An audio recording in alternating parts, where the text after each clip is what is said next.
And good afternoon, Kazombi Black Rose, Cool Boy Mew, and Emmerich Draws. I hope Daylight Savings was as confusing to you as it was to me. Because I genuinely could not tell what time I should have been streaming. And I hope the time that I chose to stream makes sense to you guys, since at least one of you is an American.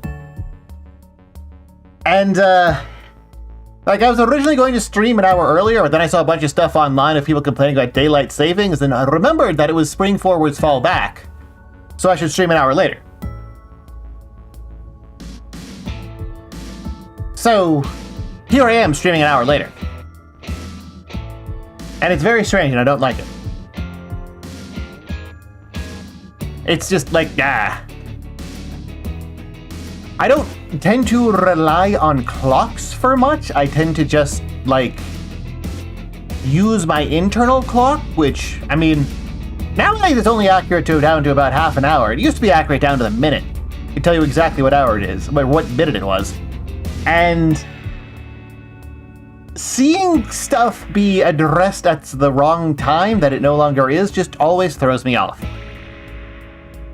The probably most pressing thing for that, at least for me, is, so I don't actually need, like, an alarm clock to get up. Like, I can just decide, oh, okay, I'm gonna go, like, rest for an hour, and then I rest for an hour within, like, 5 minutes.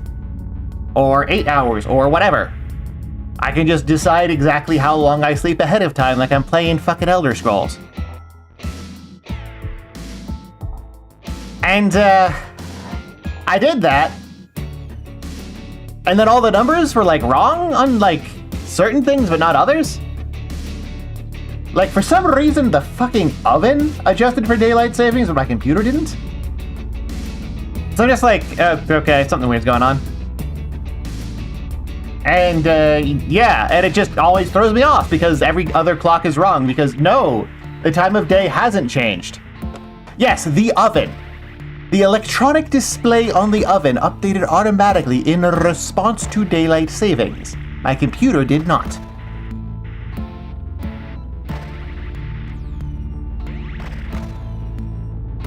And yeah, it just throws me off.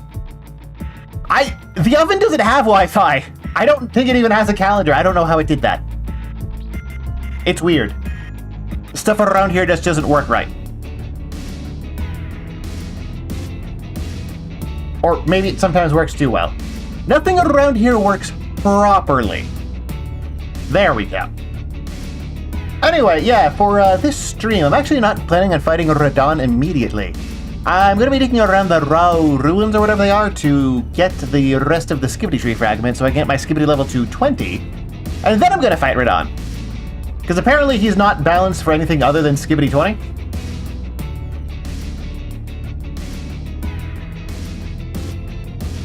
And, yeah. Honestly, I haven't put that much thought into what I'm going to be doing this stream, so I'm just going to, like, wander around randomly until I get the things, and then I'm going to fight Radon over and over for, like, 6 hours. Or more. And, mostly where my brain has been at is what I'm going to be doing in the weeks ahead, assuming this stream is successful. Which is, can you beat Elden Ring without talking to women? Are you just saying Skibidi to check if we're listening? No! That's what they're called. Like, it's Shadow of the Erd Tree, but they abbreviated that to Skibidi Tree. Like, that's what the fragments are called. Don't blame me for correctly talking about what FromSoft decided to do.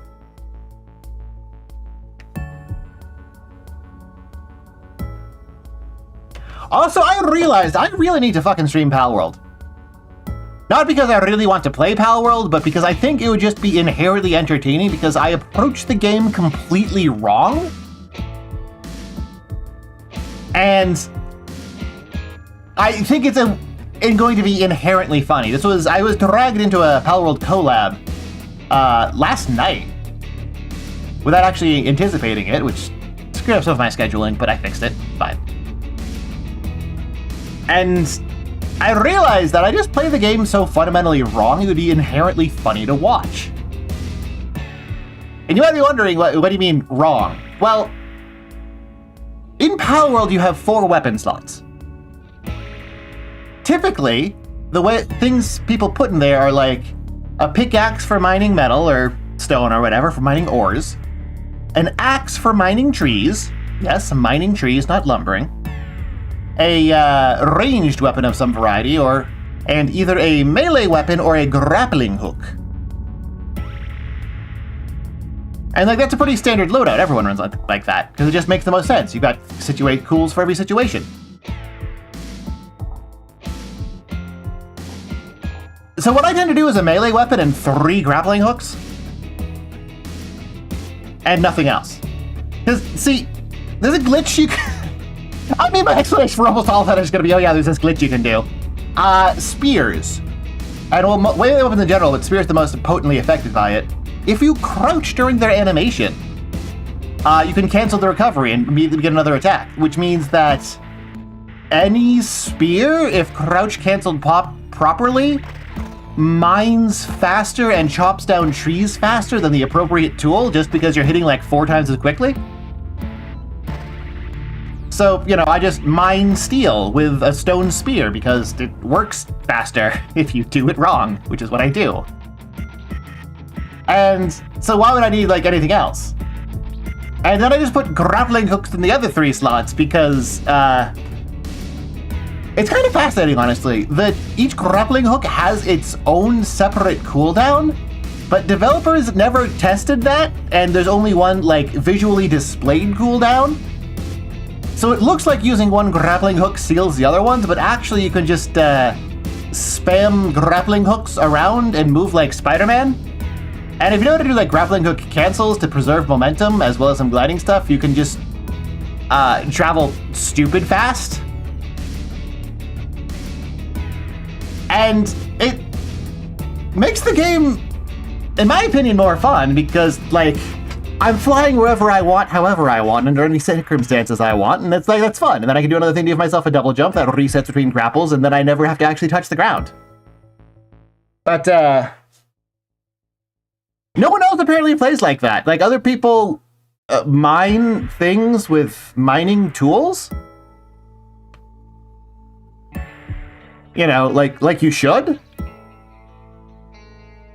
And they don't, you know, clip into an endgame dungeon to get a strong melee weapon early. And then just,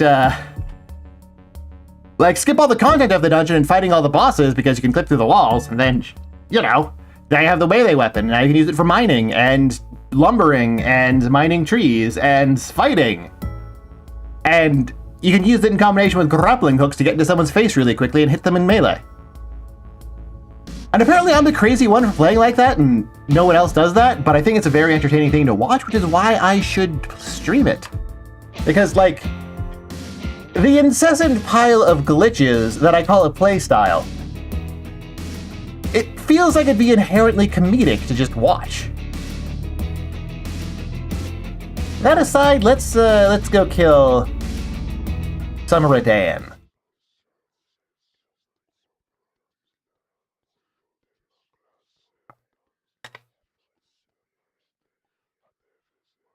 Also, good afternoon, Pumpkin Pie Man. I forgot to greet you. Also, I think both sticks on my 8-bit dough are already dying somehow. I don't know how. A bad sign.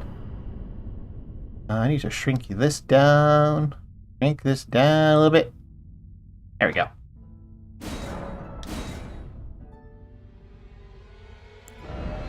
Right, the last thing I was playing was this thing, the debug file. Because I was doing more screenshots to get more stuff for the videos. Which I finally finished the first draft, and I'm like halfway through figuring out what I want to do for the second draft. Oh, right. I was testing a bunch of crap. That's why I'm over here.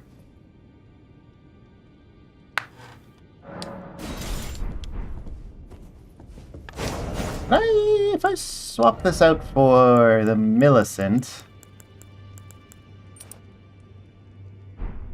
Yeah. Oh, right. I need to turn the HUD on. It was getting in the way of the screenshots. Okay, strong attacks seem the same. Seems to have the same light greatsword moveset. Yeah. Weak attacks are the same. Weak attacks are the same.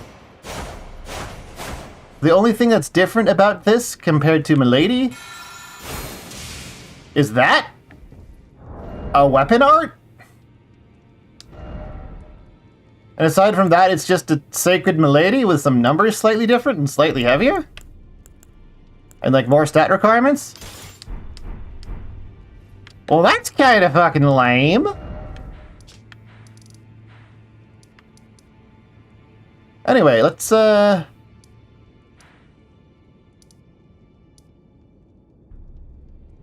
make our way over here and see what we get.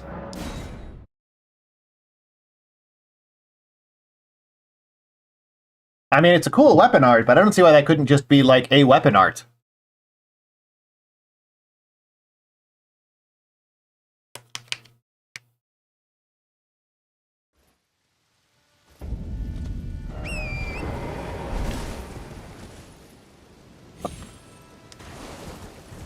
Did a tree just fall over in the distance, or was the game loading something weird?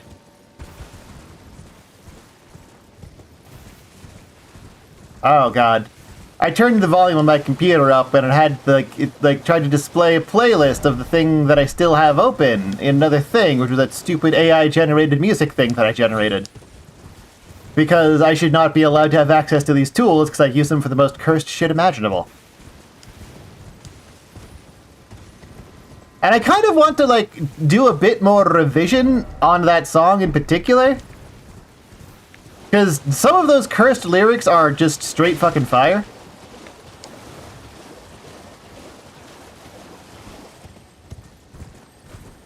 What is all this then? Oh, hey.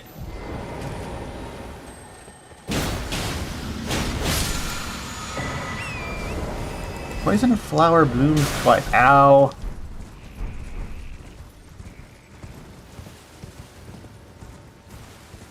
Oh, I've heard about that. That's one of like the few fist innate poison things. Oh, maybe I have to get that stupid early then.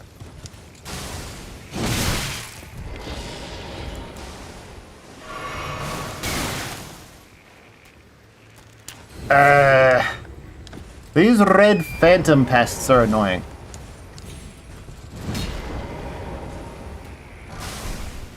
Oh, that's over there's the moss clump. Lame!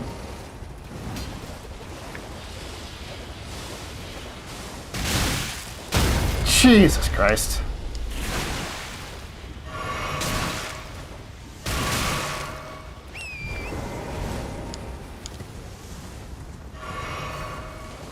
Unbelievably annoying.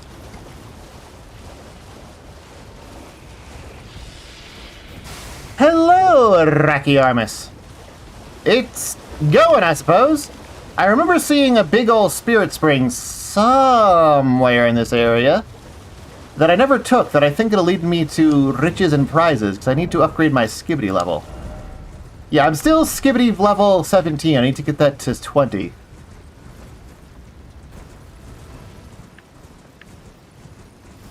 But yeah, that horrible cursed lyrics. I'm still very proud of a specific lyric within that song.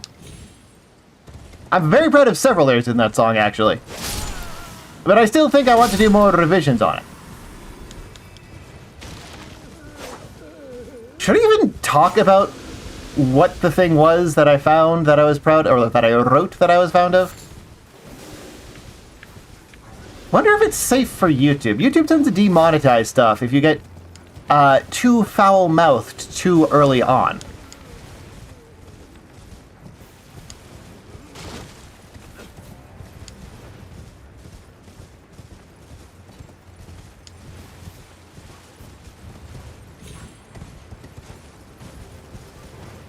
So I don't know if that lyric... How many times have I died at this point? There's actually a death counter that is running for the stream. I think it's ! deaths to see how many times I've actually died. It doesn't count stuff like, you know... It doesn't include stuff... It doesn't include stuff like this where I throw myself off the cliff for a bit. Oh, there's a thing down there. I didn't even know about that. Yeah, see, it knows that I wasn't actually demonstrating what it's like to die. It doesn't count stuff like that. ! Death counter is the real one. That's how you get the total deaths so far against the DLC.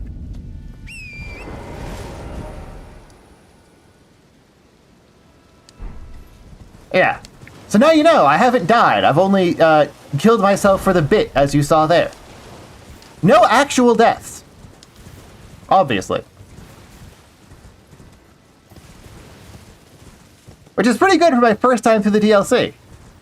Also, good afternoon, Gupsep.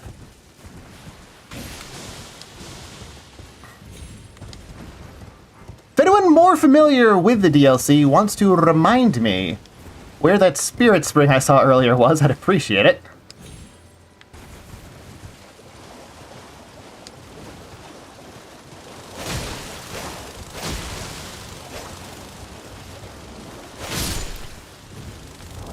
Oh yeah, I grabbed another blade that I heard was good.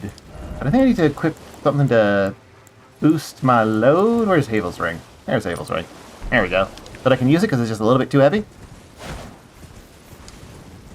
Yeah, I've heard good things about the Blasphemous Blade, but I've never used it until now. Okay, so it ain't here.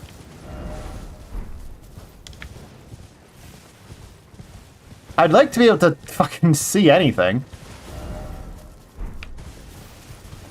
But the game decided that fog was going to happen, so I'm not allowed to, like, have fun exploring. So I just get to pick random directions and go there and hope that that happens to be where the Spirit Spring is. But my skill has gone rusty in some way. Yeah, it do be like that, though. But I'm asking less for skill and more for knowledge, although knowledge is probably... Oh, wow. Damage on this thing's pretty good. Can see why it was recommended for me.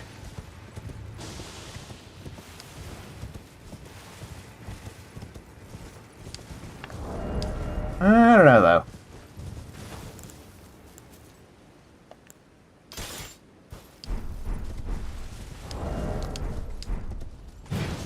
I'm a big fan of Ultra Greats, and I want to use one right now. It's already using fire damage, it's fine. It's fine.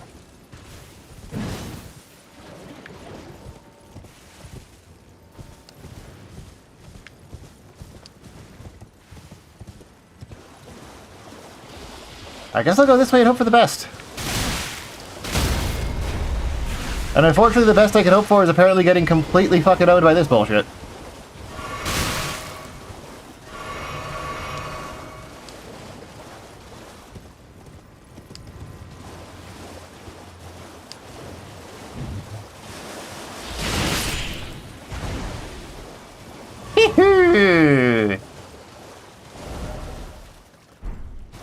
I do sure fucking love me some Ultra Greats, let me tell ya.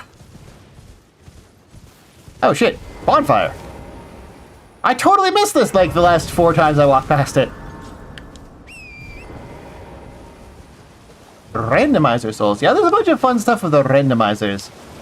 Might do some challenge runs with those someday, although I've already done a bunch of Dark Souls 1 randomizers, but they're not archived anywhere, which was like, what was it?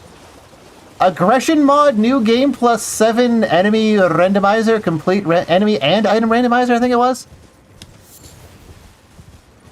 Just full, you know, fuck my shit up, fam.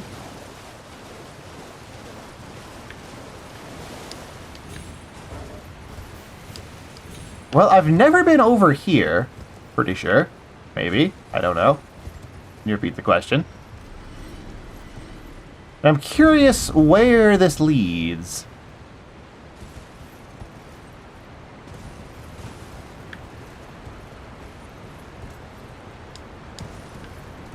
Oh yeah, there's an aggression mod for Elden Ring, isn't there? I don't think I'm good enough to actually make dealing with that entertaining, though. Well, if I went full, like, basic bitch easy mode, I could do that. By which I mean strength.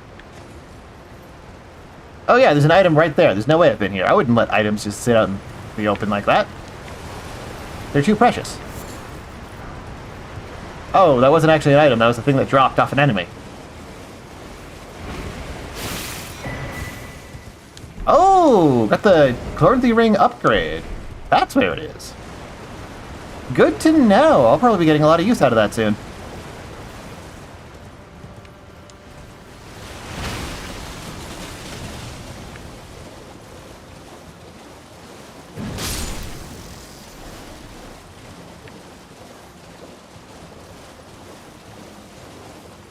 Now it's rainy and foggy, and I can't see things even harder.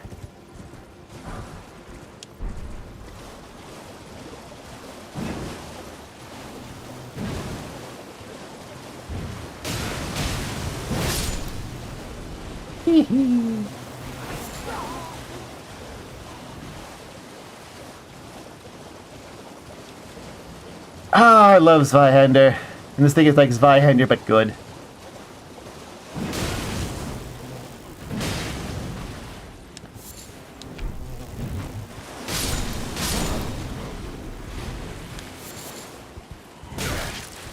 Completely busted.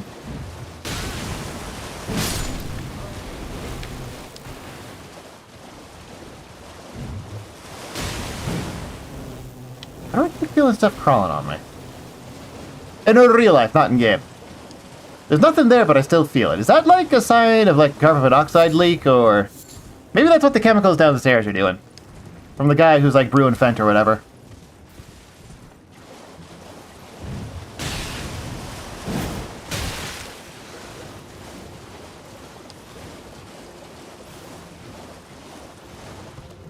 Oh, I can't see more than like 10 feet in front of me, so I just gotta pick random directions or a wall to follow and hope for the best. God, I would kill a man.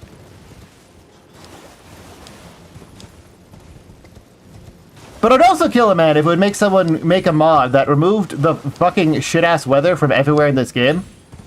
So that nothing was like foggy and raining and horrible and hard to see anything. And it was always maximum clear, so I could see what the fuck was happening, like always.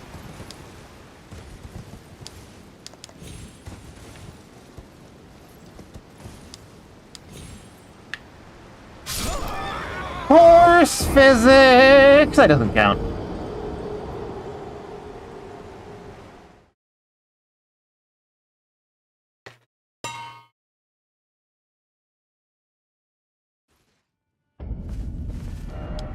I'm like all the way back here. The fuck even is my bloodstain? Down there? What even is down there? I don't even think I've checked out this thing. What the fuck is that thing? Whatever, let's just go way the heck south.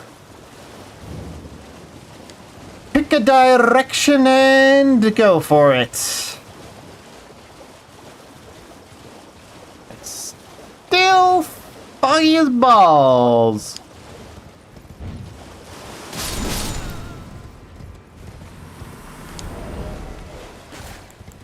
I'm not really going to be using that at all.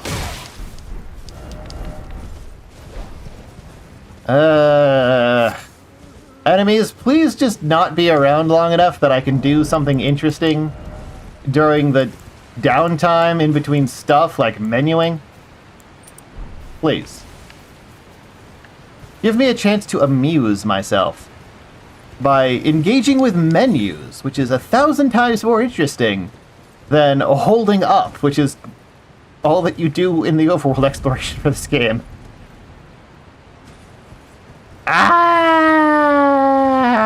Why did they make it open world? It doesn't work! One of the core ideas behind Souls-like is careful resource management of your Estus and other supplies, as you make your way carefully from point A to point B. If you don't actually need to manage resources because the game is open world, you don't need to come into conflict with anything, then there's no point in, like, interacting with stuff because you're wasting resources for little to no gain.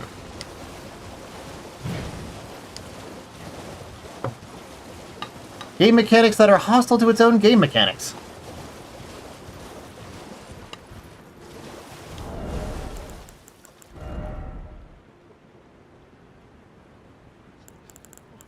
I'll get a lot of mileage out of that one, though.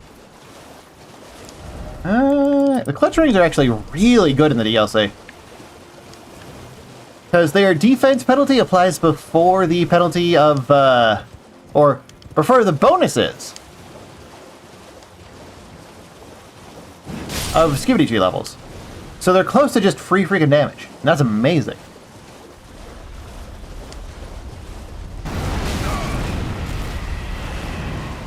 Fuck off.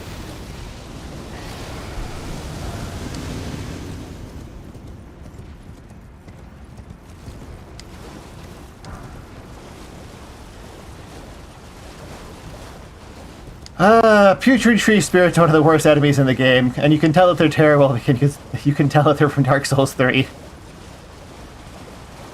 Can't see at all what they're doing at any time. You just gotta hope that the hitboxes work out in your favor.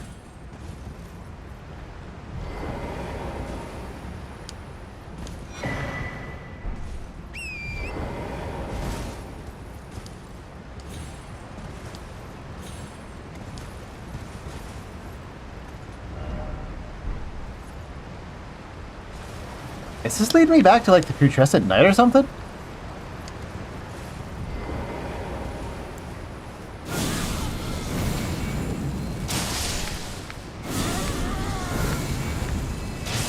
How can you not lock on to the thing that's just, like, right there? Game. Game. Game. Oh, because it's not actually an enemy. Jones!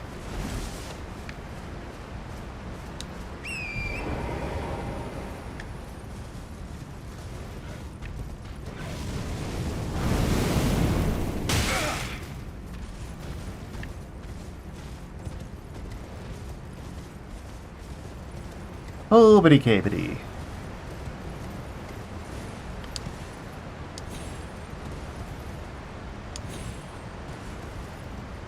You know what really bugs me about this game? They brought back the clutch ring, but not the ring of blades. And because of how much this game relies on stacking a ton of damage multipliers all on top of each other, kind of feels like pure physical is at somewhat of a disadvantage here.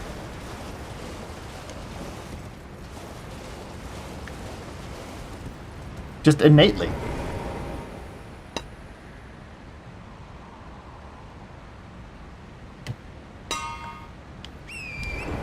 Oh, there's totally back to be Tress at night. If they're talking about St. Trina and whatnot. Yeah, I've been down there, I think.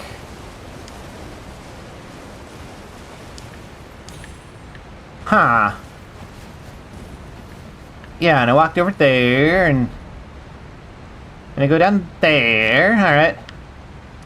Well, I don't think I've ever checked out that building, so I'm gonna go check out that building.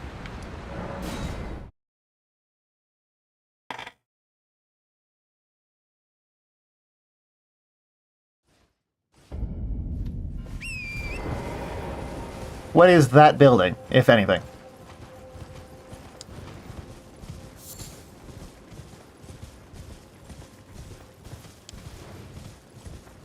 Also, I remain slightly confused that people were complaining about having to fight dragons too many times. I only fought, like, 2. Maybe I'm just bad at finding dragons?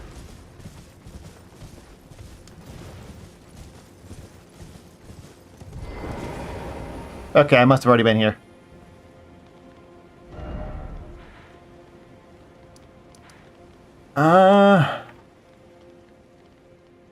Back to the Templetown ruins, I guess.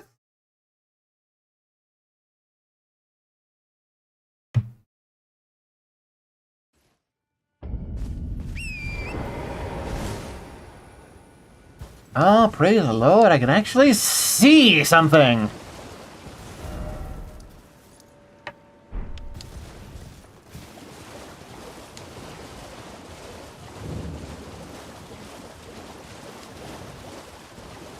I remember there being some kind of springboard somewhere.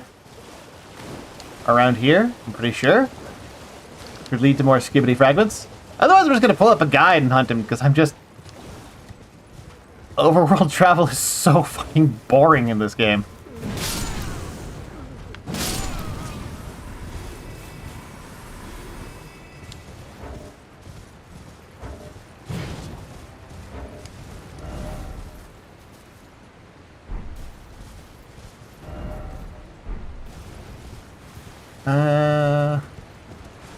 Where is the route where I came from over here?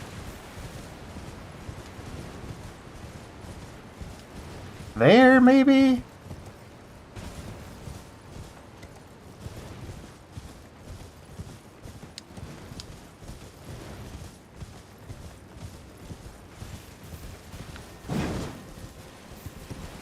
No.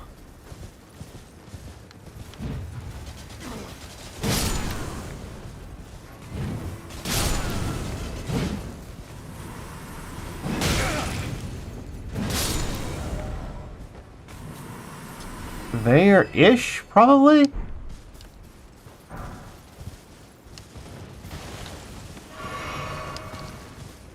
God, they really needed a better guide on how to make open world games.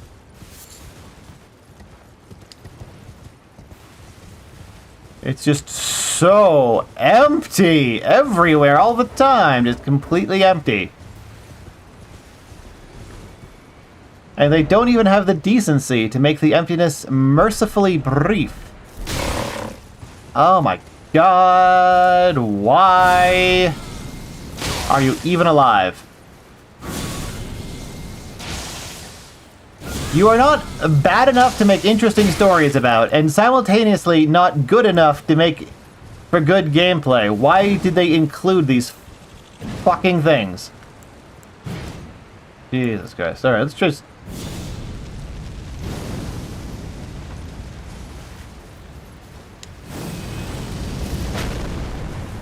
How?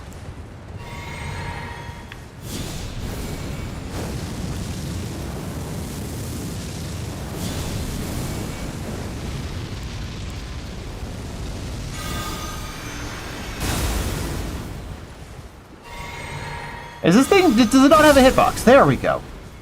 Okay. Now I'm allowed to look at the fucking map! There's a huge ravine there.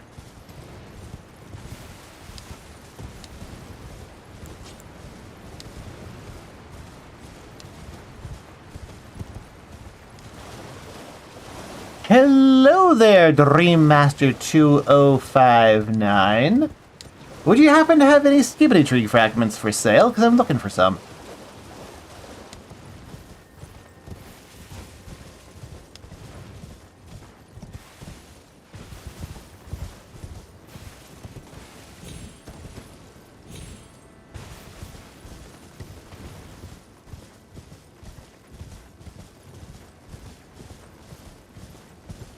And good afternoon, NetJet Michael.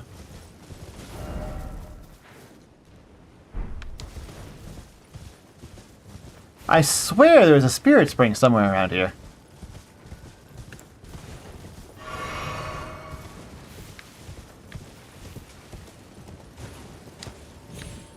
The worst part, I mean, looking around just fucking blindly, hoping stuff appears in a world that's designed to be just ridiculously miserable and unfun to explore. Because it's just a matter of guessing the developer's intentions, and your punishment for guessing wrong is that you wasted time. Like, it's not even artificial difficulty in the sense that if you get it wrong, you just, like, take damage or whatever. It's just, like, boring.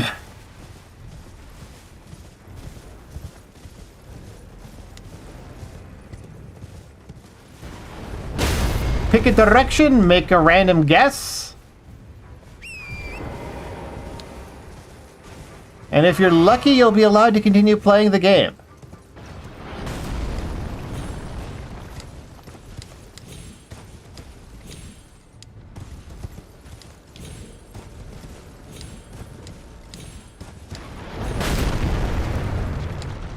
Horse controls!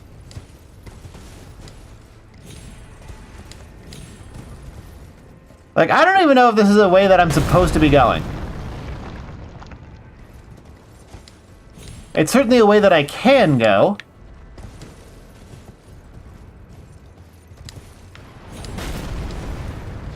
And it's extremely difficult to actually do anything here because the horse controls like shit.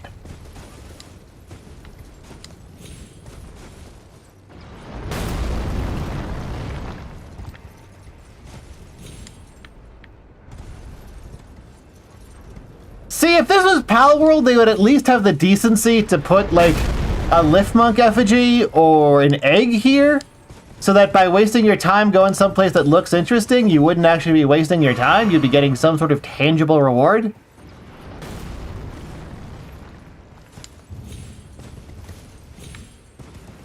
Instead, for the crime of assuming that the large, visually spectacular set piece was something that the developer wanted me to interact with, I get punished with not being allowed to, like, do stuff there. I just get told, hey, here's some wasted time, bitch.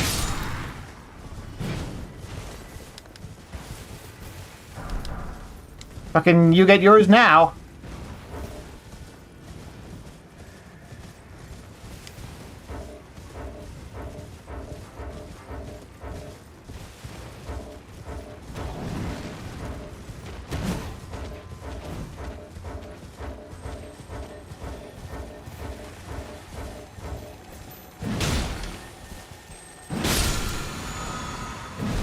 Well, exploring at random and wishing I could pull up the fucking map to start trying to make decisions instead of just, like, letting the game control things for me, I got an upgrade material that I'll probably not use, honestly.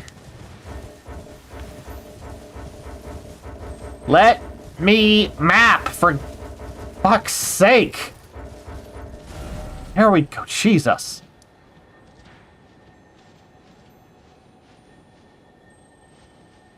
Maybe if I head west from here?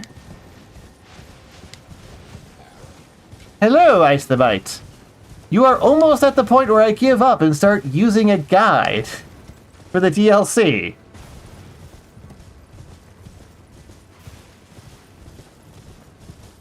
Not because I'm just, like, having difficulty completing a task, but because I'm so fucking bored. Just wandering around while nothing happens. This sure is a bunch of really cool, just completely fucking bupkis.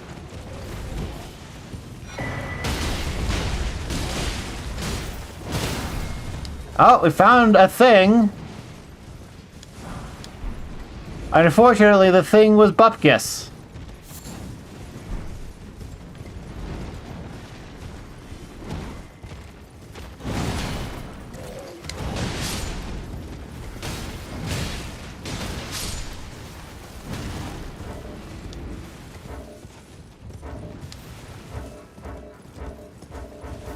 Is the audio balance okay?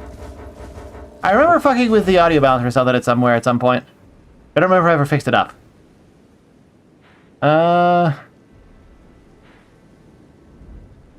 you know what? Fuck this.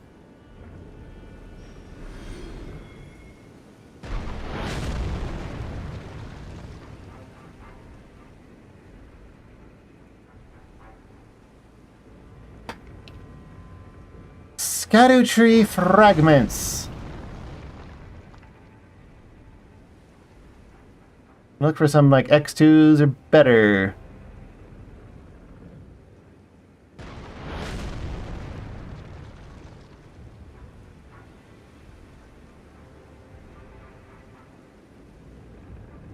Apparently there's none down here whatsoever.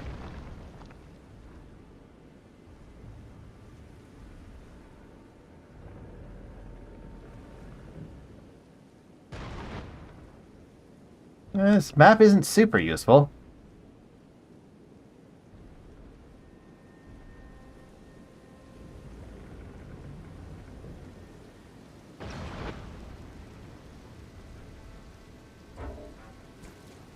Oh, well, guess despite the fact that I could completely tab out of the game and be fine to look up a guide, I'm not allowed to teleport out because I'm in extreme danger of these enemies over here.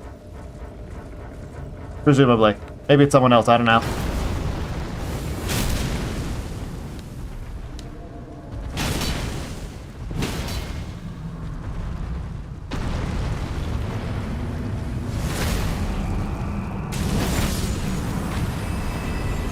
Oh, now there's another one after me. Gonna have to kill him too.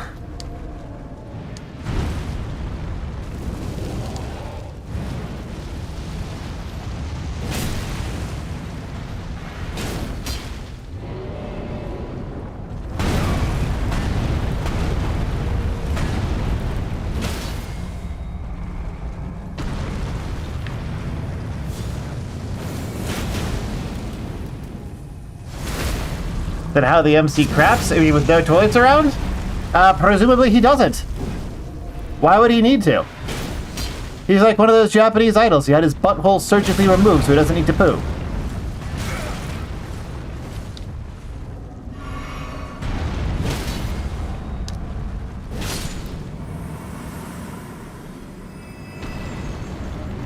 Okay.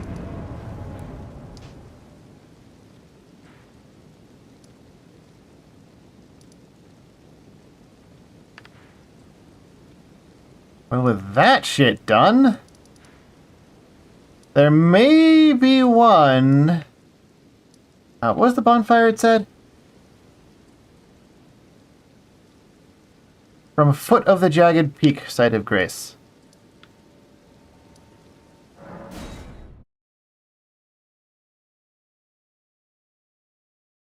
Past the two spirit springs. There's two spirit springs. Okay, I'll still take your word for it.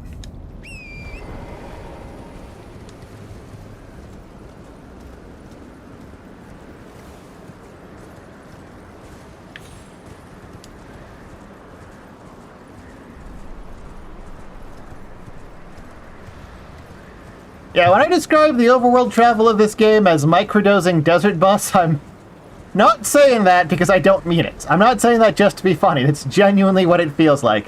It's, here's 10 minutes of Desert Bus in between the stuff that you care about. Whee!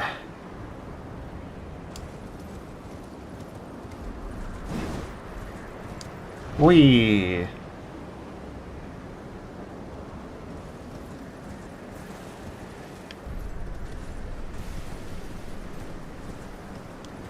It's the joy of open world with boring as fuck traversal.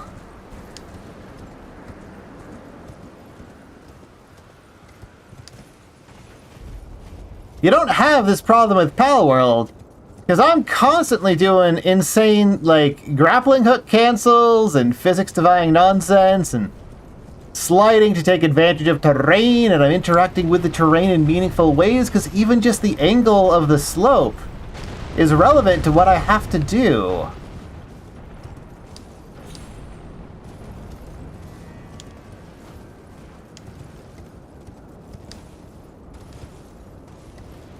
I think I might have been referring to this one, which I'm pretty sure I already got.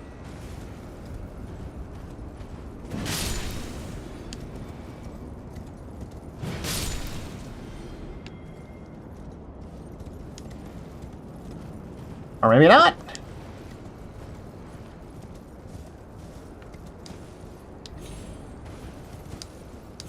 Better yet, Ice the Bite, imagine urinal mimics in this game. That's where the real shit is. You go to the urinal, sit down to take a crap, and chomp gets you.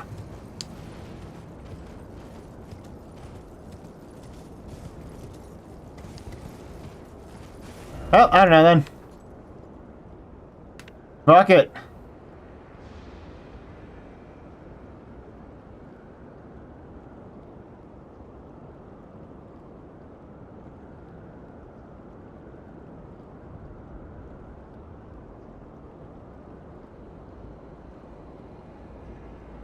This doesn't look like a complete location guide, because it doesn't have the 5 at once in the place.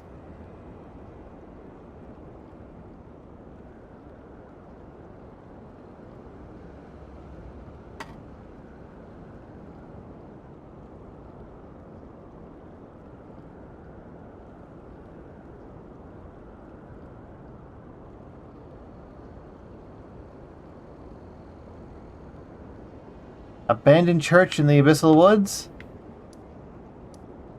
Pretty confident I've got those.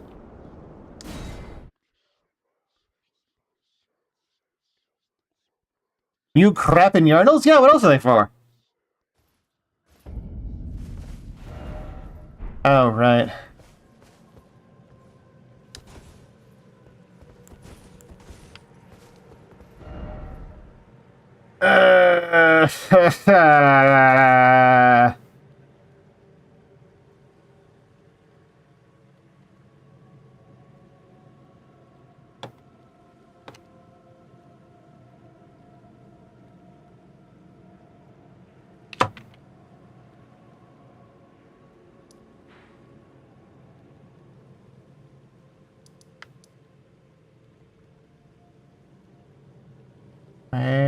Where is the thing? This is fucking misery. I'm honestly at this point also just kind of tempted to say fuck it and cheat engine the fragments, because this is not fun. This is just wasting my fucking time.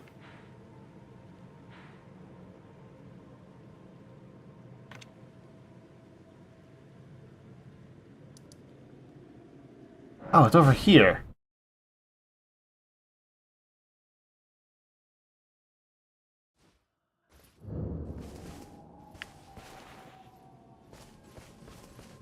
I'm pretty sure the two that it's talking about were over here and I already collected them, but half the time they don't have a corpse or anything to identify that you've been here before. So it's hard to tell.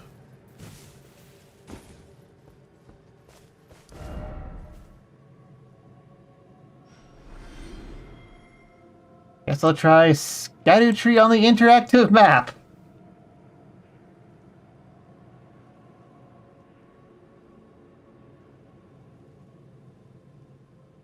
That's a bit more useful.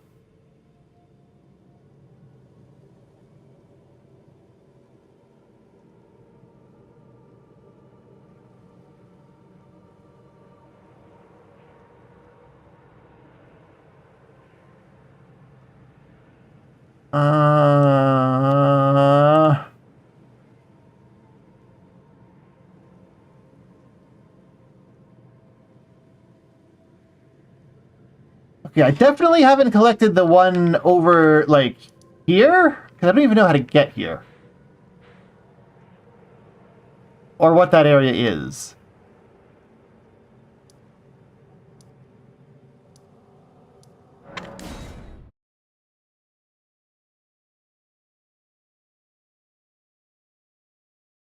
Victoria era women didn't have public toilets because they didn't have money.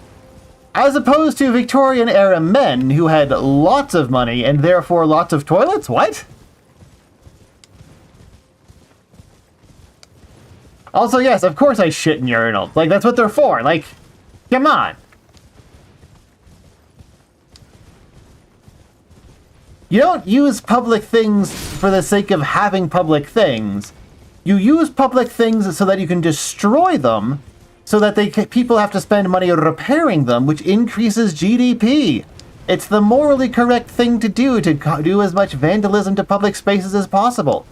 And if you're not, well, that's why you can't find a job. That's why the economy's all fucked up, because you're not randomly destroying stuff enough.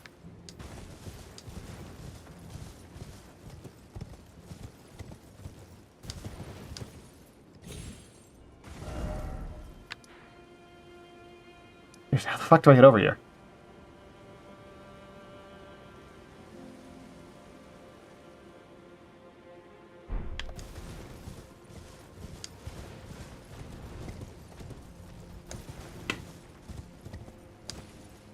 Women got pay toilets. You know what? Reasonable. That's a very reasonable stance to take.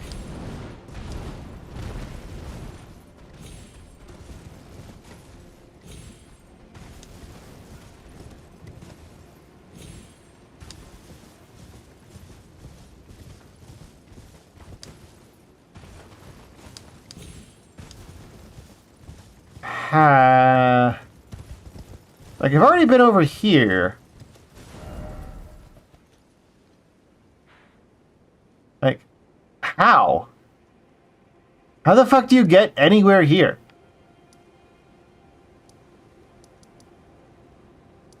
Like, there might just be some random teleporter or elevator that's possible to know about ahead of time?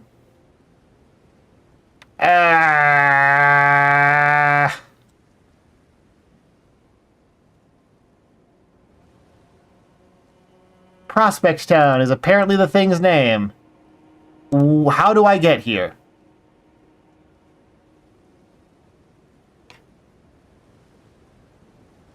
Apparently it's just in some random fucking tree somewhere. Cool. They weren't scared, Ice the Bite. The word you're looking for is disgusted. They were disgusted by unladylike women.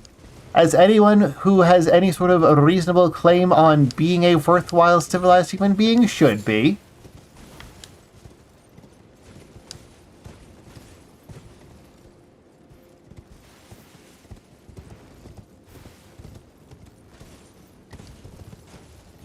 And there's just some random passageway if I follow this wall. This looks like it might be it.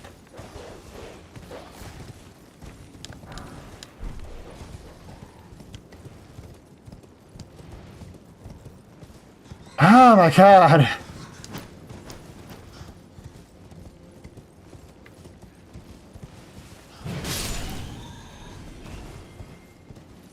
No guarantee that this is actually the right passageway, but who knows? Certainly somewhere, at least. I'd love to check the map to confirm my location. Oh, there's a map over here. Or a bonfire. You're allowed to open the map at bonfires! Yeah, Hazmat gets it. Women are disgusting and therefore shouldn't be allowed to do basically anything ever.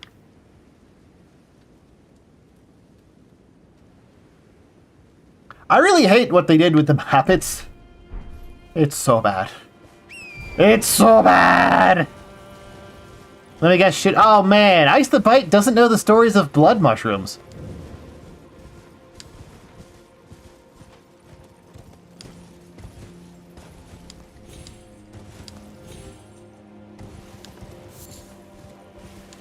He doesn't know what it's like being a janitor on a Navy ship with a bunch of women. Is the thing that I'm allowed to climb up? Probably not intentionally.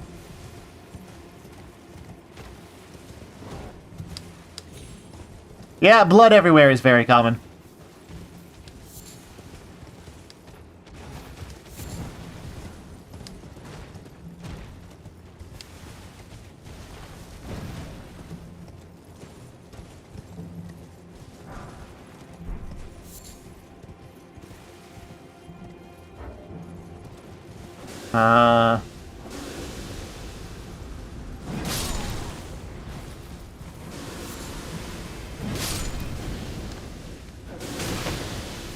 Like, I think if you get to Radon, they should just, like, have an automatic detector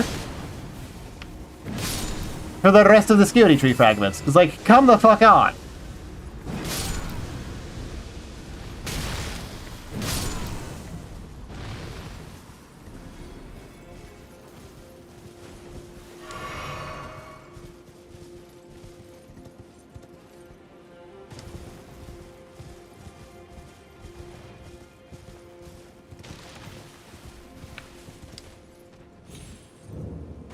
And good afternoon, Noodle Lova 3.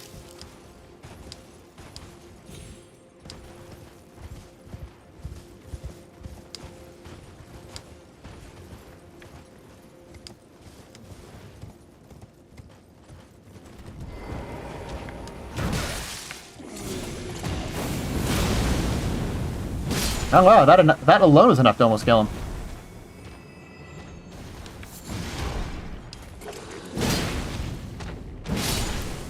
Hooray! I get to play a video game! It's only been close to an hour since the stream started, and I'm finally allowed to play a fucking video game. Yeah! Elden Ring!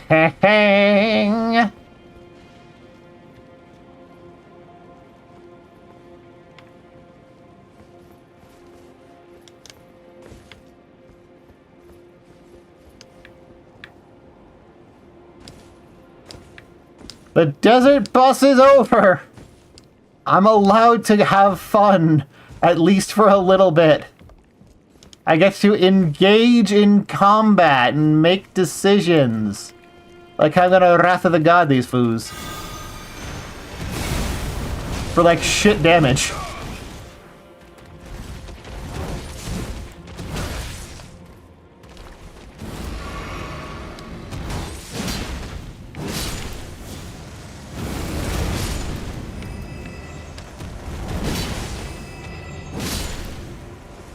Video games! They're good when you're allowed to play them.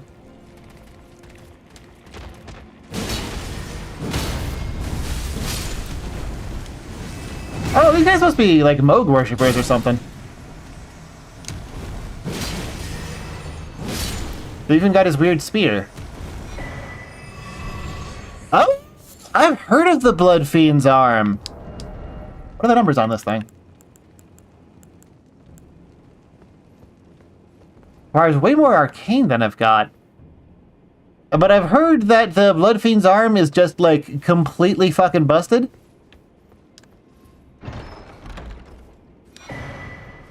Ooh, Outer God Heirloom. Pretty sure that raises arcane, because they finally remembered in the DLC that they added in a third mental stat that needs to be treated with as much legitimacy as the other two mental stats. They do kind of look like Groipers, yeah. Just give him, like, green skin and big ol' red lips. But apparently there's a security tree fragment somewhere around here. That's what's important. And I just need to find it. Maybe it's there. Maybe there'll be enemies to fight and I'll have, like, fun and be allowed to make decisions. Please, I'm begging you, game. Let me play video.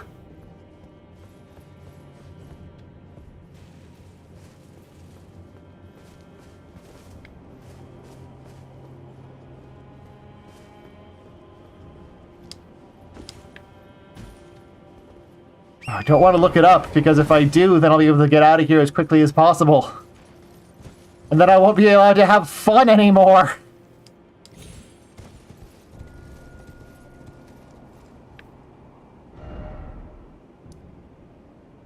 I have sworn it was like right there, though.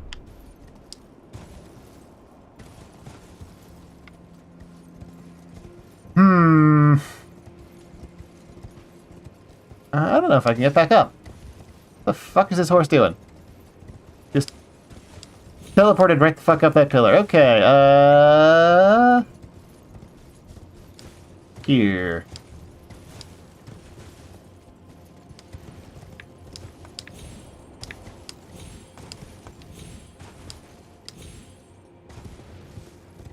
Oh, that's an item.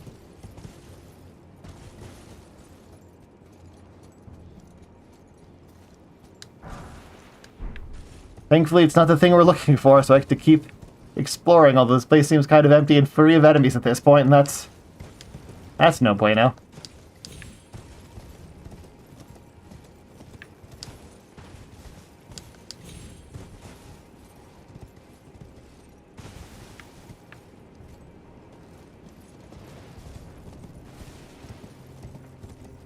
Walking around an empty place feels kind of desert buddish, so I'm just gonna look more carefully on the internet for where these fucking fragments are. Okay, it's not even in the town. I was wasting time. It's like over here.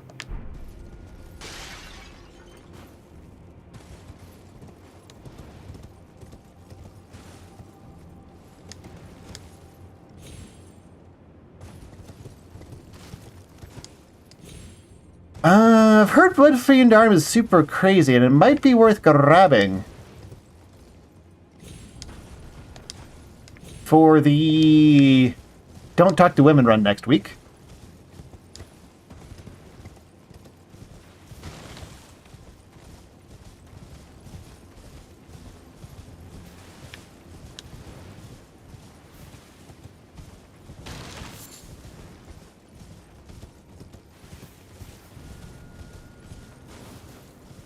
Hum.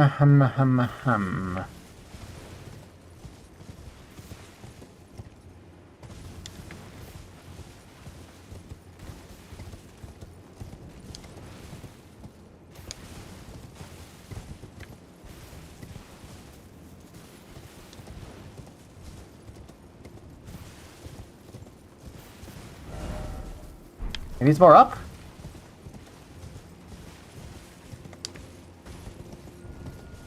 Like, it feels like it'd be, like, right here, right? Like, this is the big, most important location?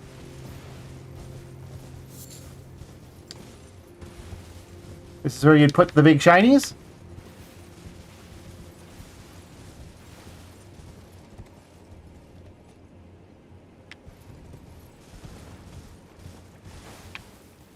Alright, back to the map. It says it's like right there.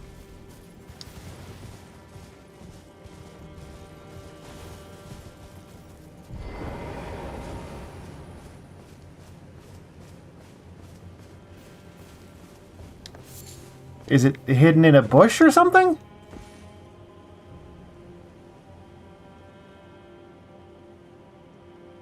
Drops from a pot-bearing enemy.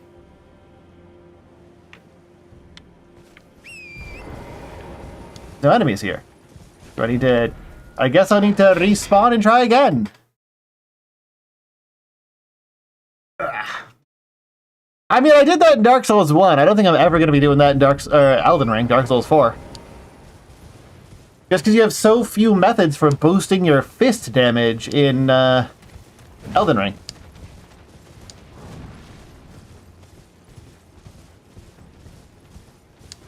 I'd be like a real-life 8 hours of hitting dudes. There.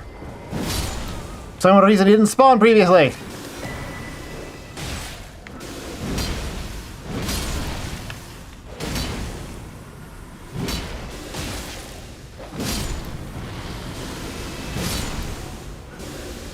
Or maybe I didn't kill the right one?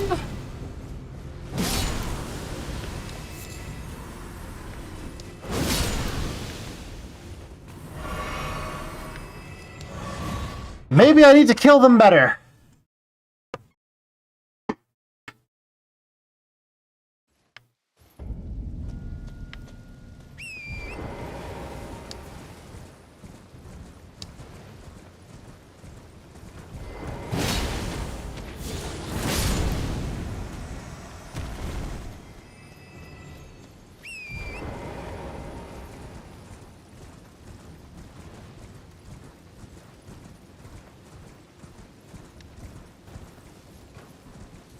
Can't really see much. That one looks like you might have it.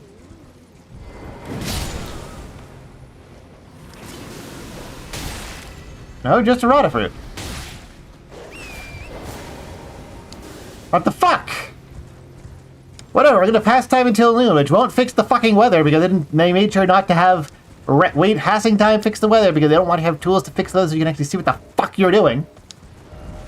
I'm so close to just shooting in the scatter tree fragment just because of how unbelievably unfun this is.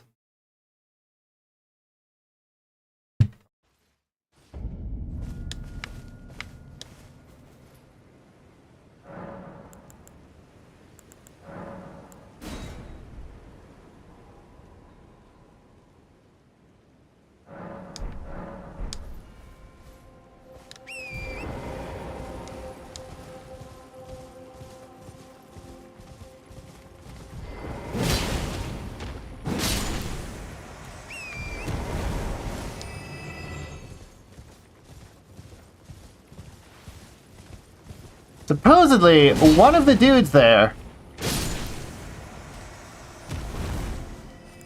drops a thing.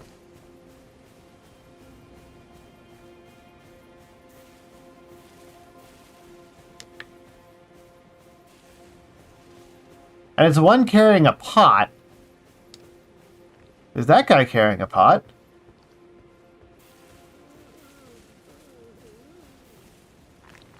I don't see anyone else carrying a pot.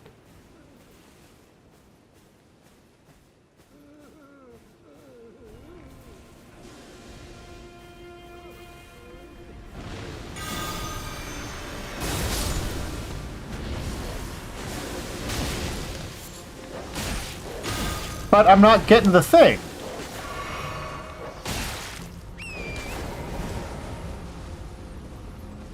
What?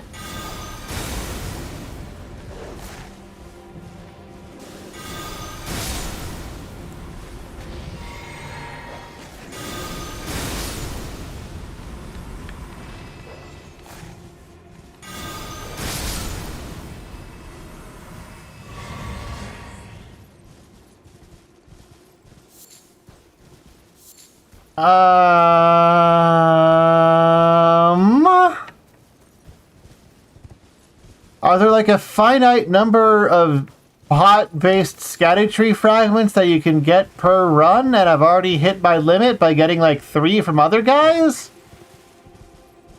Like, what's going on?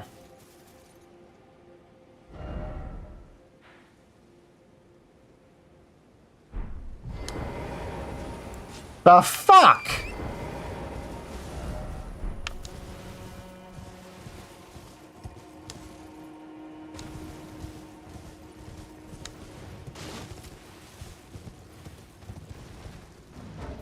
Well, I guess we're back to Desert Bus.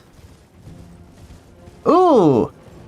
Hikari 0v3.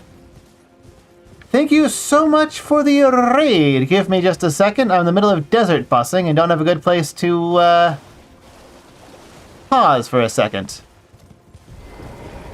Okay, that's probably good enough. Let me shout you out.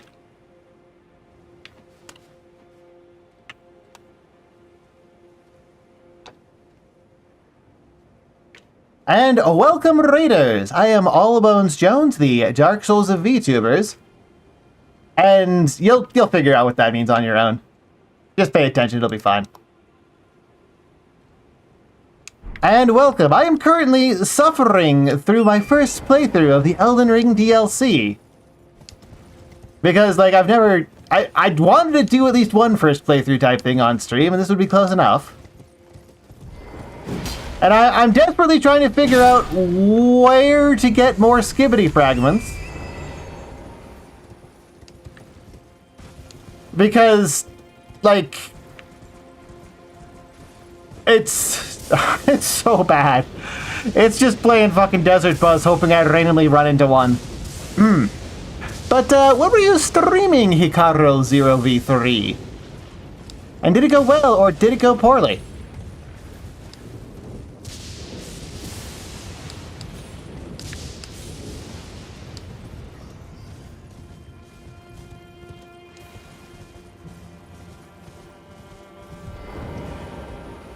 Oh, another thing they'll never do. New gacha game. What is it called? Tell me about it. What is its key hook? Does it have anything to offer besides cute girls? Are the girls especially cute in some way or another?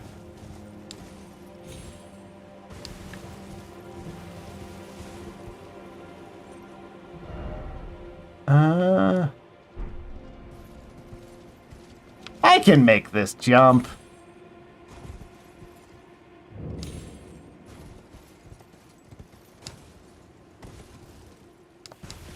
And for anyone saying that there might be something strange about this game, like the items that I have... Nope, that's not what I wanted. Or like the rings I've got equipped. No, it's fine. Don't worry about it. You're just misremembering. Duet Night Abyss. Gacha game where you can farm all the characters and weapons for free. I mean, isn't that technically true of like most gacha games? It's just that it takes like 100 million years to do so?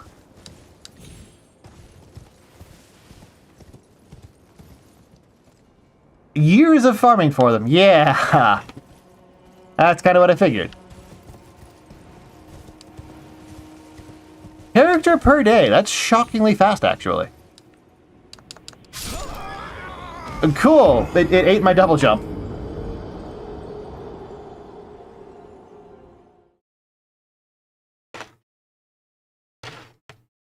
So what is such game about? Please, I'm desperate for you to talk to me about this, because I have nothing to fucking talk about in Elden Ring, because it's just playing Desert Bus. Only like 3 of those. What is the premise? Is it some school where students are like growing up but with guns? Do you play as the role of a summoner who's creating ancient heroic spirits? Or is it more of an otome game?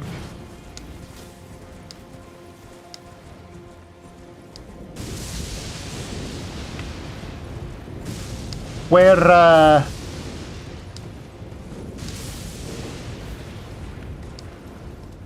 I don't know, crazy dudes try and stalk you or whatever?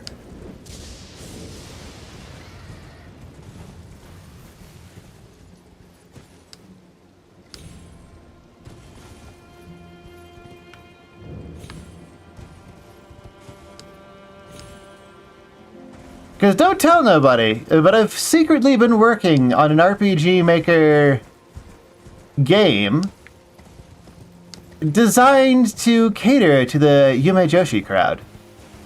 Apocalyptic world plagued by monsters, hints of racism, elite class, the board... it's more classism, isn't it?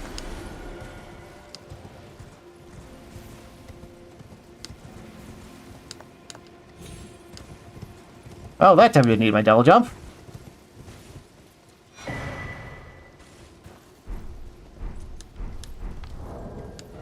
Ah. Oath Seeker set, huh?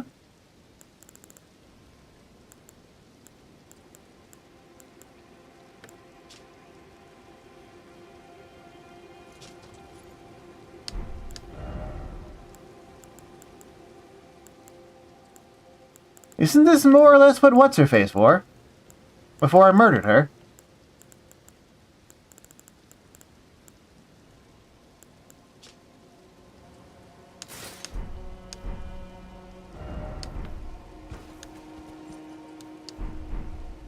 Very much looks it. I like this appears. Let's see. You've got brass foliate scroll work along the cannons. You've got... Could you even call that a winged pauldron with the amount of joints it has?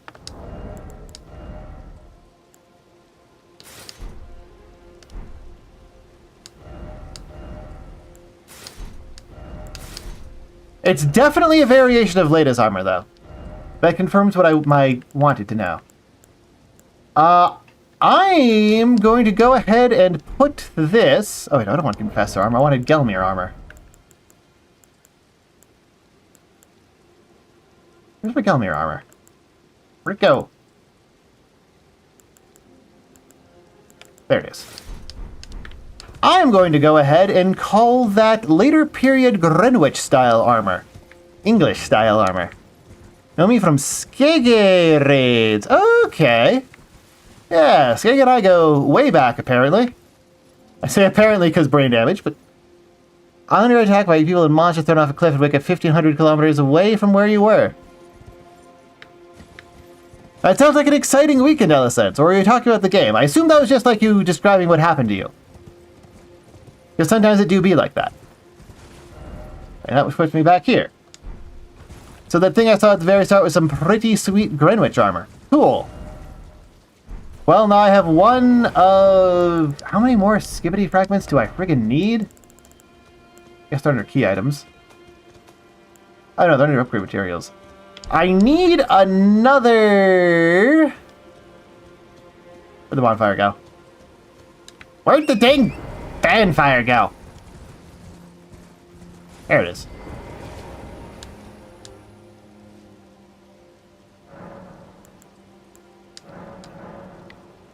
So I need to collect seven total. Oh, this'll be a time.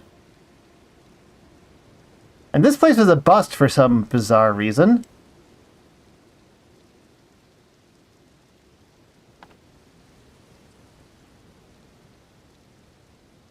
I think I already got the one that was down there.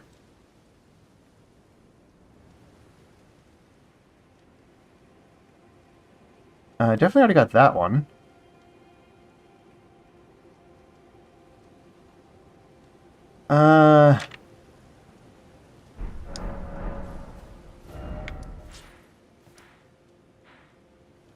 Maybe there's one like around here, according that I haven't picked up yet.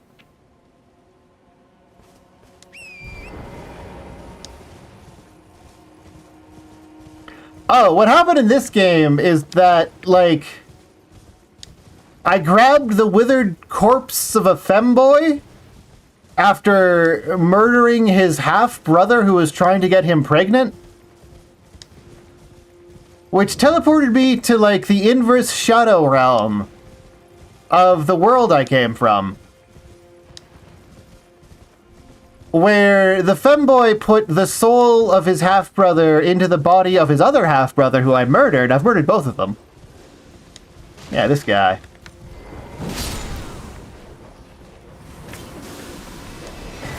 There we go. And also at some point he cut off his love, like removed it physically from his body, at which point it blossomed like a flower into a purple lady. And now I probably should go complete that side quest so I can help that one guy who's obsessed with poison goon to his sleep wife. His purple lady sleep wife. And hello, Wes Kerberos.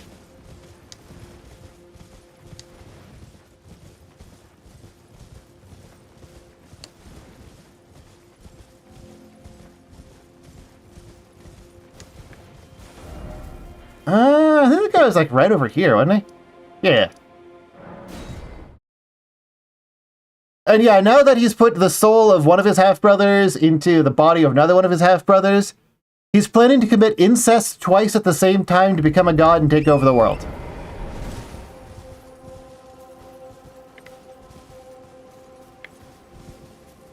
Or something like that.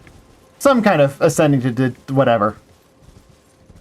Like, I think this is the remains of one of his body parts. Yeah, he chalked off, like, I don't know, his nipple or whatever and put it here and it became this. Right, so if he's already gone, did he find the sleep wife?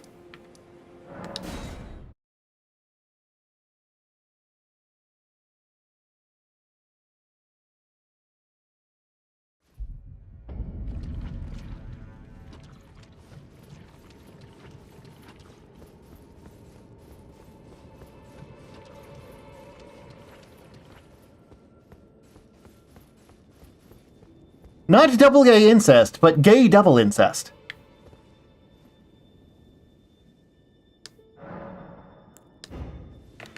Yeah, you know, what? Oh, it won't let me drink the... Fine, I'll go out, drink it, come back in. Walk out of the forced peace zone. chug the thing.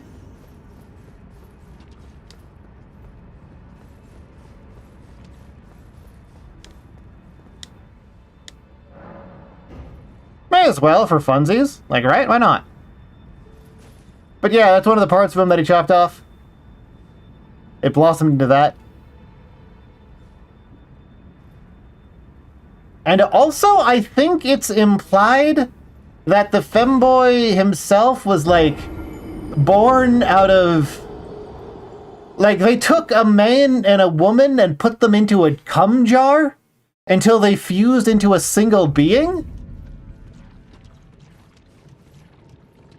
And then it had sex with itself? And that's where he came from.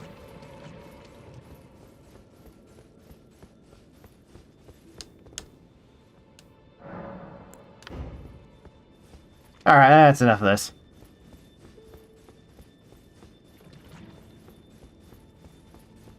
Well, one more for funsies. One more for funsies.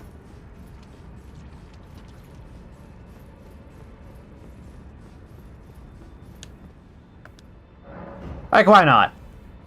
It's more exciting than back to the fucking desert busing. Oh yeah, Nier... It certainly has a lot in common with the Draconeer timeline, in the sense that it's just completely deranged.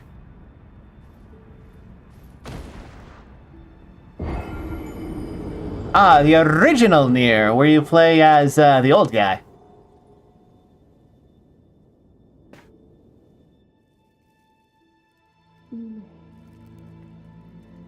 Oh shit, the sleepwife talked.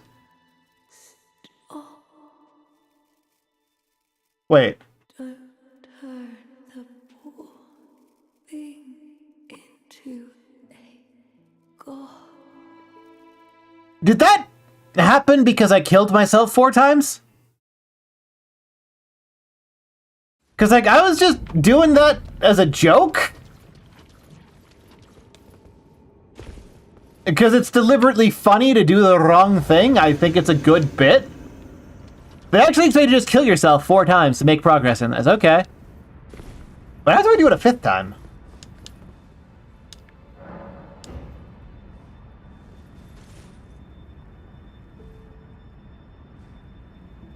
Oh, it moves towards me now.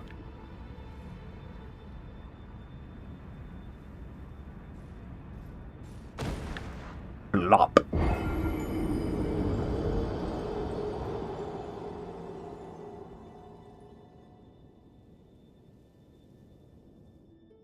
So what happened to the guy who was like... Would be Michaela's prison. A cage divinity is beyond Okay. saving. So she wants me to kill the boss fight. Cool. Like, what else was I gonna do? Hello, it's AliFG. I am bored and frustrated, by which I mean I'm playing this fucking DLC some more. And, like, really, really wishing there were, like, some better way to find these fucking fragments.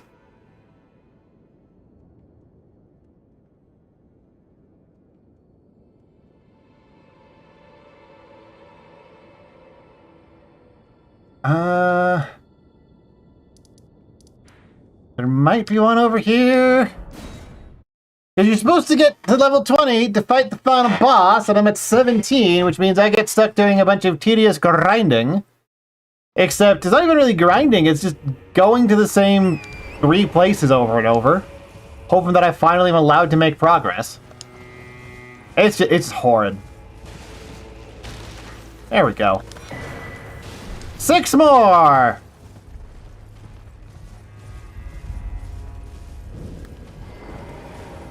Because, like, I have no reason to suspect that that camp there had something, or that I didn't even, like, visit that camp.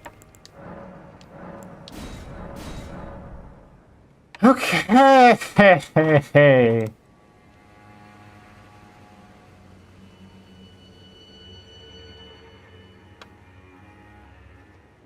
Hot-bearing dude that's, like, over here-ish?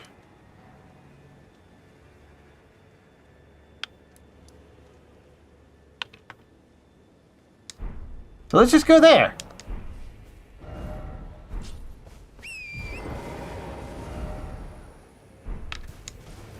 Let's just go there.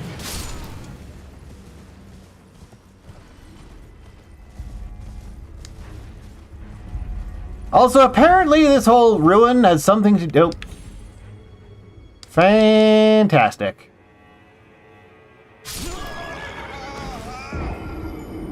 Apparently this whole ruin was caused by, like, some night chick throwing the moon at someone.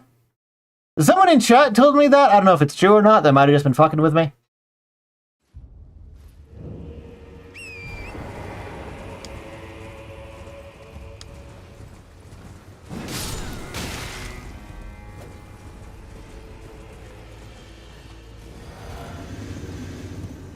Oh shit, we've got an honest to God spam bot in here. Hell yes. Been like a million years since I last got a chance to spot one of thems. How tiny is the moon or how big is the planet?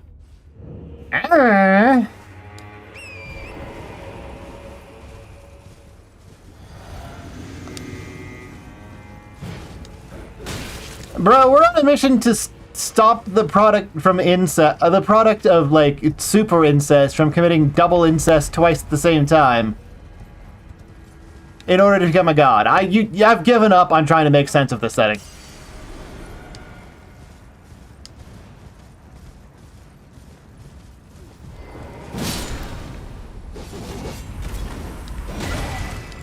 Nice. At some point, you just kind of have to accept that this is just like AO3 fanfiction. Or George R.R. Martin's AO3 fanfiction. And just stop listening to it. For your own safety, you have to do that. Okay, where else?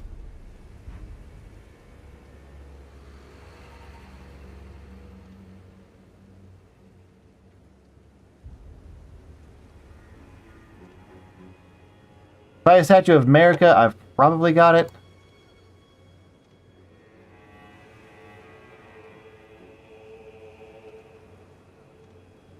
Already got those. Yeah, definitely already got those.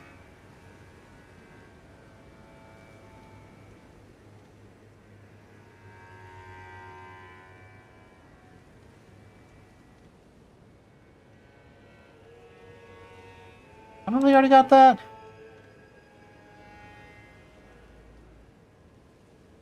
Definitely already got that.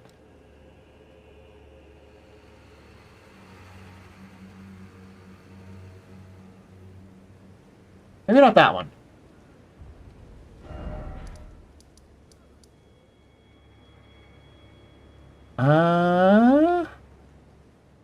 Ooh, definitely not that one. I don't even have the Site of Grace over it. I think.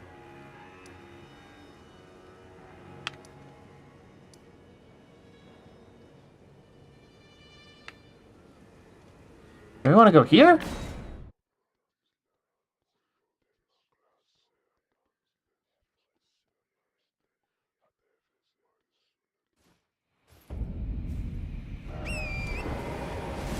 I don't check where the map is. Like right here, right there-ish.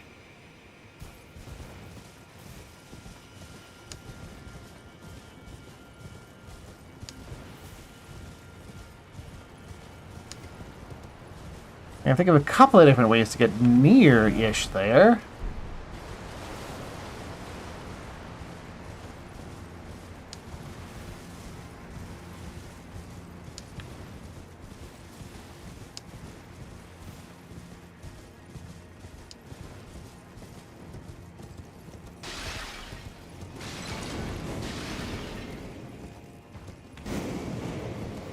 Yeah, this might be a thing.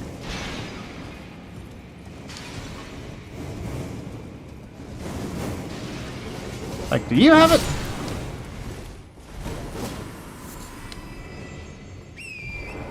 Maybe not you. Maybe it's like up top over there.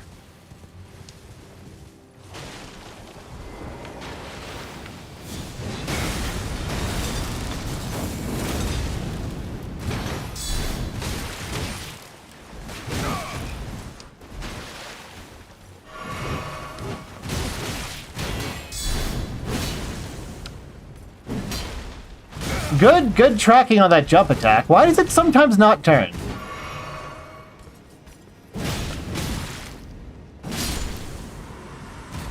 That's what I want to know. Jump attacks sometimes snap to enemy position and other times they just don't. It's baffling to me. I think I gotta get up somewhere, somehow.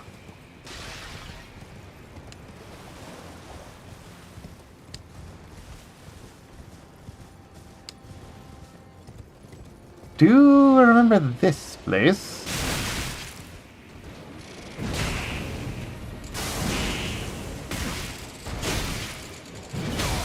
And I do remember it being total cancer, as you can see here.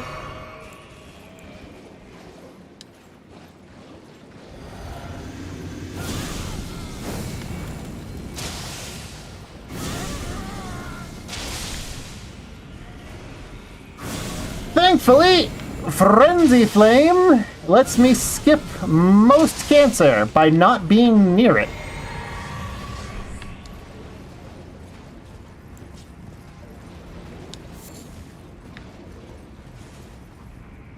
There's so much cancer in this room.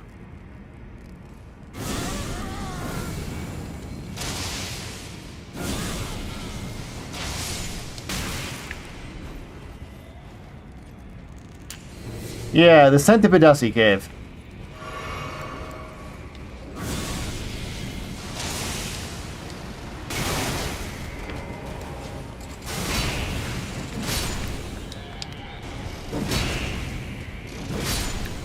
Hey.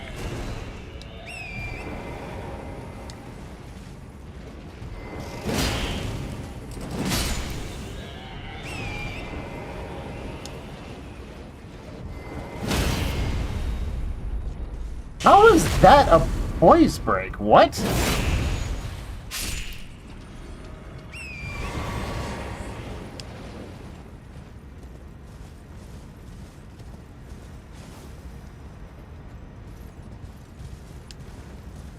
Maybe I... No, there... Does landing on things cause poise damage still? And maybe it's a combination of the jumping attack poise plus the landed on him poise that added up to a poise break? Because I'm pretty sure just poise break by itself isn't enough.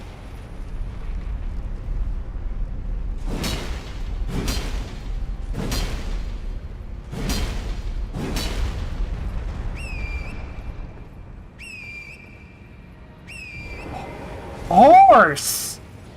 For the love of God! Yeah, see? Just the jumping attack by itself is not enough.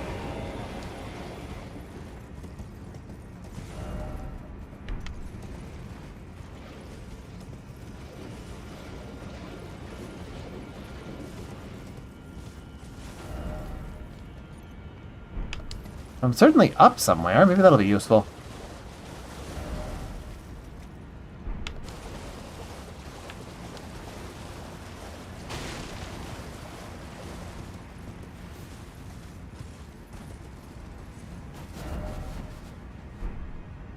I mean, I could jump onto that thing, but that just brings me back to where I was.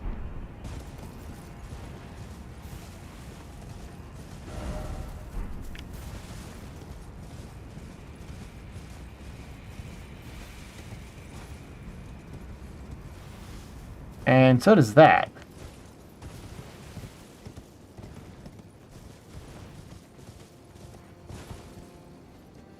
That's a drop down. It's not what I want. I don't think I have, because I don't even know how to get near to it. Like, it's way over there, up on that. I have definitely never been on top of that.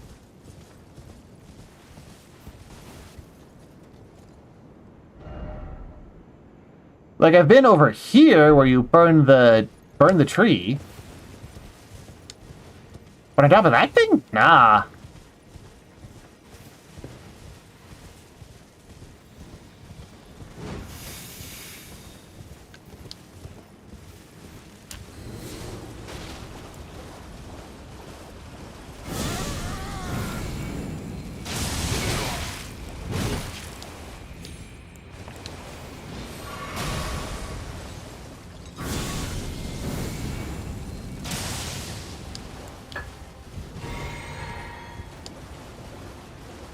Yeah, I'm not fighting this guy fair.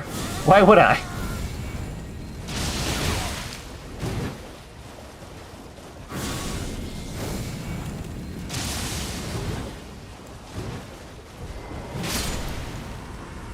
Like, yeah, my melee attacks deal, like, less damage, but... or more damage, but...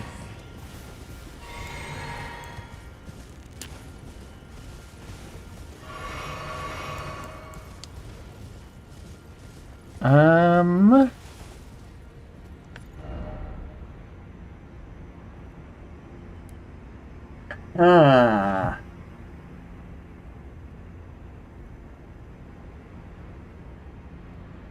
There's a bonfire near it that I've never found.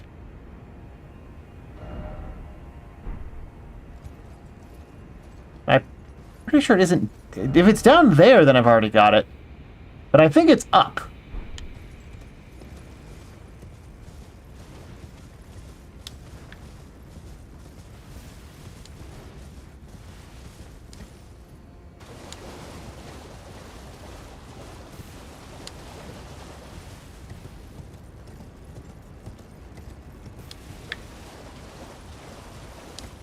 You know what? I'm gonna put it to a vote.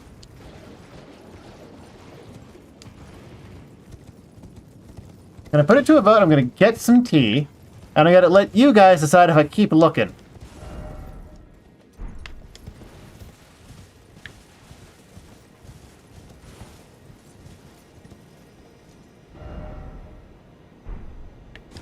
Because, like, I don't know if this is completely boring for you guys, but it's certainly not the most exciting thing in the world for me.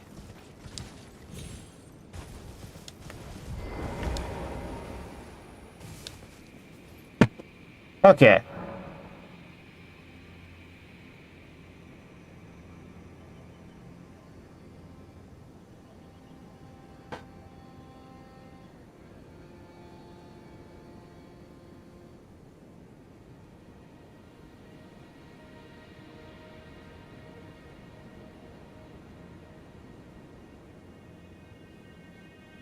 How many are left? 6. Also, the poll is only on Twitch, but I don't think you need an account to vote. But, I'll be right back. I'm gonna go get some tea.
Hell yes, now we gaming. Let me instantly fix all of my problems. Oop.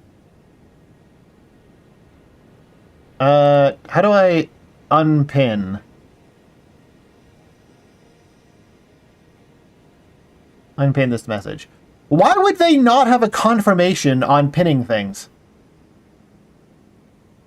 They just have a pin button next to people's names that I can accidentally click on trivially. Okay.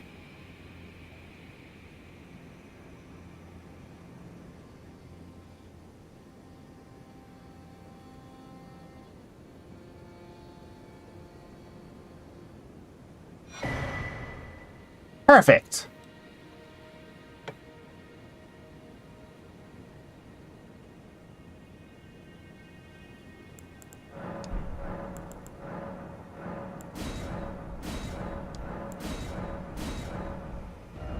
All right, now we can play the fucking video game.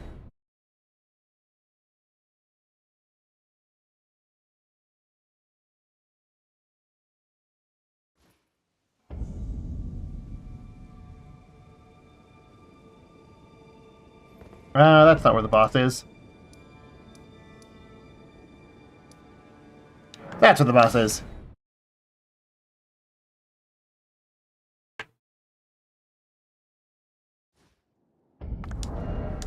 Alrighty.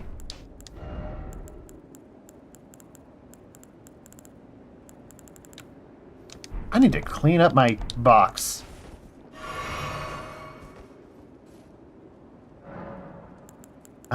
Sorted chest.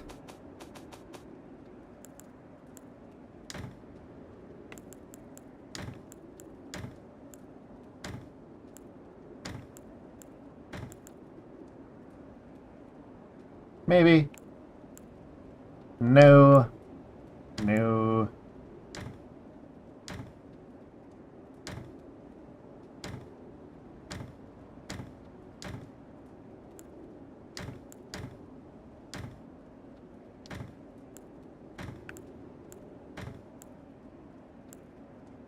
Getting rid of the stuff that I absolutely will not use.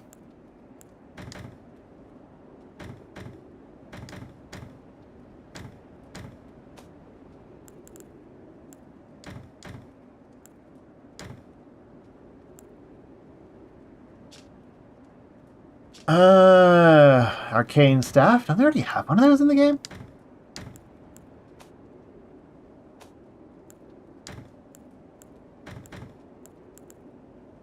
Okay. Yeah, fucking shit are okay with the YouTube censor at TallyFG. And Rai Karen, thank you so much for the follow.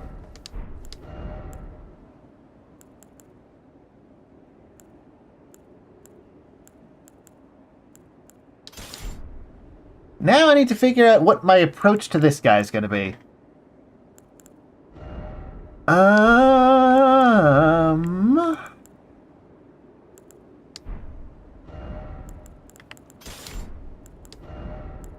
I think I'm gonna go with this. Alright, hear me out. Massive stamina boost, magic boost, skill boost. I can't charge it, so I can't use this. Do want that. Maybe that, probably not.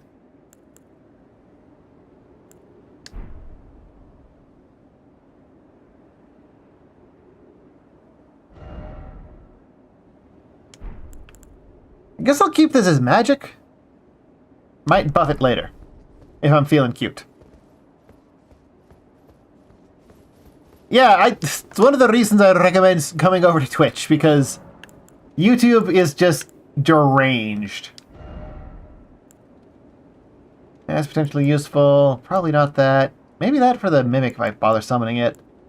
Both of these, yes. That's not going to be useful.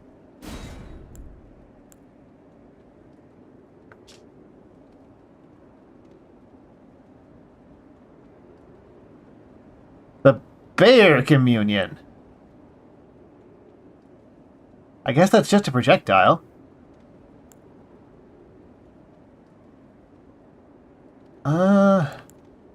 I don't have the arcane to do Rot Breath, otherwise I'd pack it.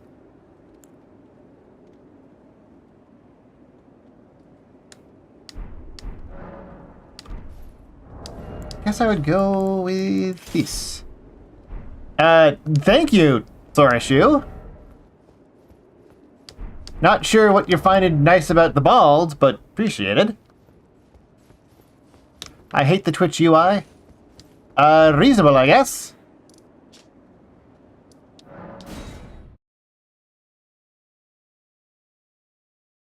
I guess your choices are random censorship, or the UI that you don't like.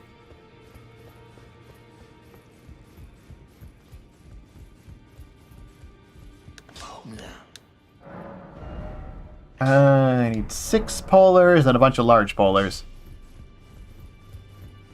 May as well max out the shield I'm using. It's not like a super good blocking shield, and I'm using it mostly for, like, looks cool. And then if I actually wanted a shield that was good, I'd probably go grab Banished Knight or something.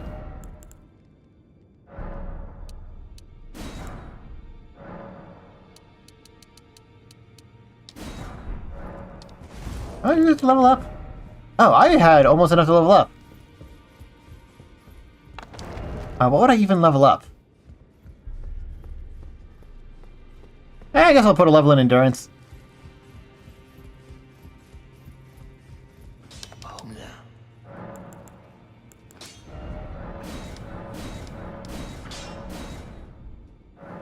And there is my last Ancient Dragon Titanite Shard, for a fleeting 1 point of extra value. But that 1 point is more deceptive than you might think. Oh, where's the... Nope. Where's the... There we go.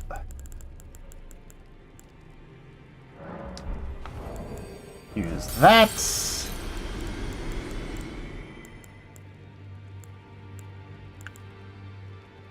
What if I'll even have enough to level up again? Thought I'd like America rune sitting around. Well, 4 of these will be a lot. Yeah, now I can just kill the bird once and I'll be able to level up. And I guess I'll put it into Endurance.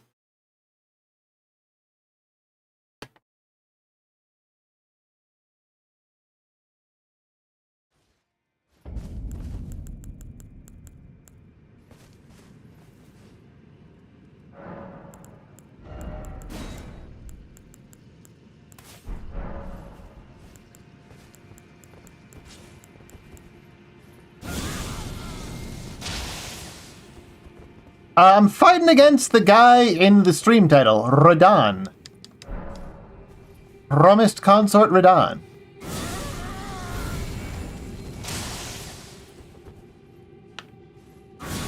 What? You're supposed to look at me. So I can then do that. Then you aggro and run towards me. There we go.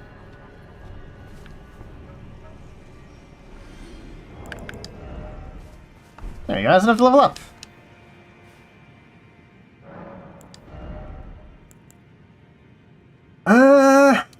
Yeah.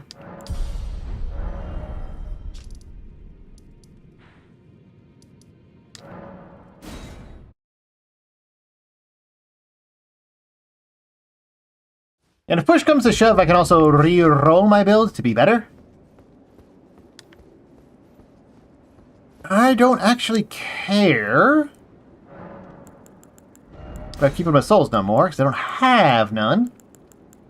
So that for 20% more magic damage.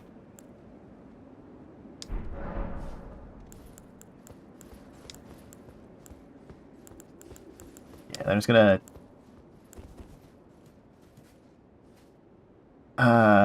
Chug. Sacred Oath, Deep Protection.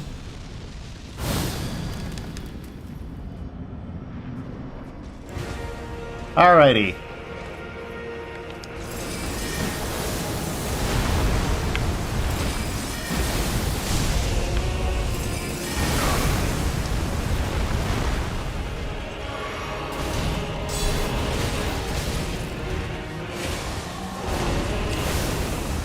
Okay, then... Oh, I thought he was gonna do... Oh! Okay.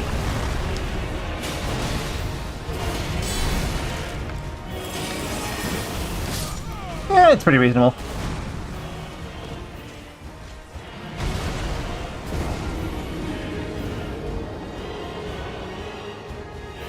So does he get a phase change at half health, or do I have to drain the whole health bar before the second phase kicks in? Because I know there's a second phase, so I've seen a lot of people bitch about it.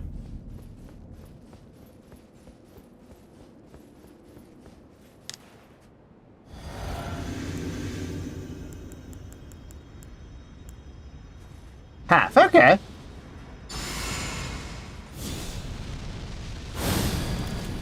I don't know, this seems pretty doable.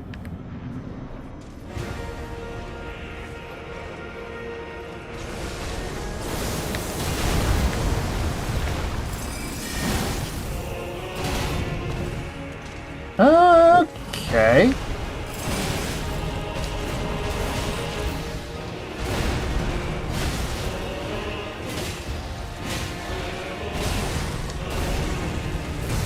Explode. And the follow-up to that, then you can poke.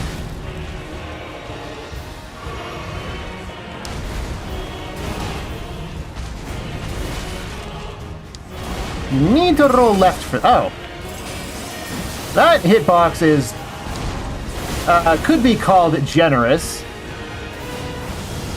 Okay, so you do have to roll, you can't just run it.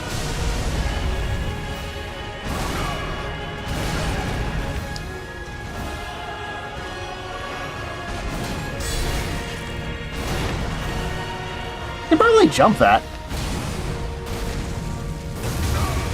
That explosion hitbox is a lot bigger than I thought it was going to be.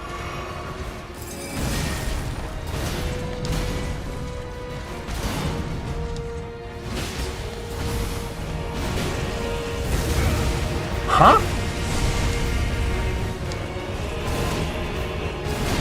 Those inputs were not at all what I was expecting to happen. Oh, he has the zipped forward bullshit.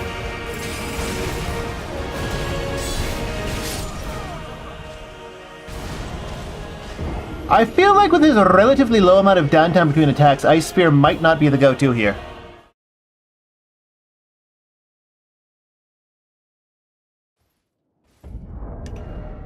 Like, he's very rhythmically paced, but the rhythm is slightly too sharp for Ice Spear. What about Blasphemous Blade? I've heard good things about this.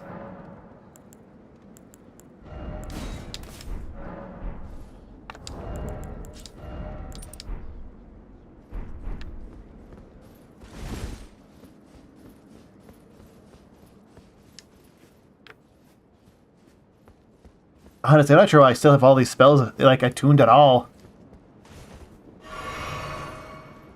Feel like I should drop them.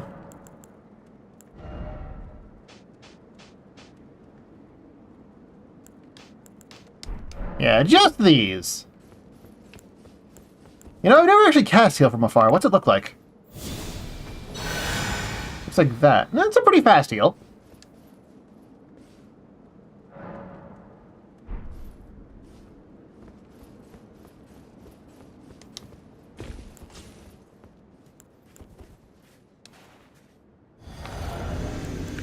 Do you have the +1?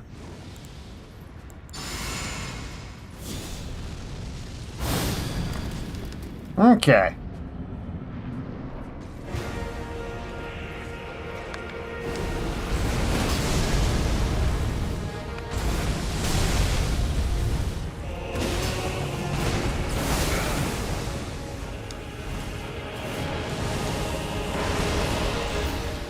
He's going to summon me in, or do that.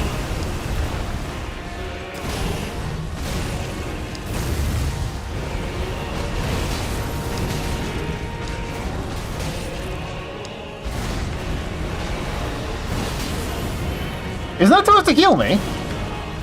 The reason it's not...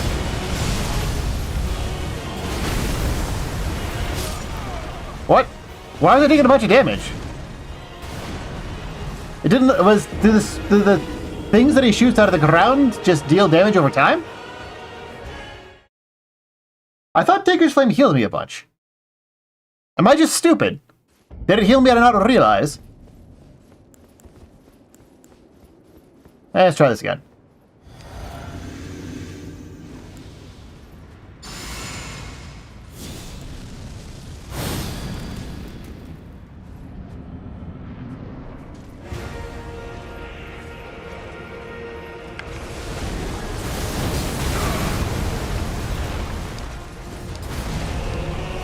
That is one of the things that heals me. Taker's Flames is also supposed to heal me when it hits.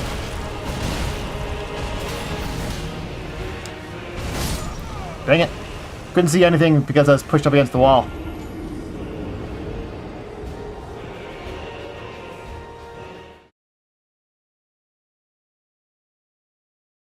Like, I've never used this weapon, but I had someone recommend it to me. Oh yeah, oil might help.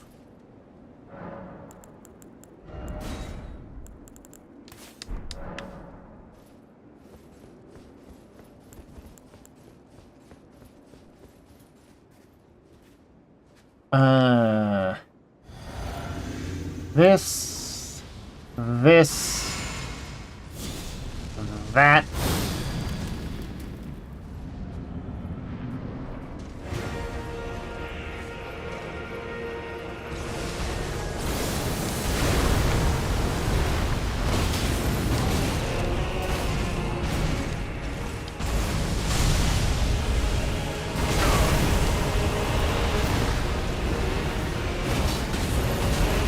Okay, so it did heal me that time, right? I wasn't looking at my health bar.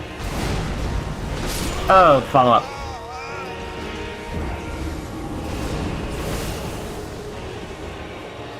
Man, even with this many stacked protections, I'm still taking a shitload of damage.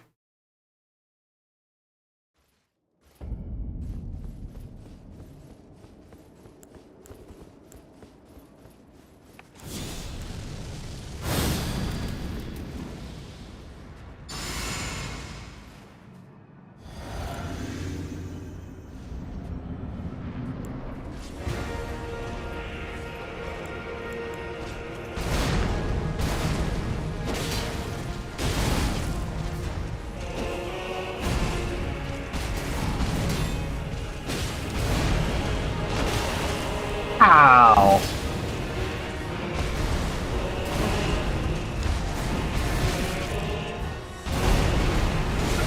Really? Okay, yeah, it does heal me a bunch.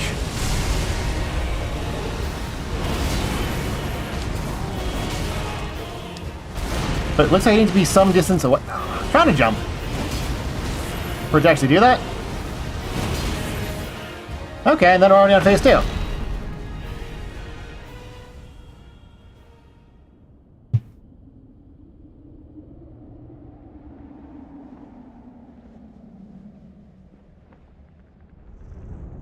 I'm still trying to get used to the Blasphemous Blade, so I'm not even... I appreciate the compliment, Ali. I just don't think what I'm doing is that impressive so far. It seems like it should be relatively trivial to know it, this guy. He seems... I mean, the first phase at least seems exceptionally well designed and fair. And I think if I wind up just accidentally killing him during this part with just trading with Taker's Flames, I will... or get close to killing him. I'll probably deliberately throw to fight him more appropriately.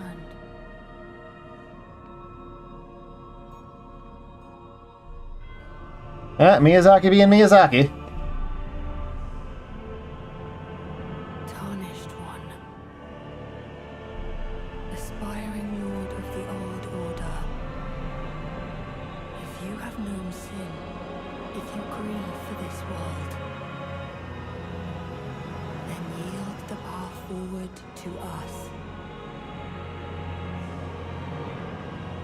Oh, 4 arms like Ronnie? And my promised consort, Radahn. This might be the part where it gets like really unfair, or whatever.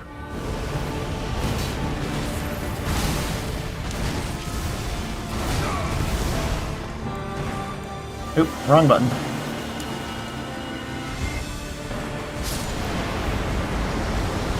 Huh, okay.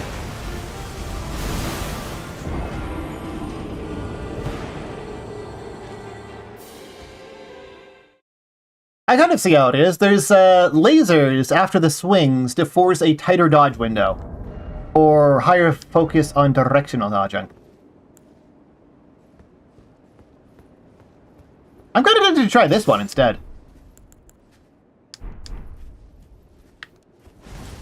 Wait, why is that fat roll?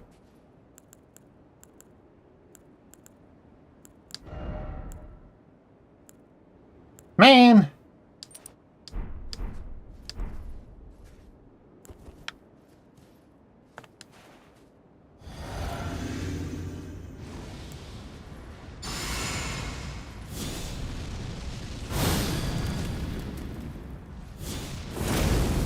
All right.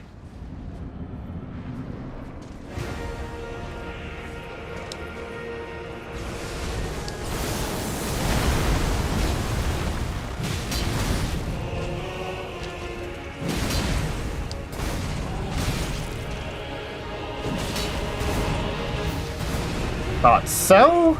Charged it there.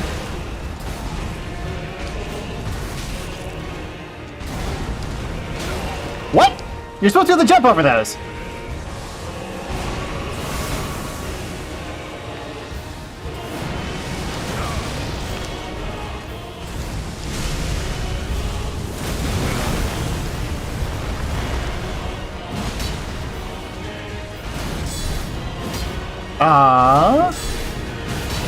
Really? I thought that was going to be a poise break. I've never poise broken this guy, but he can't have that much left. Gonna trade. Oh, he's gonna be slightly faster. That's a lot of poise on this guy. Okay. Either he reset when he flew off, or his poise is close to infinite.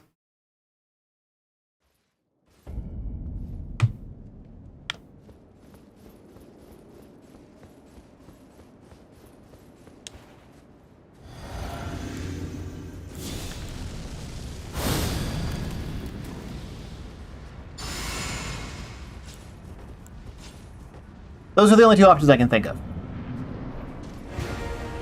Let's get about here. For the trade.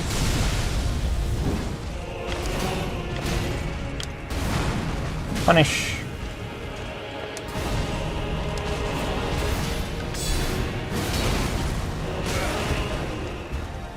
Can you not jump that if you're in melee because the swords hit you?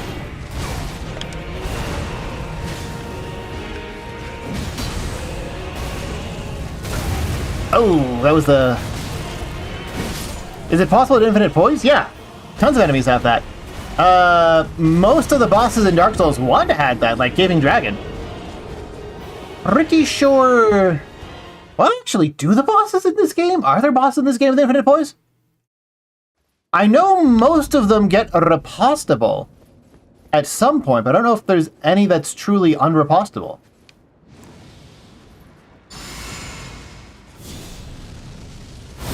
Huh.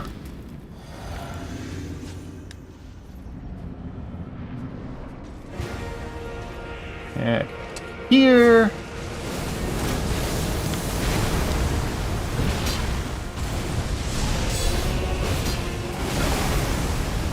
Completely worth the trade. It's gonna... Yep. Okay. So I guess he has what I could call level 4 poise?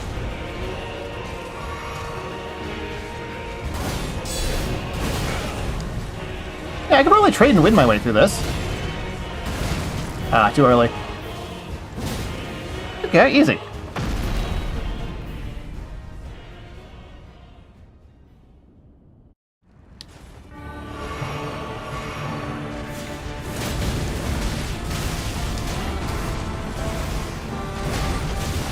Way too early on the dodge.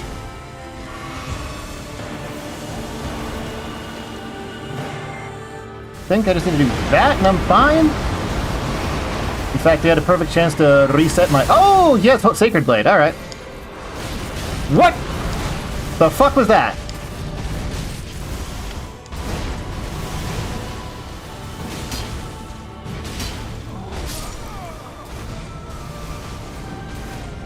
So I said, what the fuck was that like that? Because I legitimately couldn't tell what was happening. I guess, having time to process it, it looks like he was sending off clones that dissolved immediately into particle effects, but when I first saw it, I was like, what am I taking damage from? I can't tell what's happening.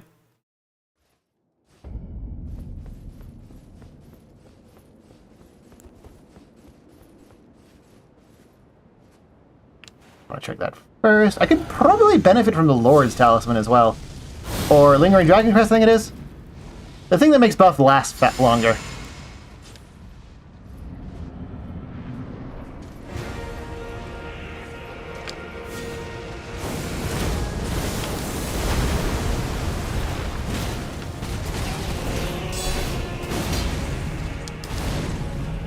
And nope, that doesn't break his poise. He'll probably have a voice reset now. Yep. Otherwise, I would have broken his poise like nothing.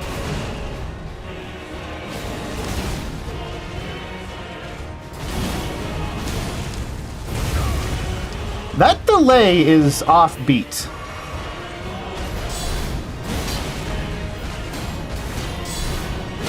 There we go.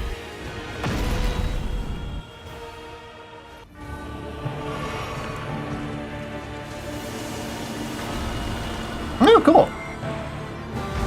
By doing this at the start, I get plenty of time to reapply my buffs. If the input was working... Hello, controller? Did my D-pad just entirely stop functioning for a second? What the fuck? Okay, that's dumb.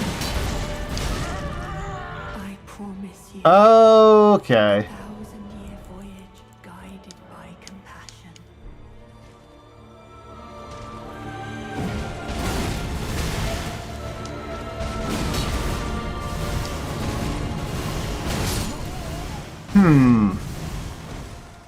Yeah, talking about all bosses have delays, but it's usually on a rhythm. Like, if they don't hit you on the beat, they'll hit you on the next beat. That's typically what they do for most bosses. The Blood Flame thing that he does is... Beat 1 is he sticks the sword out, beat 2 is the thing appears, and then beat 2.5 is the explosion. That's what was catching me. Wait, why the fuck do we even have this on? It's not gonna help me at all.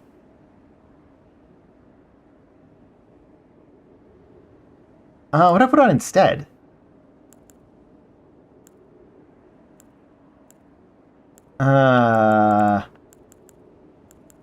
Boring, I guess. Baneful Bird Ring, maybe? Yeah, that'll do me more good. Yeah, everything has a rhythm.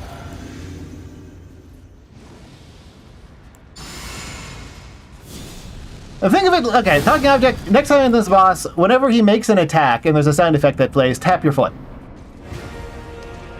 And listen closely for the rhythm.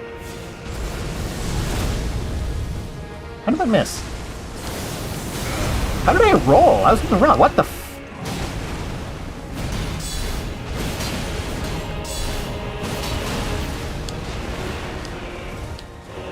Like, you saw it right there. That was just like 1, 2, 3... Like, there's very much a rhythm there.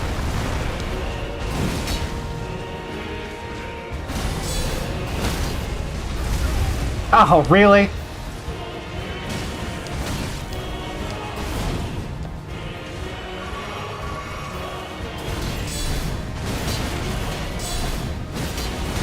I was... Okay.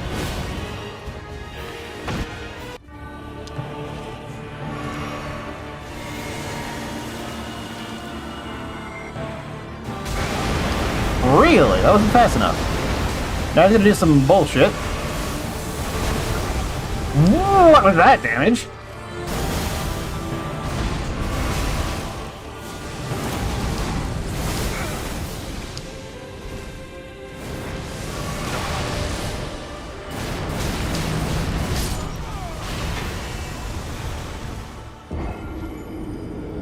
Huh. I really kind of wish both the boss and I both did half damage.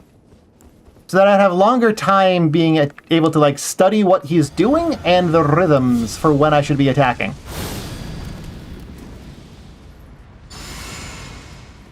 Yeah, it's hard for me to be able to articulate the rhythm that the boss operates on while simultaneously trying to learn what the boss is doing.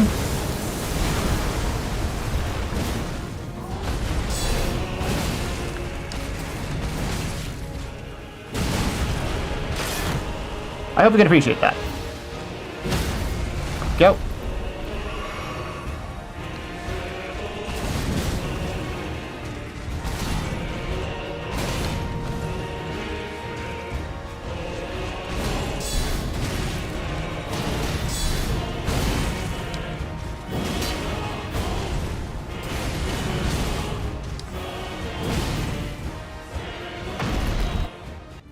Security level is to increase my defense and attack.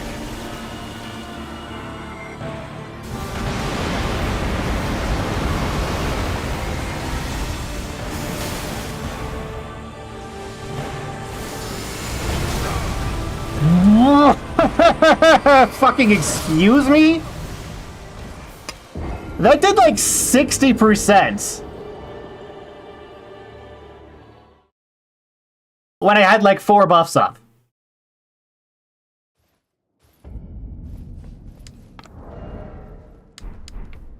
Much as I like this thing, I don't feel like it's the right play either. What do I want to try next?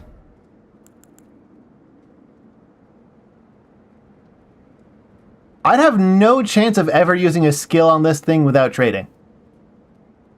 But its damage is pretty good.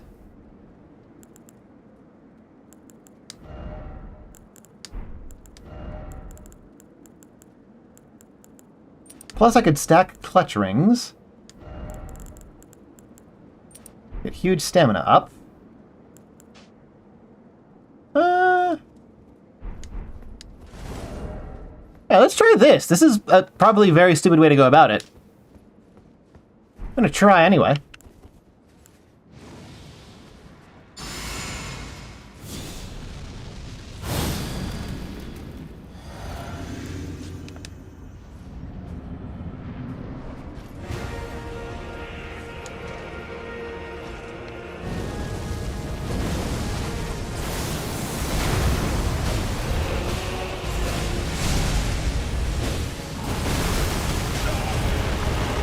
Huh. So when it does that big AoE, it lingers, and he's gonna do that. God, what on earth is that hitbox?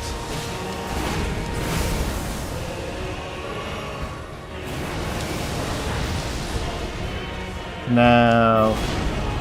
Oh, Lion's Claw.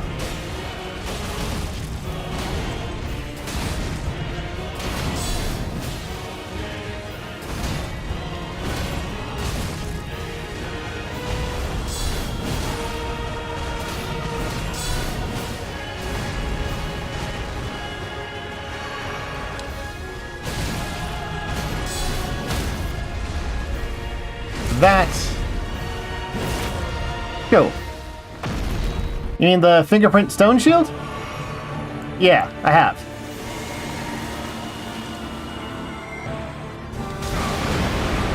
Well.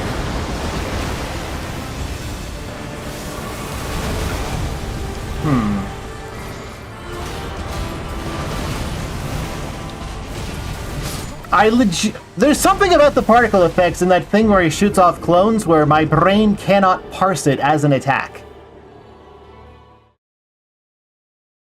It's not every fight at LFG, a bunch of them hit. This is the first time I've used this one. Yeah, Deep Protection feels like it might not be the right play and that I might want to switch to... I mean, I don't think I'm going to get a chance to pop it off. I'll probably be better off just tossing on another Sacred Oath afterwards, because that's all at the absorptions.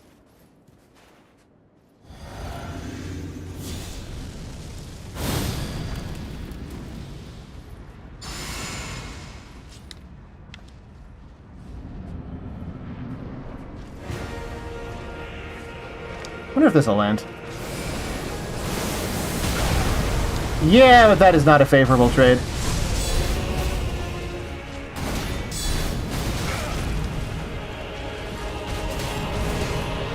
the back hit. Poise break.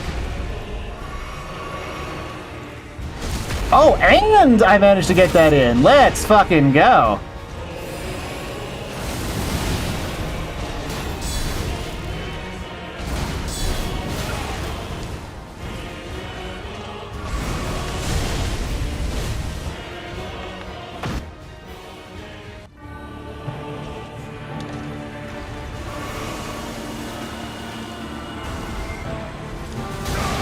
Nope, timed that a bit early.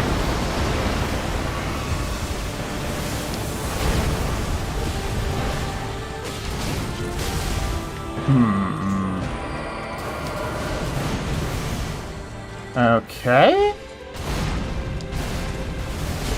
But I figured I was counting on lasers. Okay, now he's gonna do the thing that I can't read.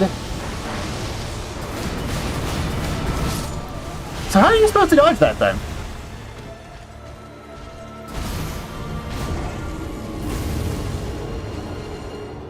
Like, I don't think I can survive blocking it.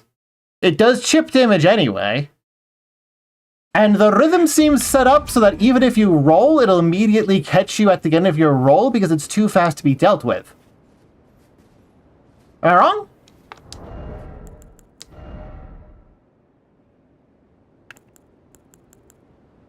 Where's my holy? Guess I could try that.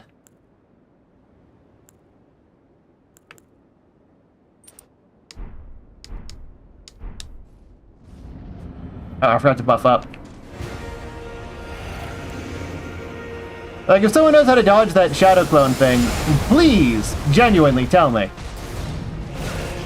Can't see anything from soft camera!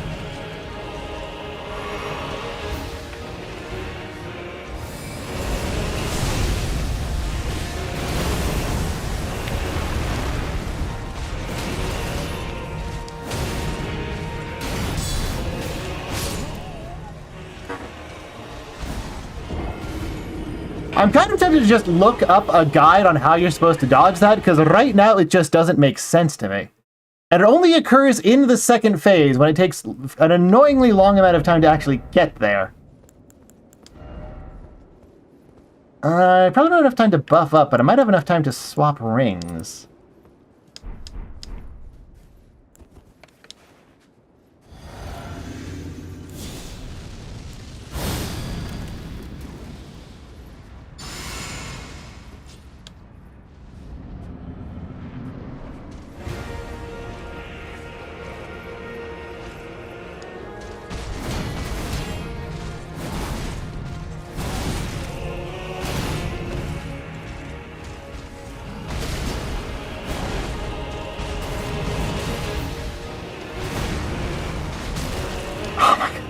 The range on that, like, ground pull thing is insane. Like, it feels like it just hits you.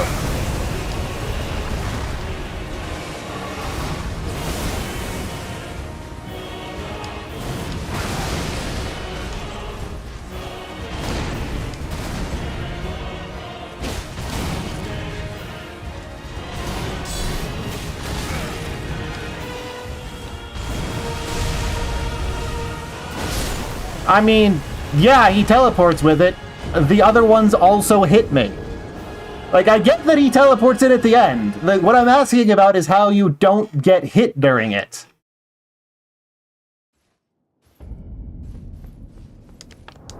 Not super... It's about a second, milady. Maybe you can outrun... I tried running to the side, didn't work. That won't... So that's not an option. Oh, wait, I need to switch this around.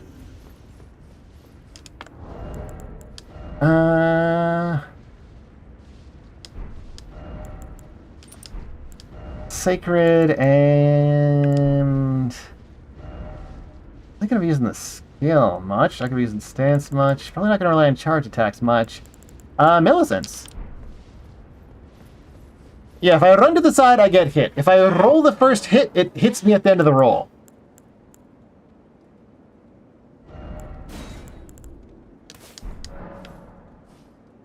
If I just block it, it does enough stamina damage that since I don't have a great shield, it just chews right through my hit points.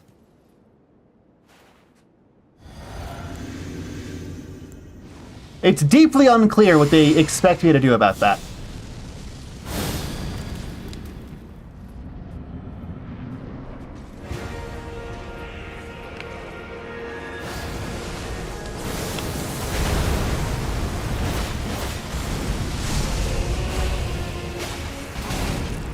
Holy crap, this thing does insane damage on him.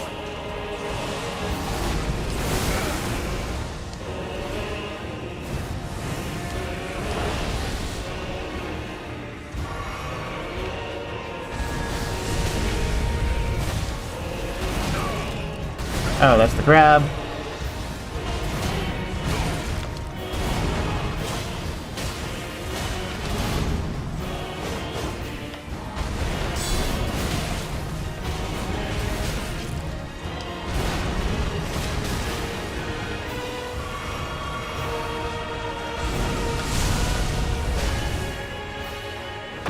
Hey, El Guacamigo.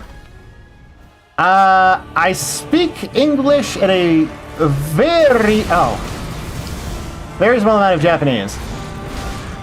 Oh, that's the grab. Promise you a 1,000-year voyage guided by compassion.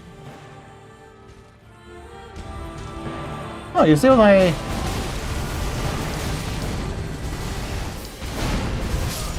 Okay. Well, that's annoying.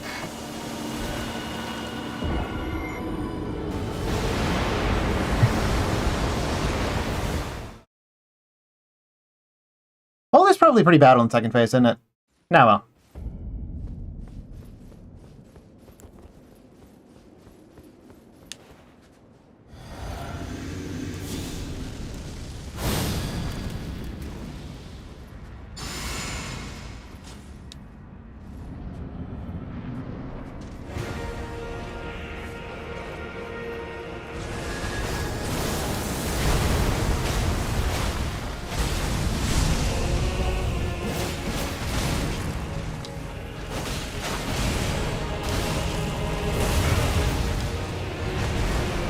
A delay on the explosion!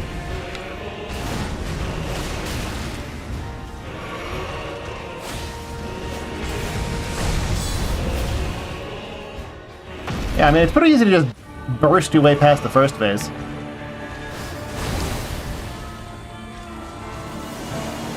I guess I gotta run...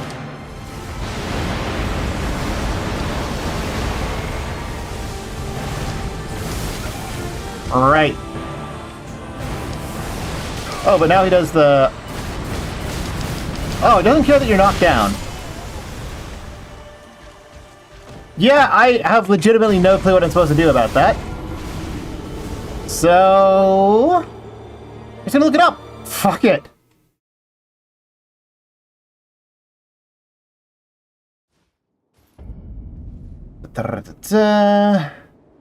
Phase 2.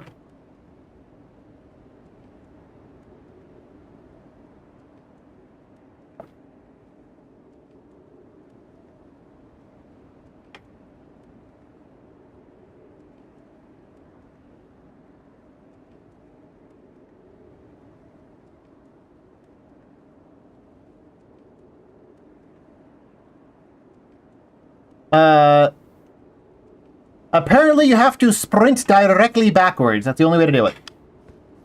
Anything else, you just get owned. That's obnoxious.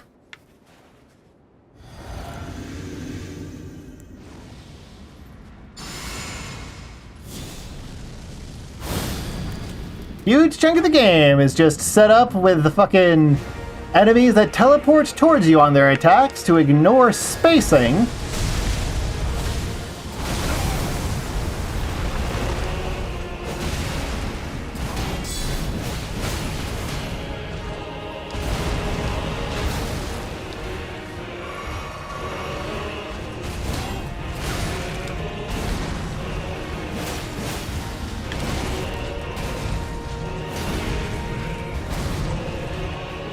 Oh, I wasn't expecting another one. Oh well.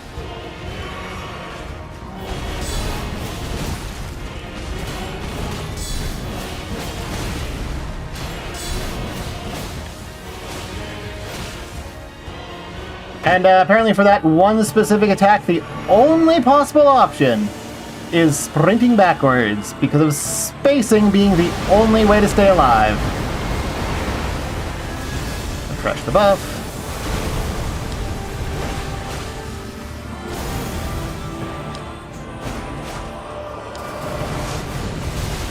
Oh, that's what he was doing.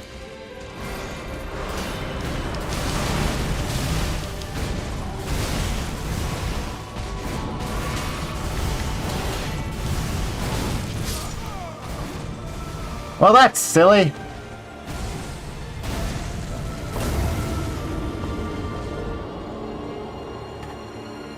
It's silly, but nothing in here is as bad as Waterfowl Dance.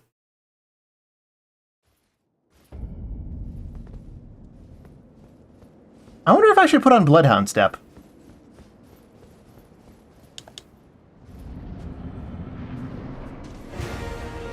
Oh, right, buffing. Eh, he may as well just kill me now then.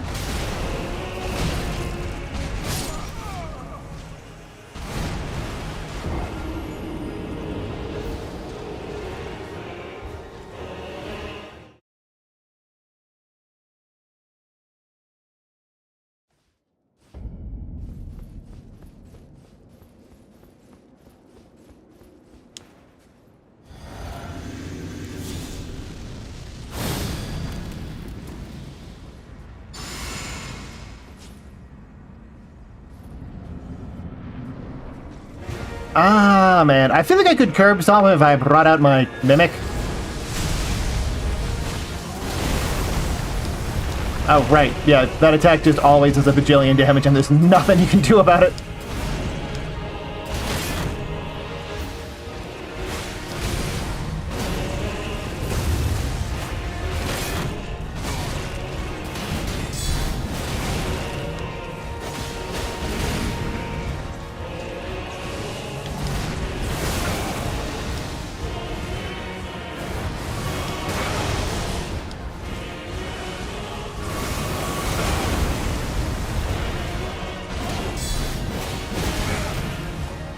Yeah, I definitely don't think Milady's the right way to go here.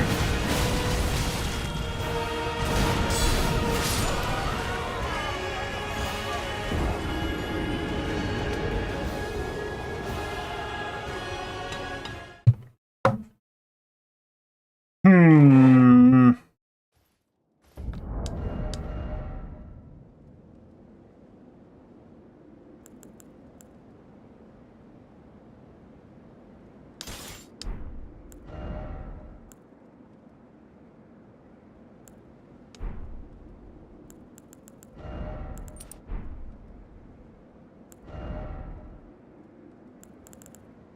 What about shield pokes?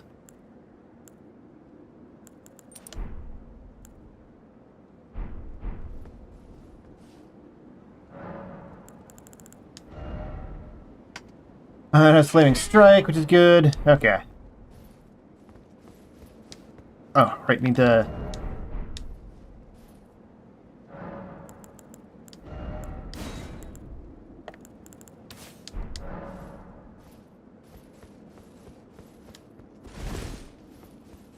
Alright, let's see how this goes.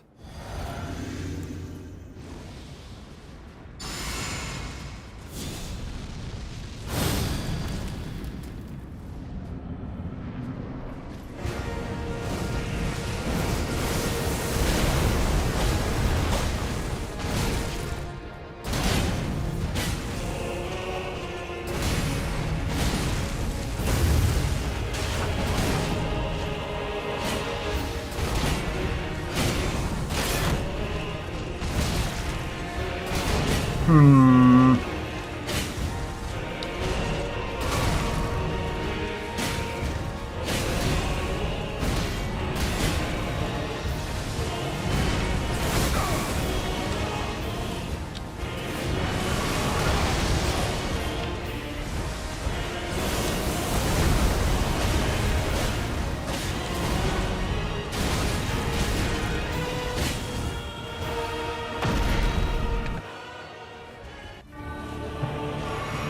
Yeah, this might be the route.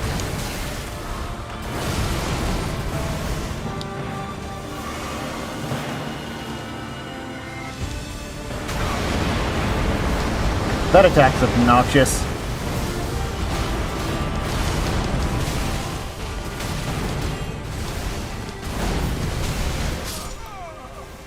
That's also a very obnoxious attack.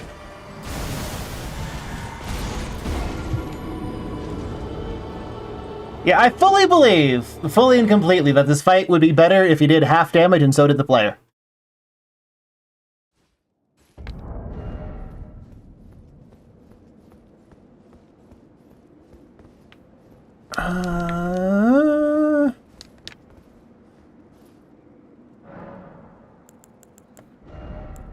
Let's go all in on offense and see how that works.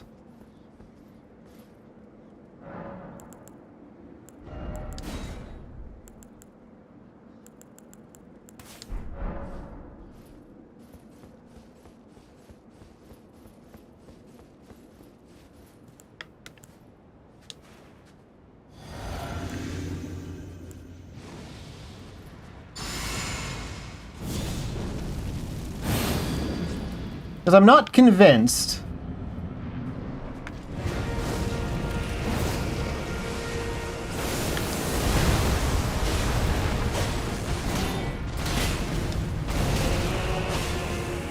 that my defense is helping that much here.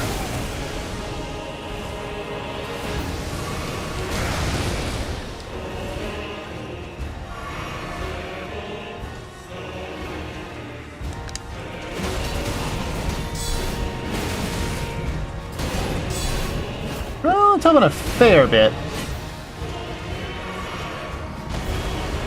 But not as much as I think a solid shield would help.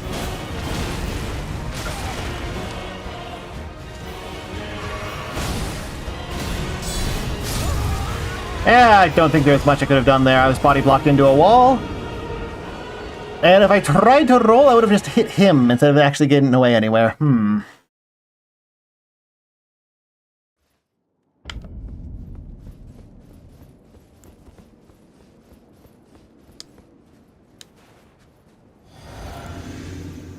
Oh, not that one. Ah, fuck.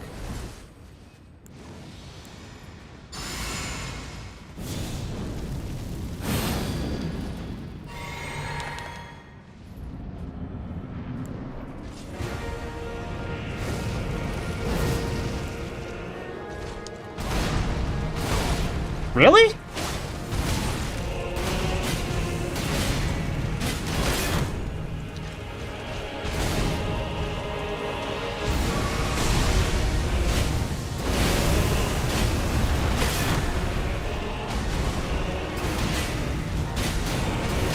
How are you not? There we go. Let's go all in on burst damage.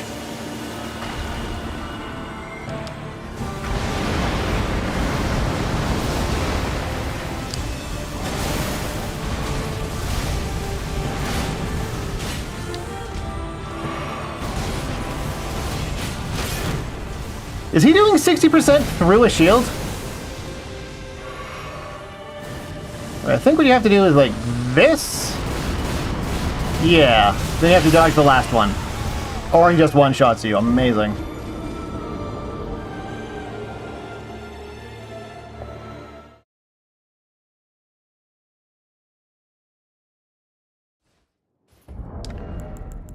The problem with the shield grease is that it sucks. Like, I'm sure it's very much a functional thing, but if I'm gonna use shield grease... Yeah, I was watching my stamina. I was hoping to be able to put him into second phase earlier. Because, like, there's no... As far as I'm aware, there's no place to just buy shield grease.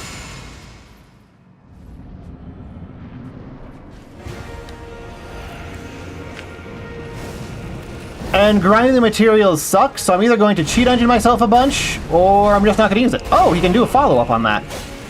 That's new.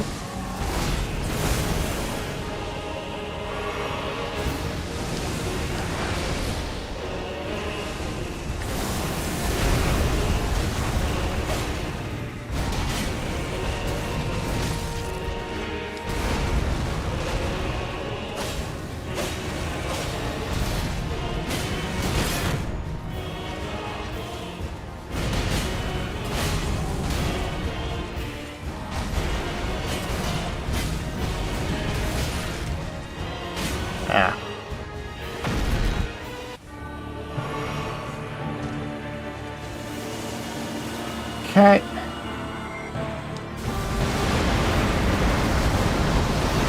Got lucky on the dodge.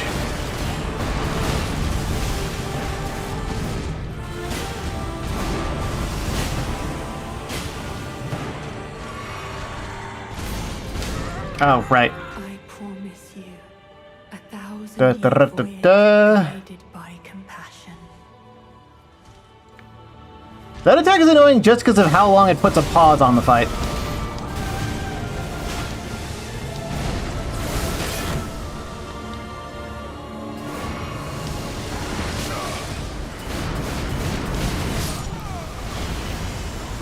You craft shield grease? No, I don't. The crafting system in this game is trash. Like, no. We do not craft shield grease around here. It's terrible. The entire crafting system in this game would be better off if it didn't exist. Like, it is an active detriment to the entire experience.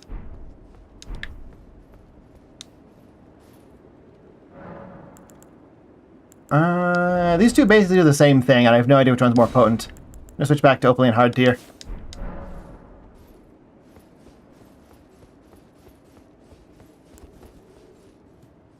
How much does shield grease even help? I don't know. Other thing I could do would be trying to swap. I could try this one. Yeah, let's try this.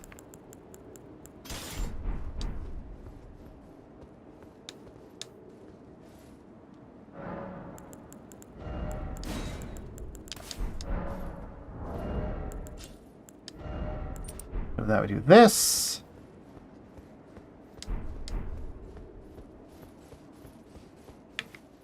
Oh, I also need to switch back to... Well, I'm not sure Deep Protection even helps in the second phase, because it's all holy damage.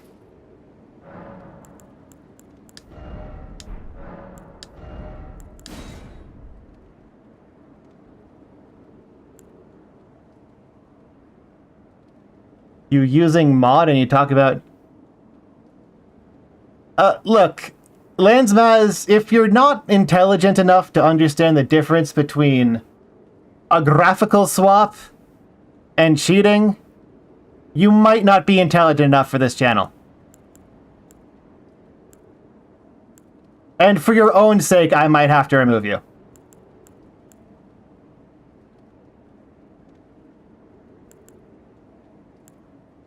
Where is Deep Protection? There.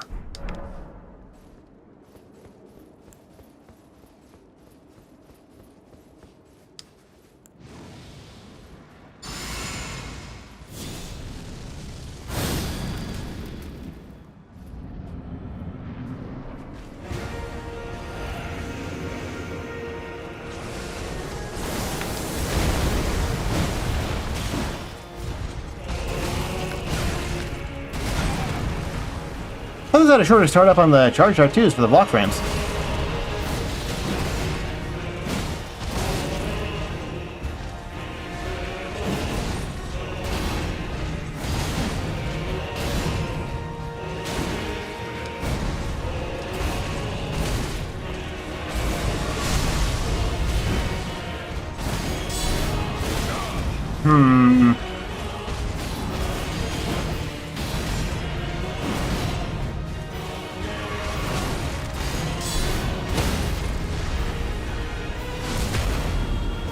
Hey, Azalea.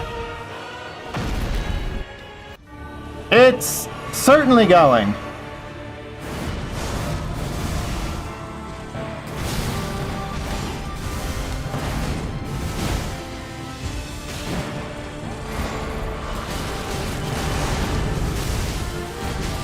Oh, that attack is just fucking stupid.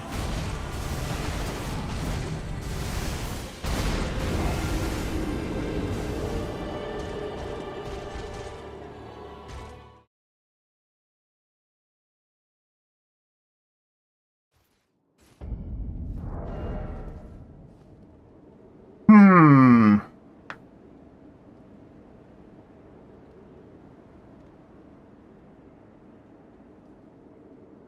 Hmm.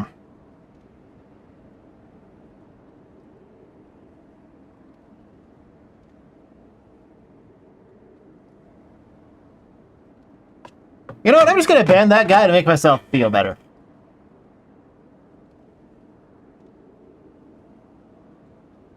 Let's see.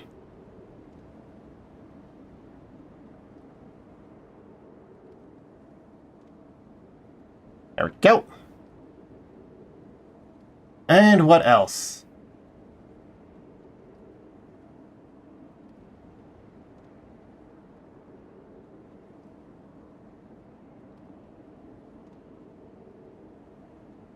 Trying to think of how I want to approach this.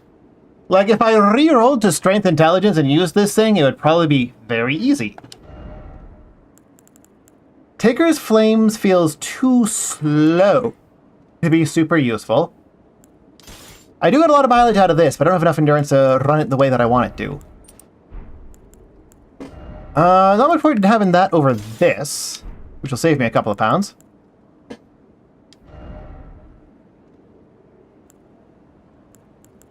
I guess I could just slap the Holy Stone Plate on? Maybe that'll help out a little bit?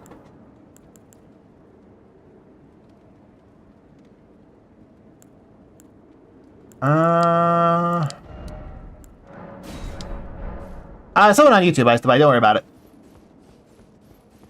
Because these are both just, miracles anyway.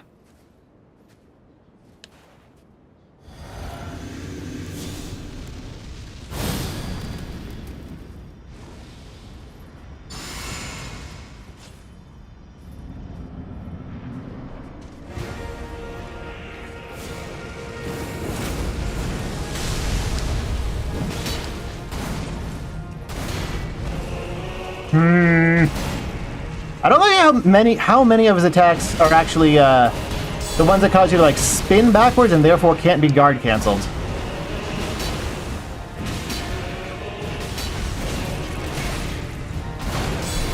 Poise break.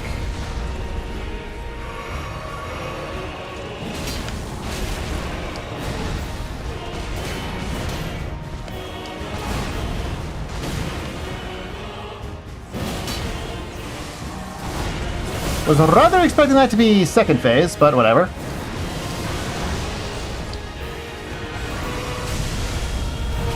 That will be.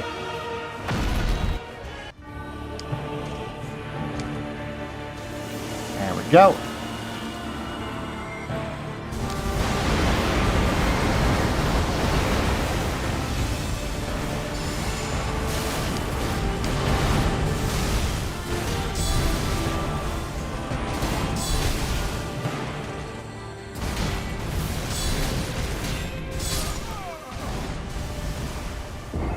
Okay, someone else to ban as well.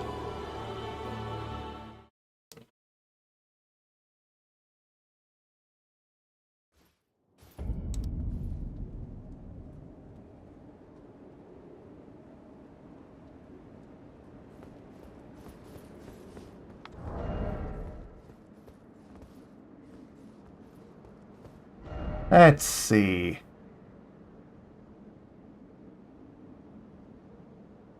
Yes, he always has extra shit from this guy after each swing once he hits phase 2, which can be dealt with, but because it doesn't, like, exist as part of his kinetic chain, I kind of have to memorize it instead of just, like, looking at it and remembering it.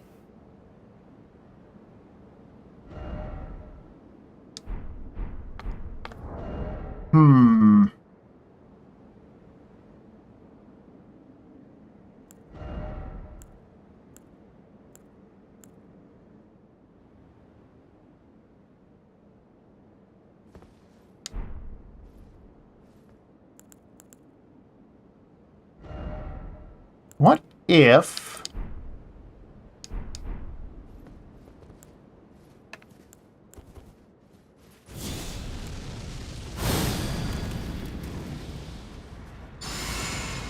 that...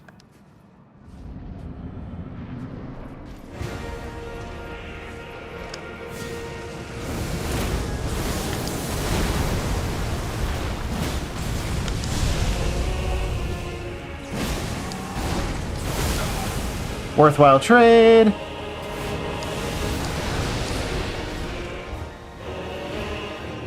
Poison's probably reset.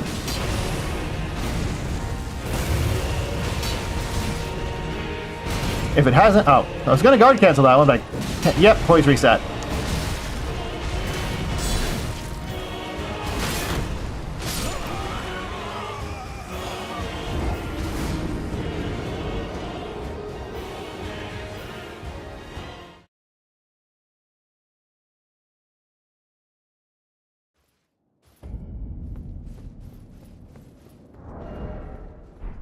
Yeah, like, actually, there's a lot of people out there that don't know the difference between, like, they think the way to win an argument is to redefine what words mean, and therefore they're correct. Which is something only really stupid people do. Oh, wait, forgot to go do the thing. Just kill me.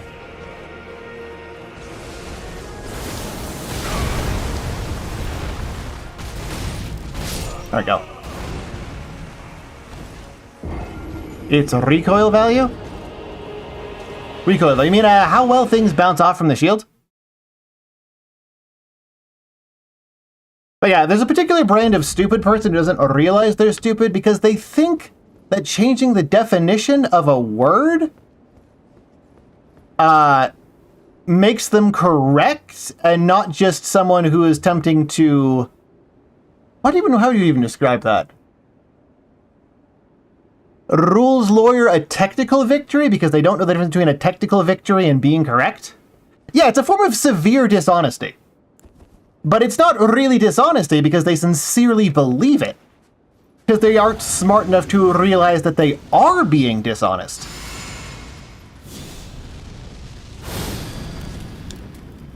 And there isn't actually anything you want to do with those people except just ignore them.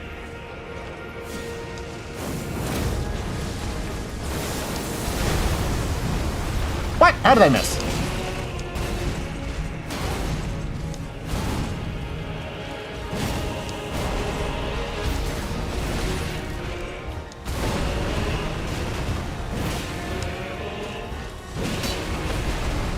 Should have gone for a full charge. I thought it was out of range. Really? There we go.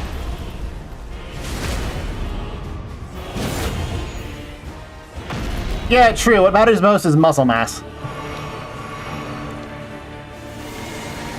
I'm probably gonna eat shit from this. Yep. Really? Twice?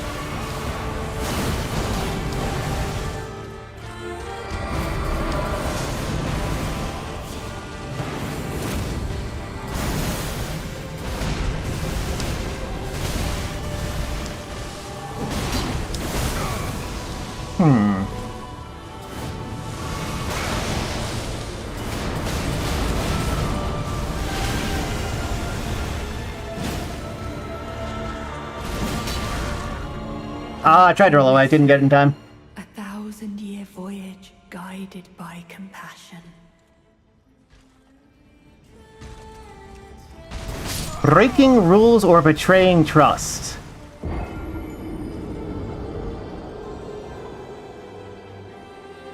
Are these like all alts of the same... This has to be all alts of the same 10 IQ idiot.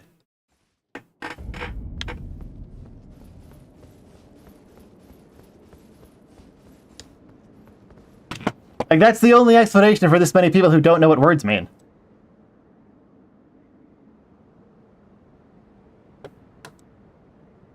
Wait, this thing's not even visible in this chat. Well, whatever.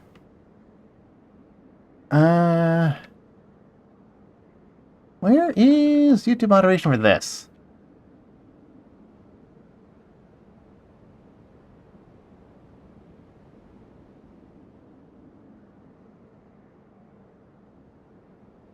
Huh. Not showing up in YouTube chat at all. That's weird.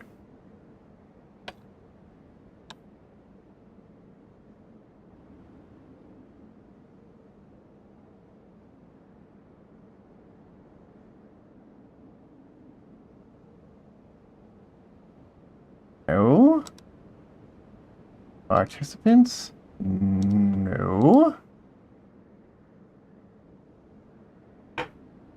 Hmm.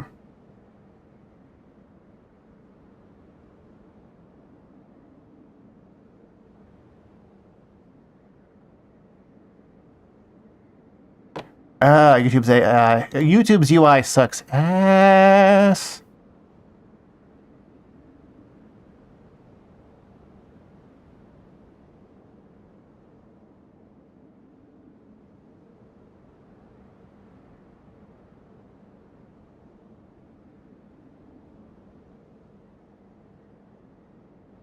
Just a second.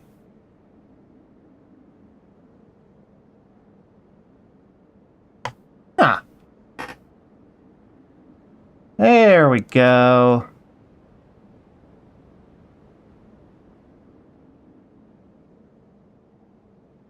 Cool.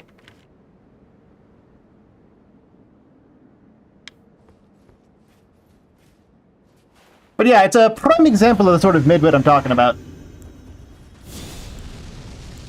You can't really call that sort of person dishonest because they're not smart enough to actually know what words mean.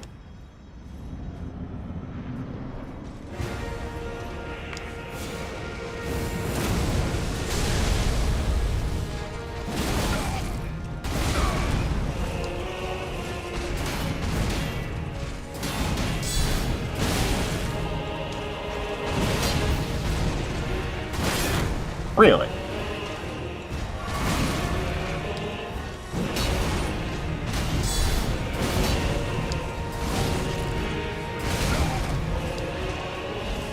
What's worse, someone lying or someone dumb?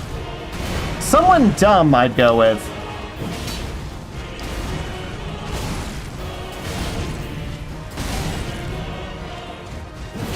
Give me a second.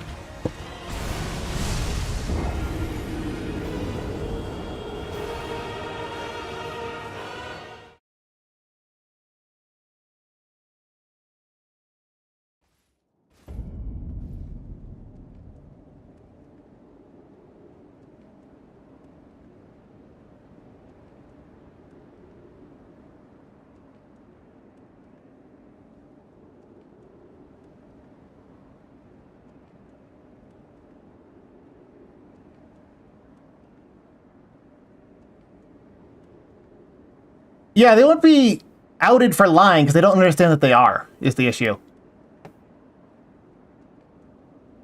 Does this take accept? That work? No, it doesn't take things that way.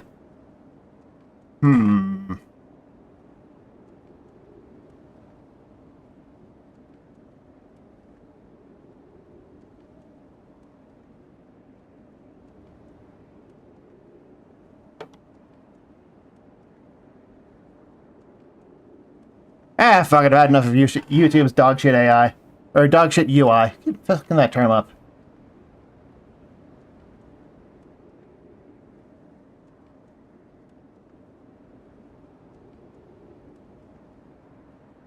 Management.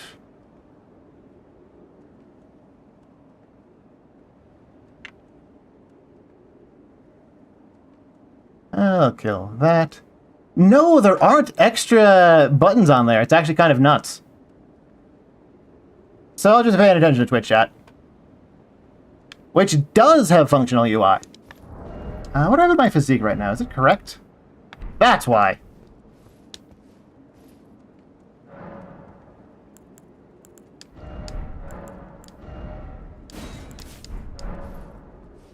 Yeah, YouTube is barely functional in a lot of ways.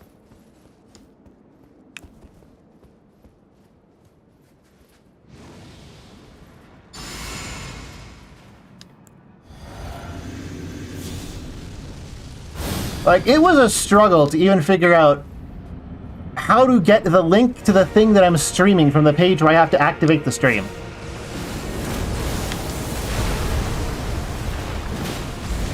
There we go!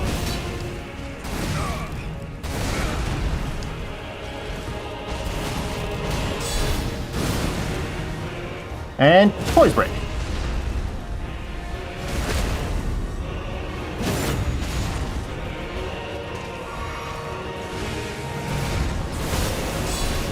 Oh, right, can't do that.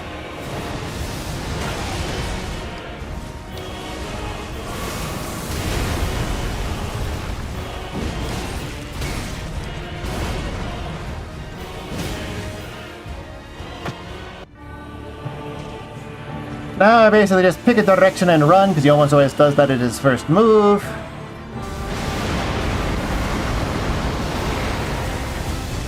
Cool.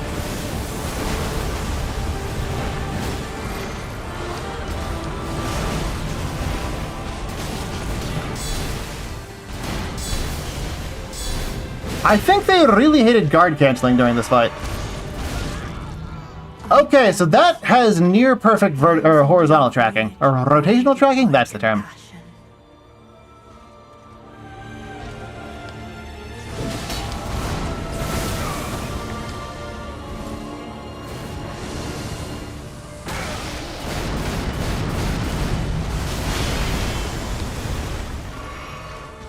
Huh.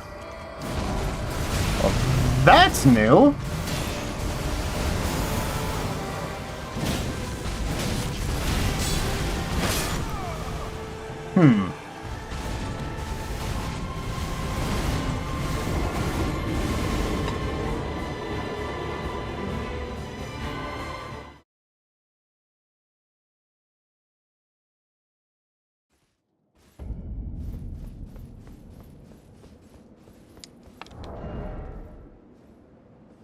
I do think this is actually probably what I want, though.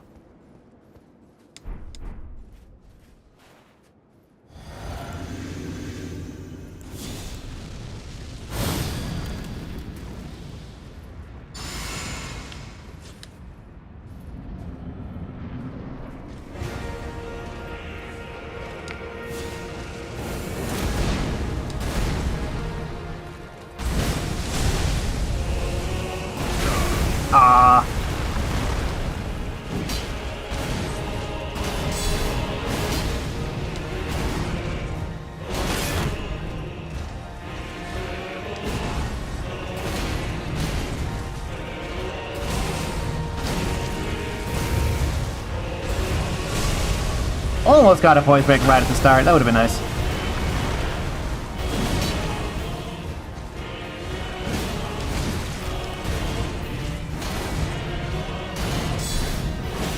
That was not a poise break?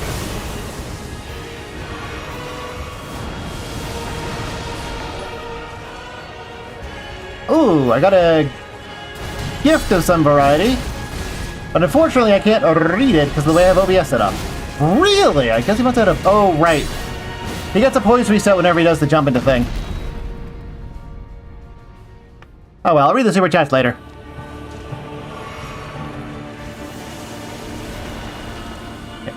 Dum.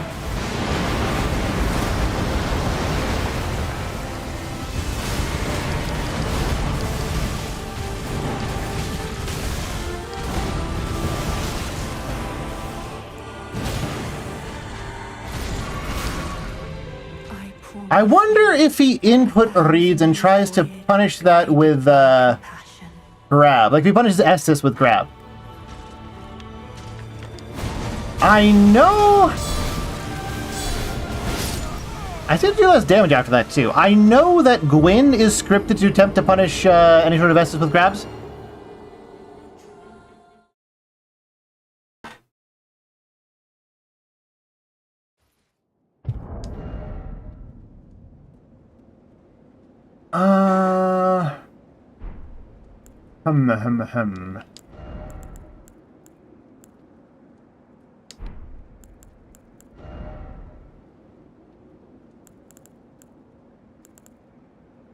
Grinding up the livers is a pain in the ass.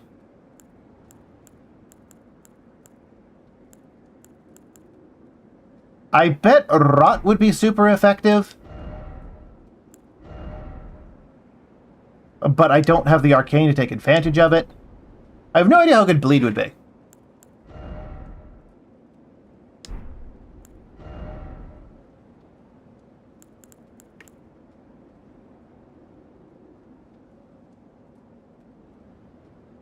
I guess I could try these?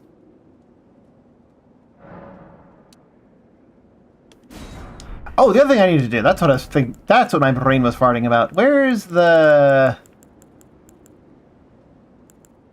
Not that.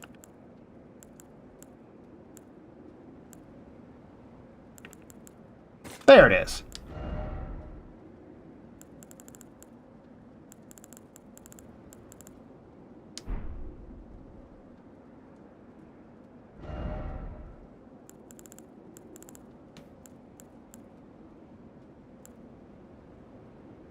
The rot pot's on there.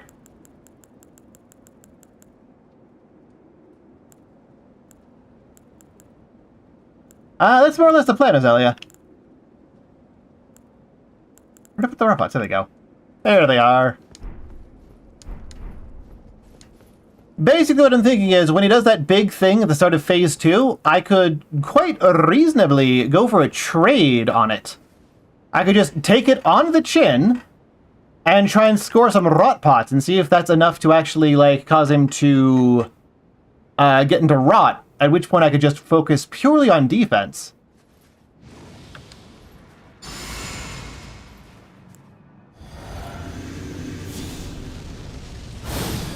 He's weak to rot? I mean, I assume so. He's Radon. Radon's whole thing is that he's weak to rot.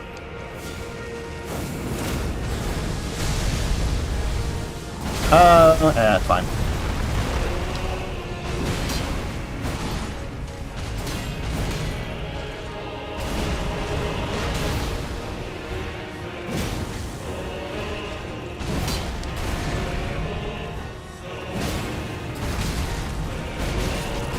That was so greedy of me to go for that.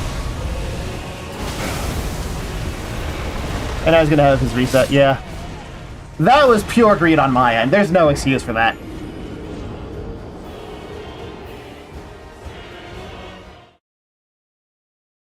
Only his first form is his second form vulnerable to rot at all? I really wanted it. I like the poise breaks. They're satisfying.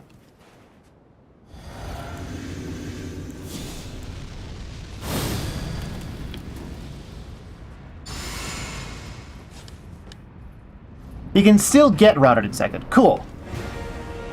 That's what I need to know.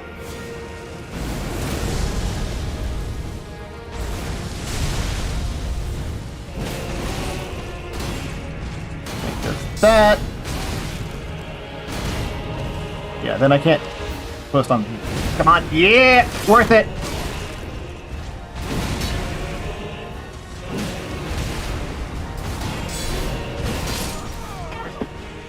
What?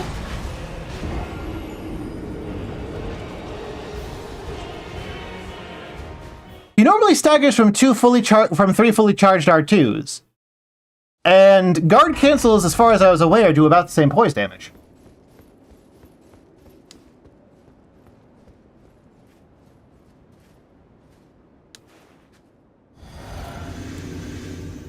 Is this like Millennia's bullshit, where she's just immune sometimes to poise break because the developers felt like it? Because she was his ultimate Mary Sue waifu?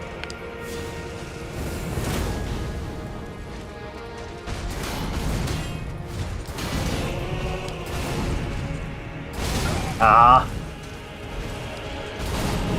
Okay, good to know that I cannot actually jump that.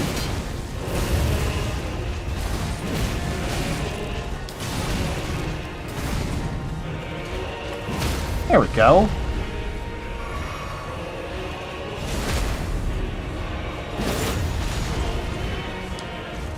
And that should be phase 2. Cool.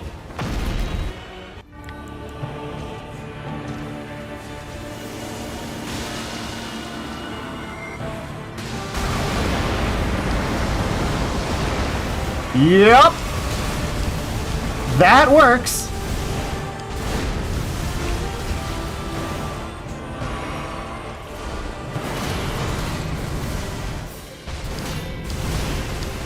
Ha-ha!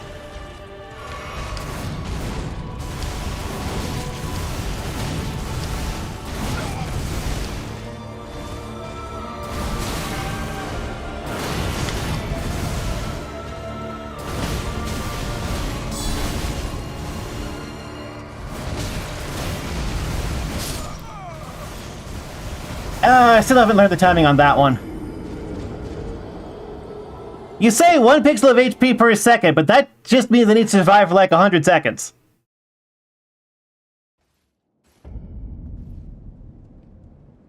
Like, that did half of his phase 2 hit points in total. All I was doing was, like, stalling. Theoretically, I could take off most of his hit points that way. Rather than grinding up this bullshit, though, I will Probably... yeah, I'm just gonna give myself a bajillion Scarlet Buds, because grinding is boring and I don't want to do it.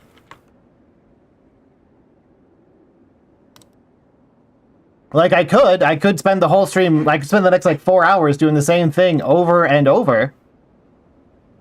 But I don't think anyone here actually wants to see that.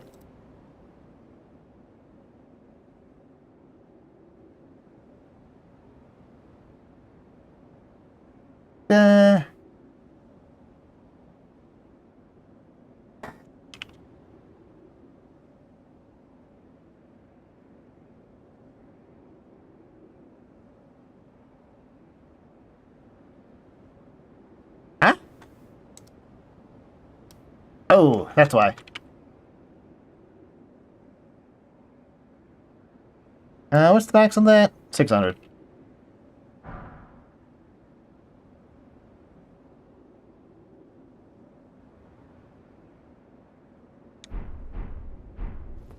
Because I didn't want to grind. Like, I'm still limiting myself to 4 at a time. It's just that instead of having to go out and do something else in between each attempt to grind up Scarlet Buds, they just come back at a bonfire, which is what they should have done in the first place. Oh, whoops. Well, so they don't have to worry about limited resources. I wonder how well these worked on the first phase.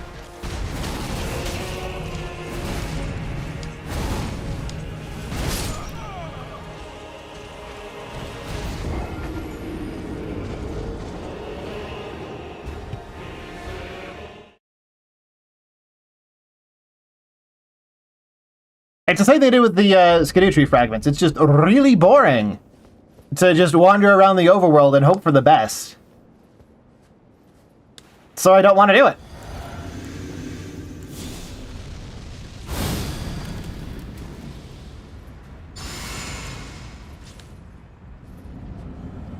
So I'm not gonna.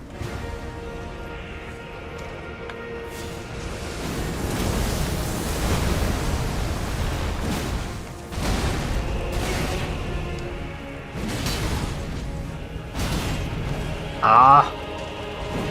Oh my god, it buffered the guard cancel that long?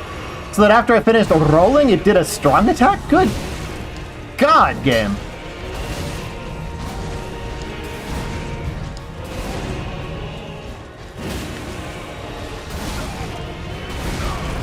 Eh, worth it.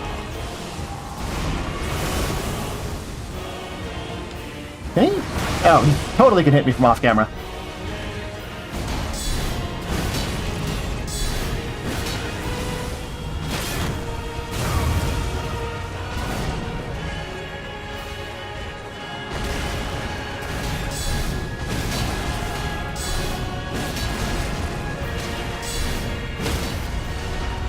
What is up with his poise sometimes? That was like 5 guard does he have like specifically resistance to poise damage from guard cancels? Not the only thing I can think of that would explain that behavior.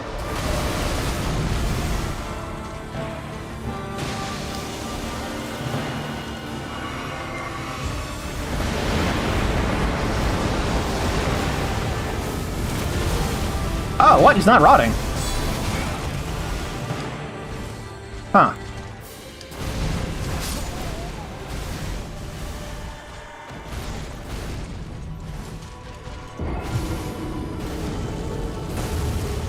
Yeah, I'm just not a fan of the projectile trails after attacks.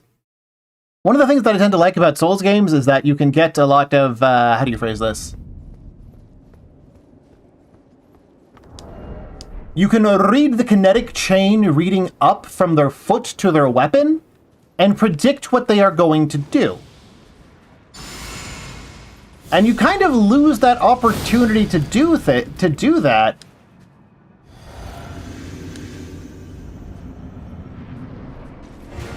if they have projectiles after the attack. And it becomes more about memorization.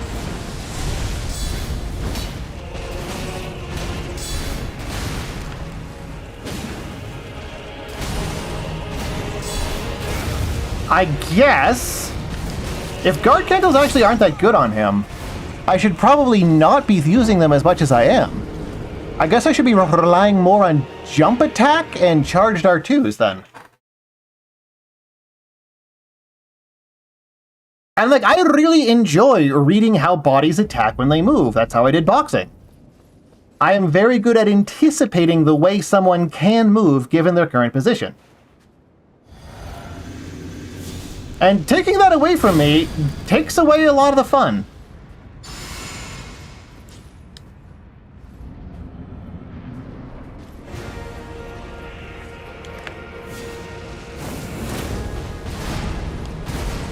Follow it up? Nope.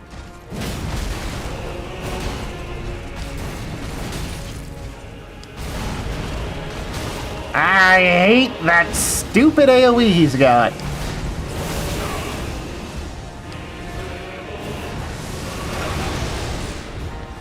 I'm so tilted because I always eat shit from that one AoE.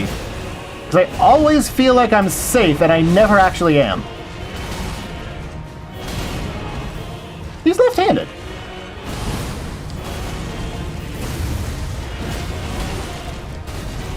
Okay, do I just not have any understanding whatsoever of how this dude's poise work? Because my brain was telling me that that should have been a poise break.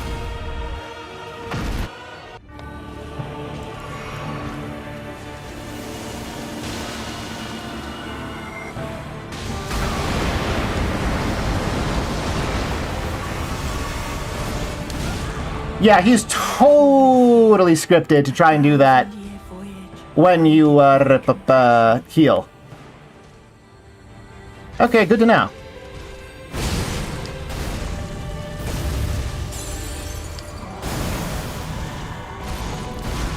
Oh, he does it again. Let your thoughts be only of love. I mean, it's fine. He's still rotting while this is going on. And it doesn't deal damage, so if we just...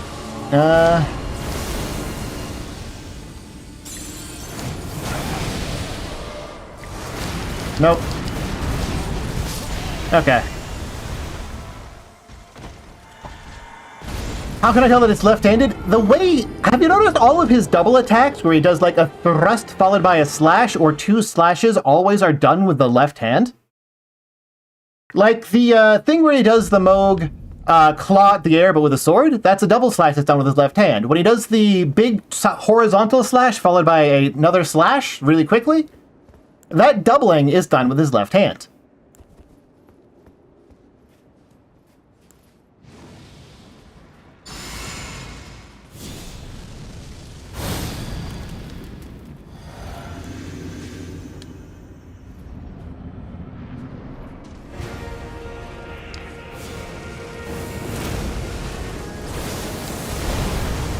And free charge dart 2. Free guard cancel.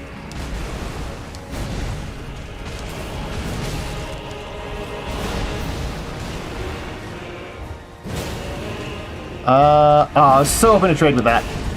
I'd be able to trade with this. There we go. Well, the reason I'm not focusing on dying during that is simply because, oh, yeah, there's no way I can get in a range to do the... Oh, maybe.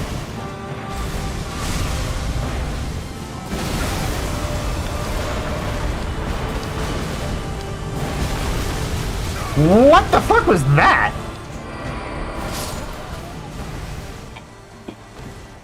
Have I seen that move before, or is that just new? So I definitely want to finish phase 1 closer to the center of the arena so I can do it, set up the rot box. How do you dodge that last AoE? I don't know.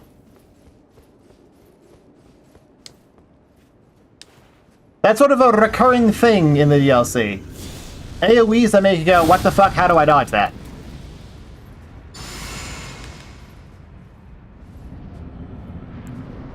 And I don't think I ever figured out how to dodge the Scato Tree Avatar AoE.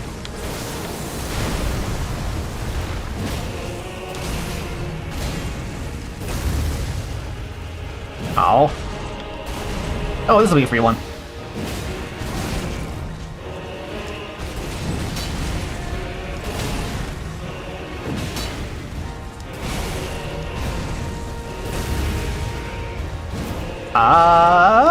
Maybe. Maybe there's a poise break. Nope. Does he have shortened hyper armor recovery times? Because I feel like in terms of poise damage, that should have been enough. I am addicted to their poise breaks. They feel so good. They give me so much control over the fight. It doesn't matter if I take a bunch of I don't think I have run out of Estus once during this fight. So I don't really care about trading damage so long as I can recover afterwards, which I can do if there's a poise break. That's why I'm fishing for him.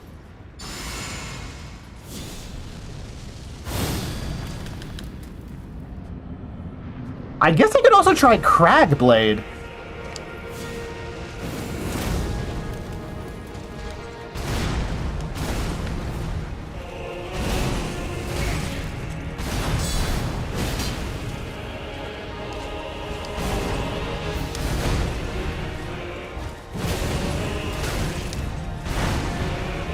And 3.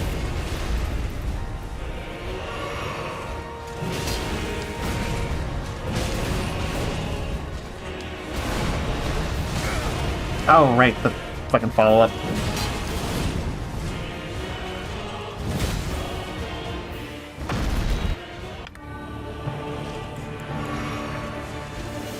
Perfect! Let's trade, baby!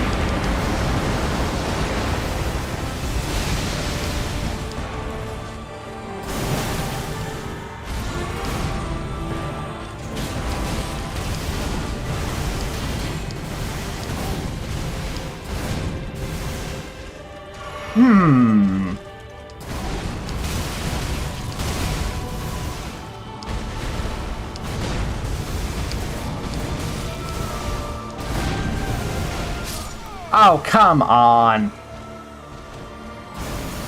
There's no way to predict that he's just gonna randomly throw out a huge AoE. Oh, you can parry this guy? You can parry this guy. Well, let me just mix up my Ashes of War a bit.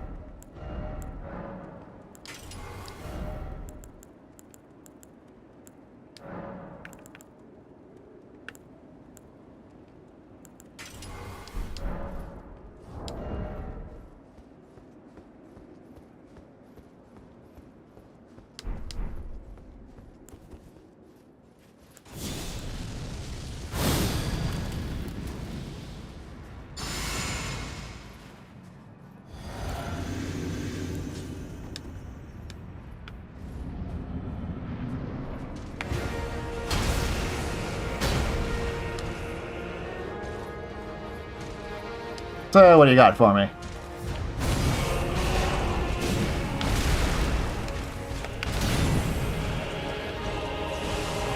Can I parry that? Not if I totally mistime it. Then he's gonna do the... Yep. You can parry... You probably can't parry that. Way too early.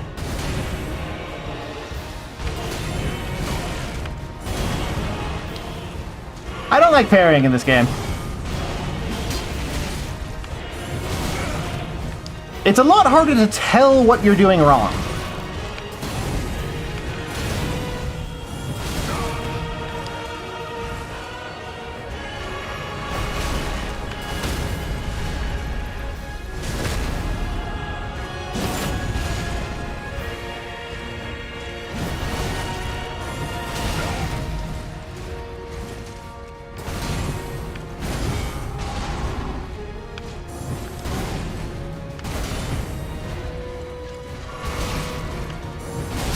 Like, I'm really struggling to tell if the attack just isn't parryable, or if I'm parrying too early, or if I'm parrying too late.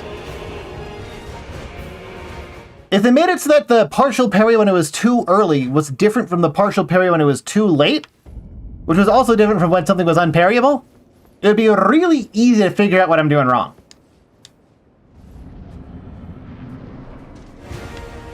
You gonna travel the Jonestown School Age Jack? Hell yeah, I am! Like, that feels like it should be parryable, but I don't know if it is.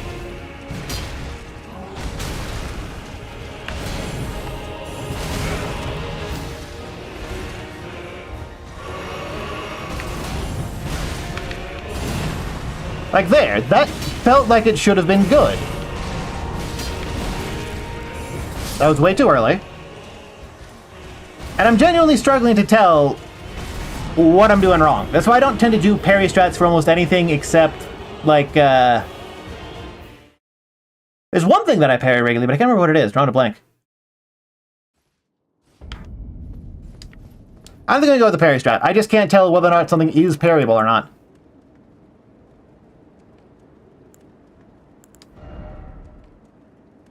I do have that correct. What I want to do is change you back to... I wonder if Holy Ground could make a substantial difference here. That's worth a shot.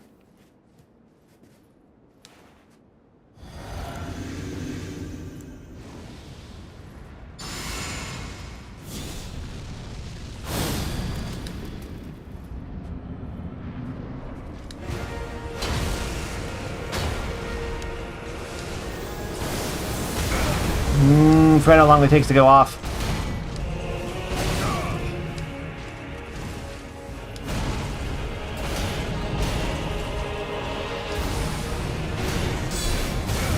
Right.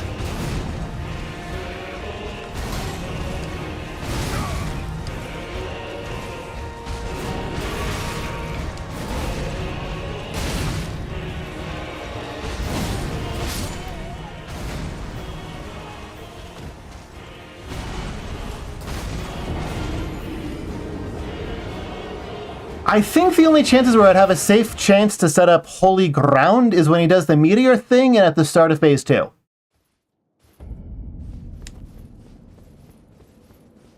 I don't think I'll get any other chances past that.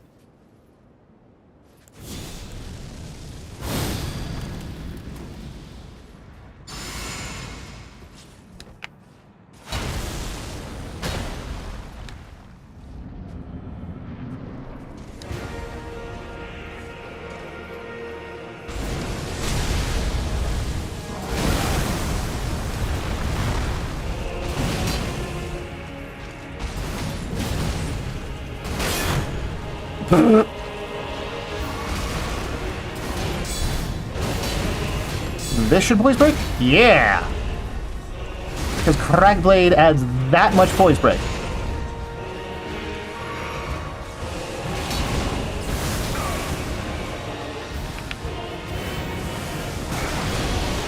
Nope.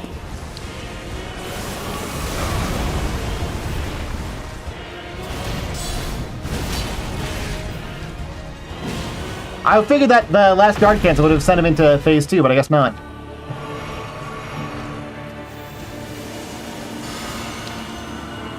Might be worth if this gets off.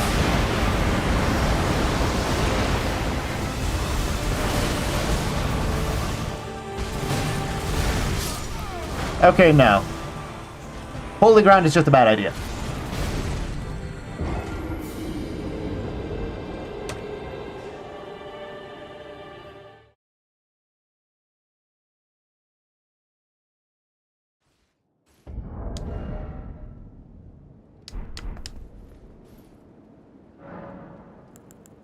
Doing some mental math here.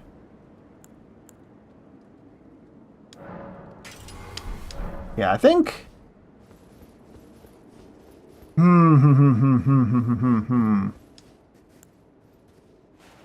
Carrion Retaliation may, on paper, be able to reflect the lasers, but I think on a lot of penetrating stuff, it doesn't actually reflect anything, it just generates projectiles, which is less than ideal.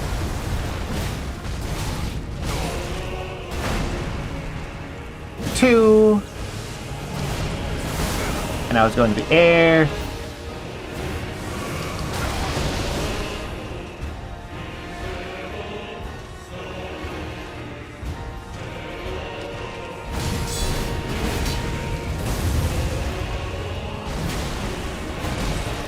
Again, how... Oh, right, because it went into the air.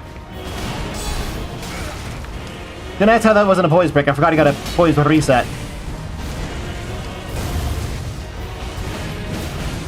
How is that not a poise break?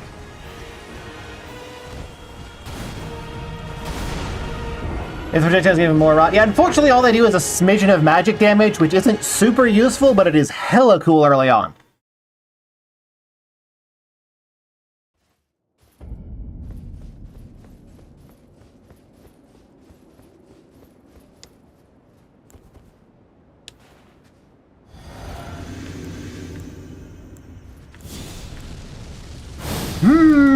I feel like at this point, I could probably, and pretty trivially,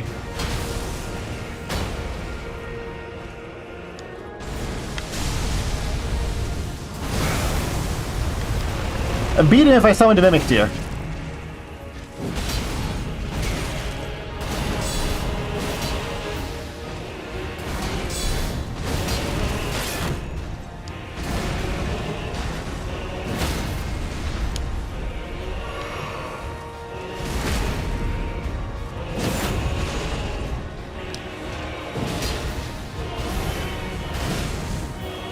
Oh, that was a pretty good trade.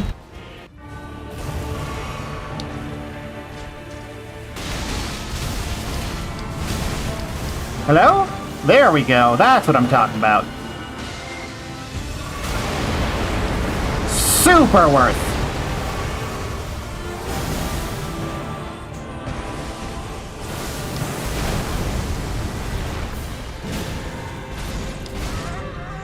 I promise you, 1,000-year voyage. Where's the hitbox on that? I swear I hit dodge, but it didn't go through, which means I got hit like a couple of frames earlier than I was expecting.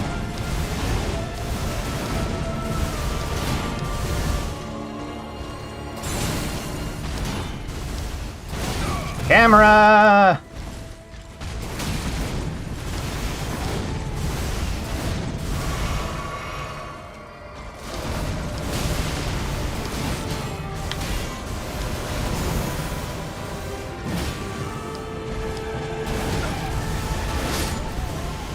Huh. Yeah, with the rot pots, this seems very doable. Unless there's a secret phase 3 where he gains a bunch of extra attacks. But I'm going to try this with Mimic.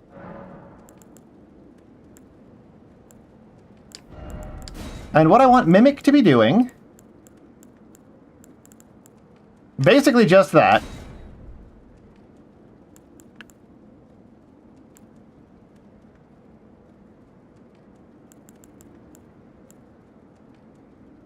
I guess also...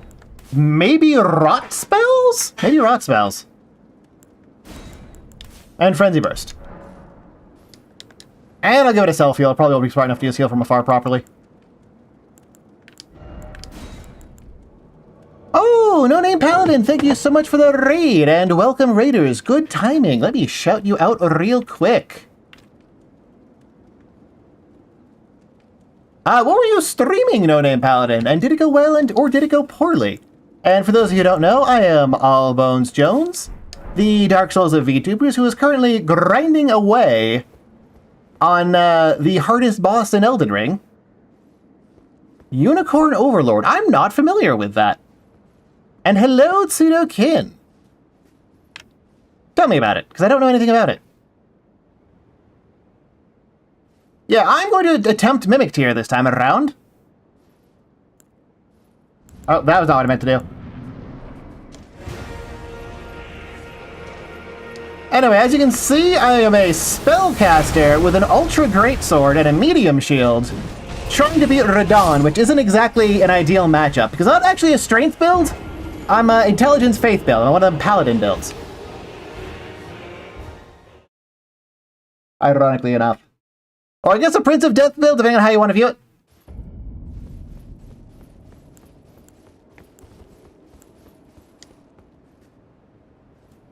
The first up, Physic,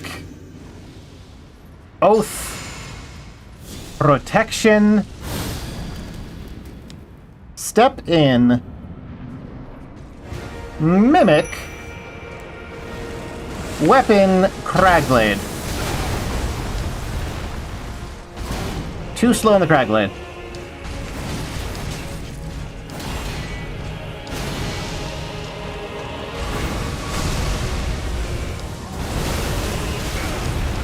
Still no idea how you're supposed to dodge that one. I'm all fucked up that I have the Cragblade buff on. Throwing off my mojo. Oh, but I can whip it out now.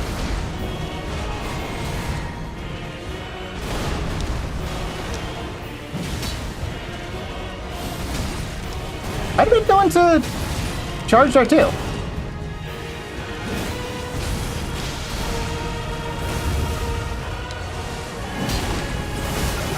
Why did it dodge? Feels like there's suddenly like a 1-frame lag on my inputs. Looks like it gets incredibly crunchy. Oh, you mean the game, like in terms of numbers, gets crunchy?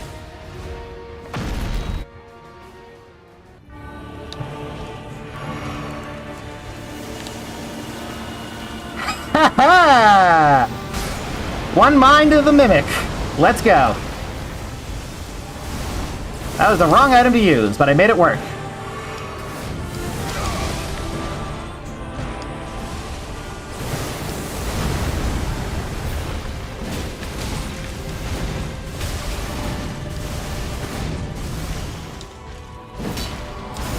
How is that not a hit?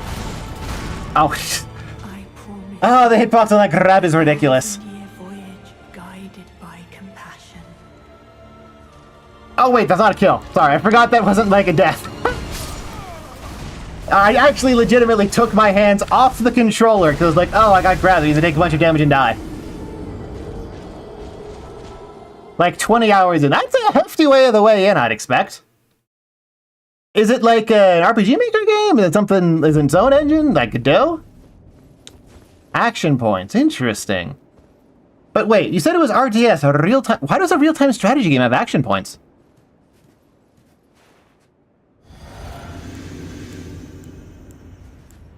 Look, talking object. I am extremely and supremely averse to human contact, alright? It's reasonable for a guy like me to simply assume that human contact is lethal, because mentally it is.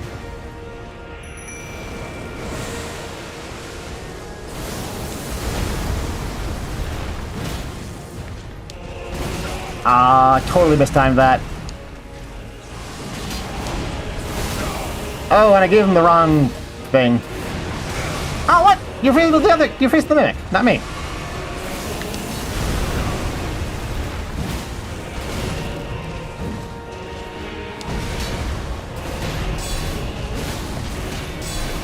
Poise break. Rot pot! For no particular reason, because I just noticed he was already rotted!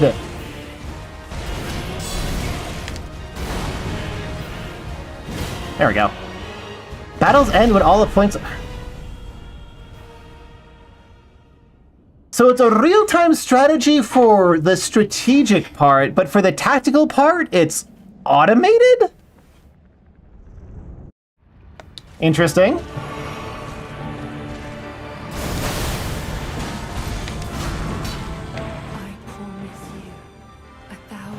Again, I feel like I dodged that. I feel like I input the correct thing.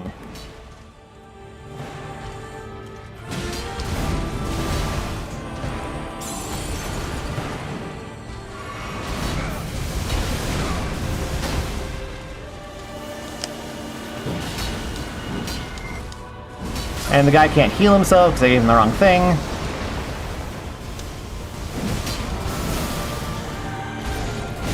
Oh, come on. That should have hit him.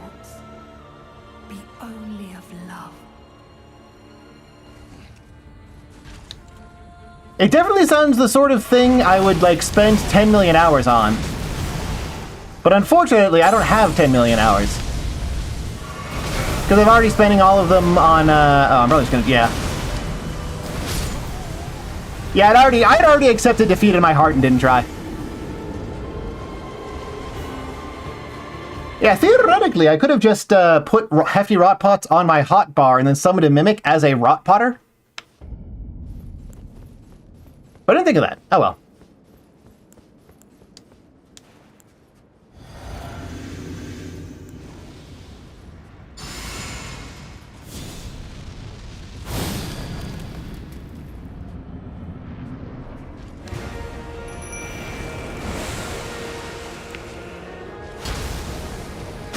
Excellent. Got the full suite of buffs active.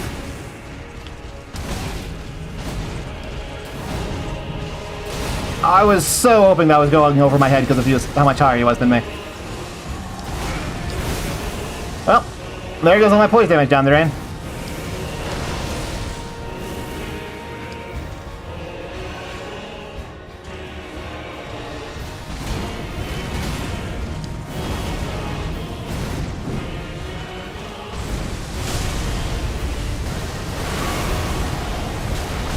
Good lord, what is that AoE?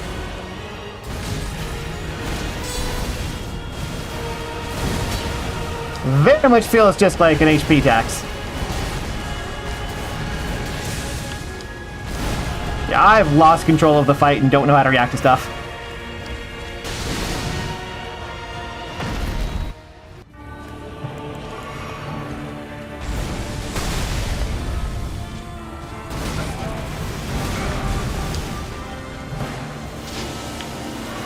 Oh, now is a great time to Rottern. Shame that he couldn't figure out to heal himself.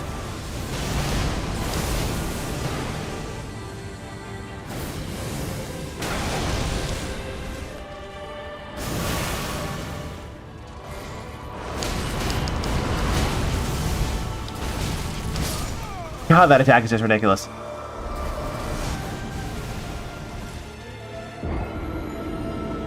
You know what? I'm gonna go get some more tea. I'm out of tea. I'll be right back. Give me like 10 minutes.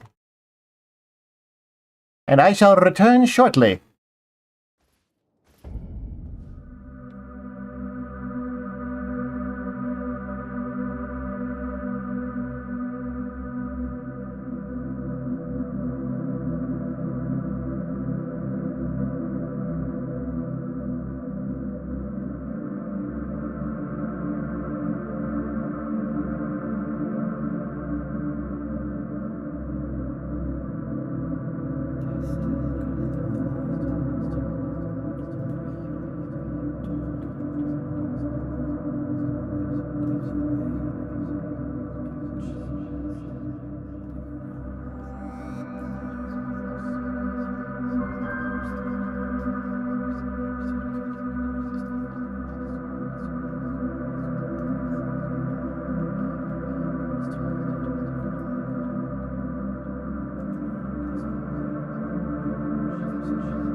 And hello, Above Average Gaming. Good timing to get off work. Yeah, now that I'm finally playing a video game instead of, like, trying to grind up scatter fragments, I'm having a good time. So, this DLC's major sins are the fact that it is Elden Ring, for the most part.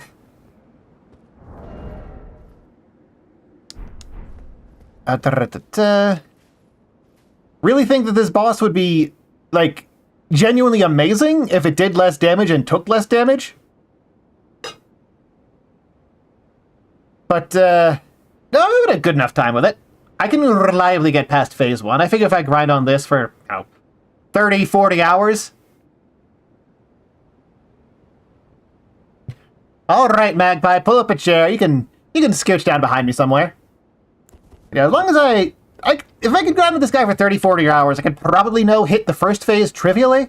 I'm still struggling to understand how you're supposed to handle a lot of the stuff in the second phase. It feels doable, but it doesn't feel, readable. Like, when you see that you need to make a jump in a video game, you can sight read how far you need to move to be able to make that jump.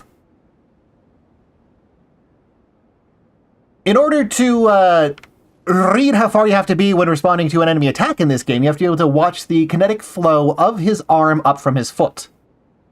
A lot of the projectiles that he fires off after a swing breaks that chain in a way that's immensely unsatisfying for me.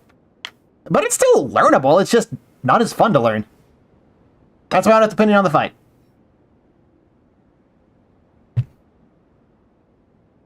I'd still rate it higher than Melania.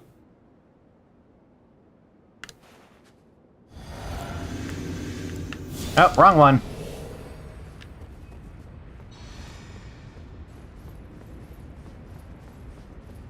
Oh yeah, I should actually completely reconfigure my spells. You aren't doing any good. You are useless. That basically just want them chucking black fire orbs because those deal percentile damage.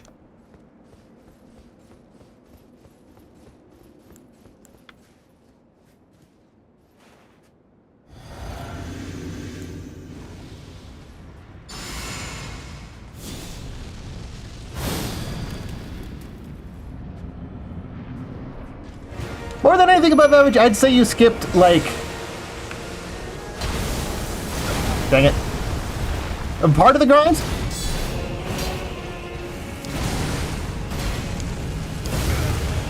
Ah!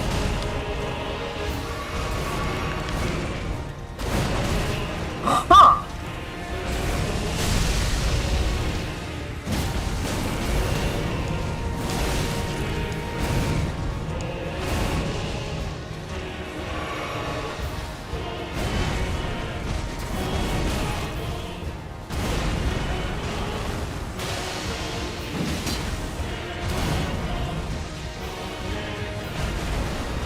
Like, if I just focus on defense, this phase isn't too hard. Oh, interesting. That hits you could roll back. I always roll forward. There we go. Completion started 2, which I've heard is the worst. Yeah, a lot of people think 2 is the worst because they don't understand adaptability. And I don't mean the stat, I mean that in the sense of, like... Oh yeah, there's more Omen Horns poking out from underneath there. I mean that in the sense they don't understand that Dark Souls 2 expects you to use multiple tools to cover multiple situations, and if you try to brute force your way through with one tool, it's just going to be a bad time.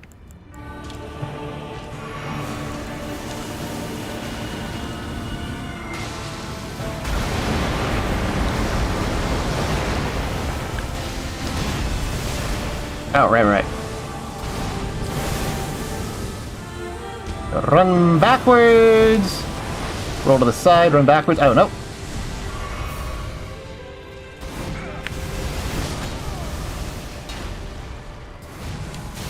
Really?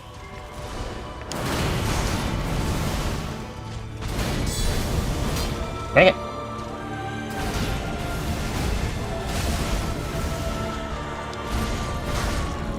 I promise you. That grab is inordinately hard to dodge. Guided by compassion.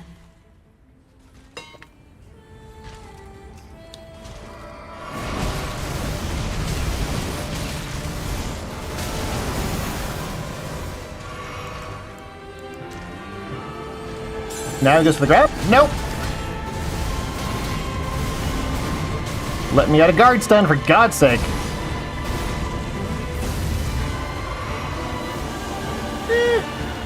That's actually pretty good timing for that. Ah, it's still going. Whatever.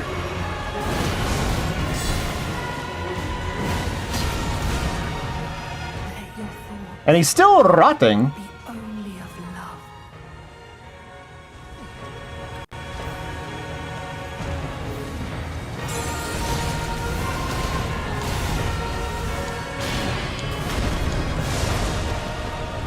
Oh, he's doing the meteor thing.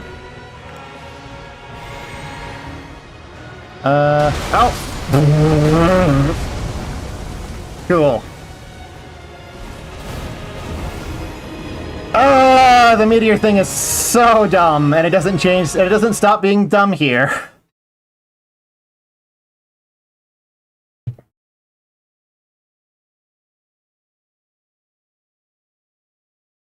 Yeah, with upgraded Mimic, I could probably do it. Yeah, I'm very curious. I do know enough about modding the game that I could potentially just, like, double his resistances and halve his damage and see if that, like, fights better.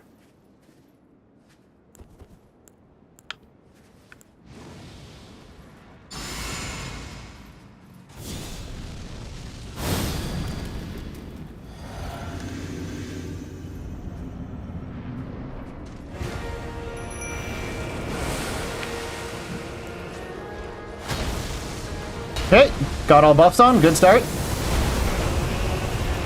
Free charge R2, excellent start.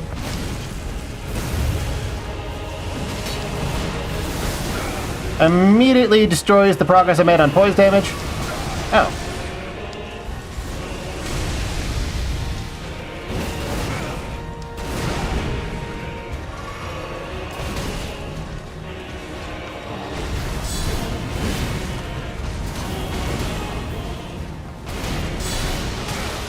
Ah, I keep expecting to be able to actually guard cancel that.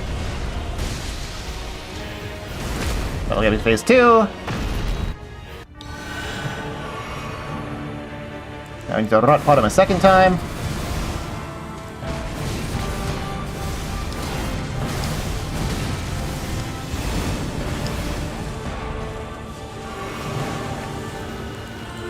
Now's a good time to rot pot.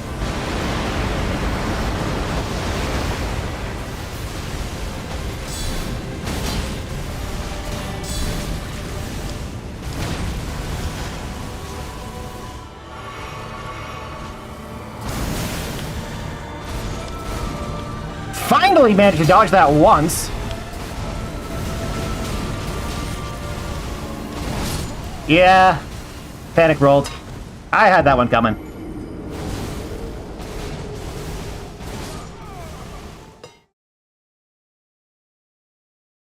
Yeah, if I wanted to cater my equipment and build to this fight, I could win it, like, trivially. But I don't want to do that. I want to be able to win this with basically anything. Kind of tempted to swap over to this, though.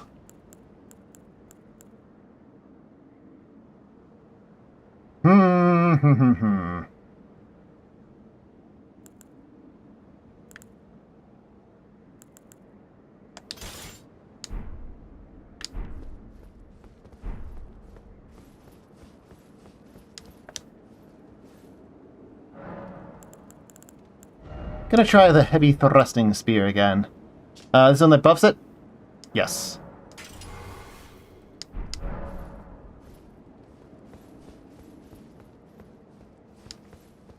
And it's just the one that buffs it automatically? Yes. Cool. Giant hunt, but I buff it. That's perfect. I want the buff. Alright, dialing up those buffs. Sacred Oath. Deep Protection. Step on through. Summon. Switch weapon. Buff.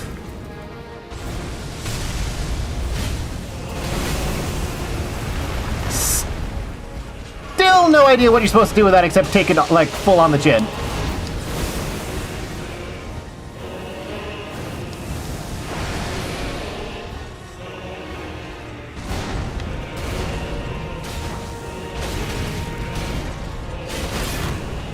Wait, where'd my buff go?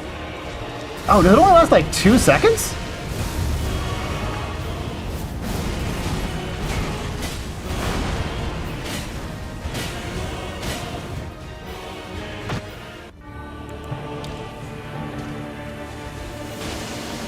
Oh, perfect. Beautiful, exactly what I needed.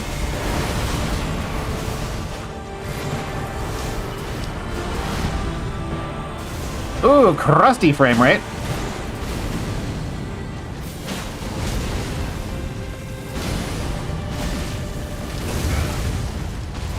Panic rolled.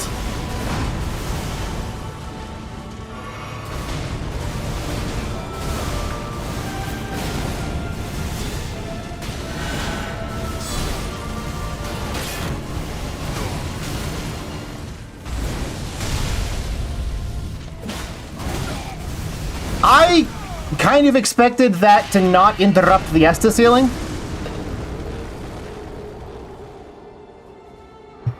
But yeah, that big AoE that just does a bunch of damage over time, I'd take less damage if I just take it on the chin, so...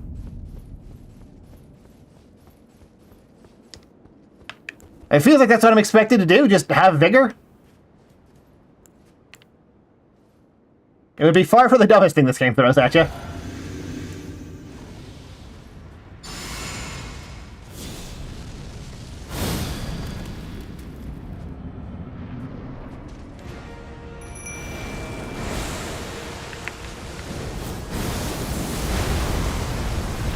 Nice.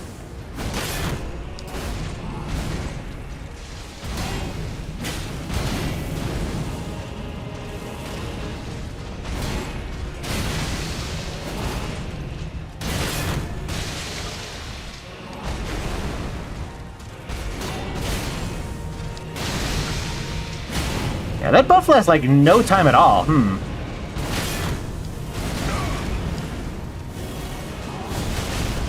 How are you not in phase 2 yet? There we go.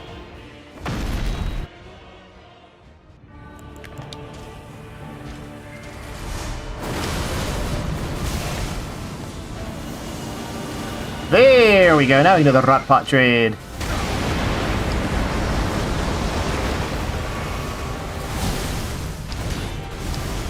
That did not work out in my favor, because he's not rotted.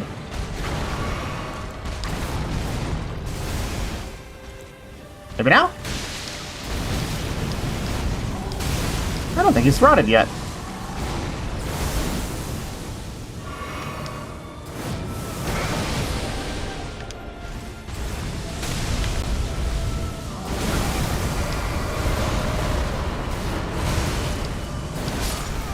Yeah, I couldn't tell much what was going on there. Like, there were particle effects blocked the camera, just couldn't tell.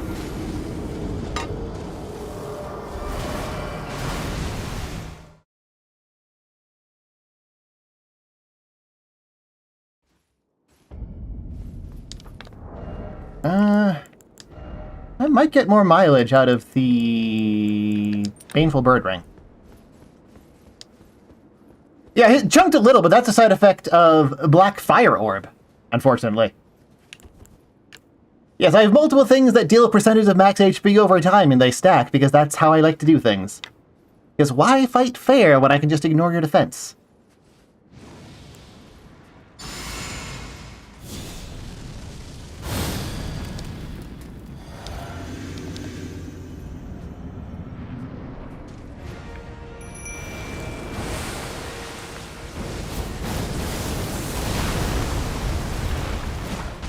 How did that whip?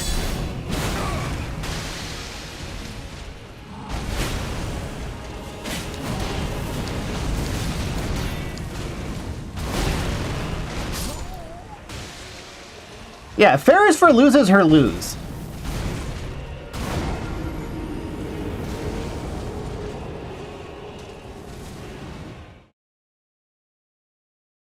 Yeah, I don't know. That buff doesn't seem to last as long as it should.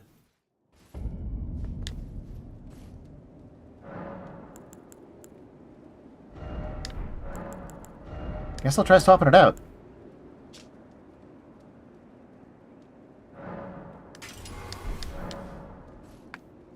Is this? Yeah. This one is the one that I had on the...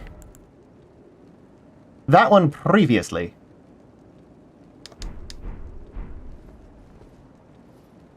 I don't think switching to Cragley on that would help at all.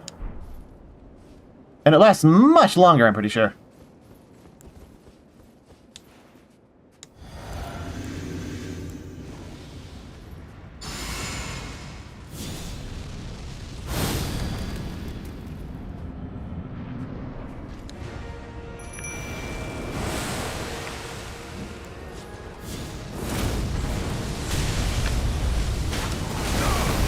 Yep. Ideal play is to just take that on the chin.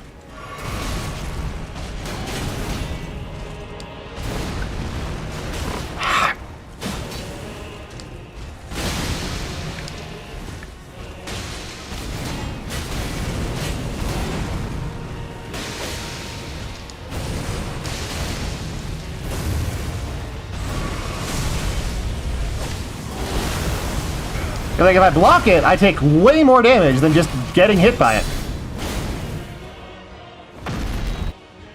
And that is very silly. I mean, I'm not going to turn down an opportunity for a free riposte like that, since I can immediately follow it up with a rot pot.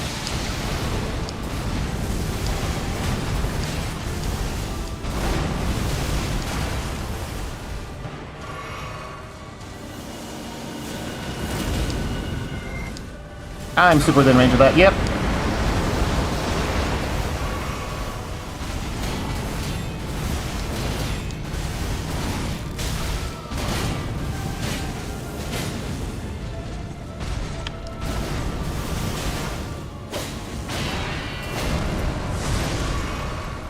Okay, well, I just have to hope he appears somewhere where I can see him.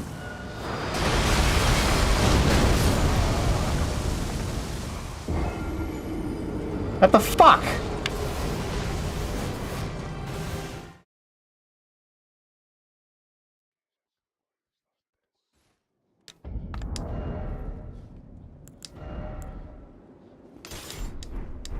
Alright, plan B.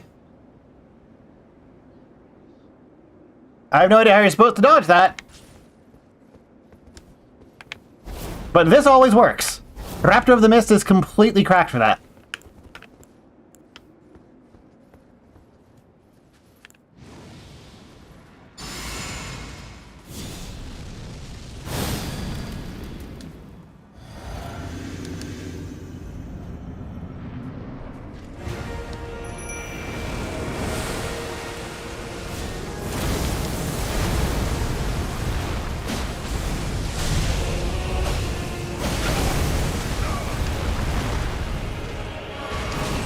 Yeah, this means after gravity, I should, or gravitas, or whatever it is,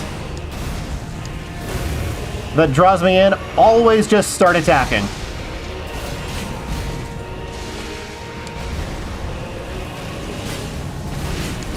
Worst case scenario, I trade. Best case scenario, I take no damage. Doing anything else results in a lot more damage. There we go.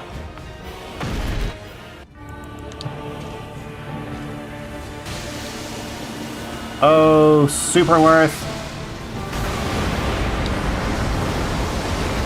Extra rock pot for funsies. And not because I fucked up the input.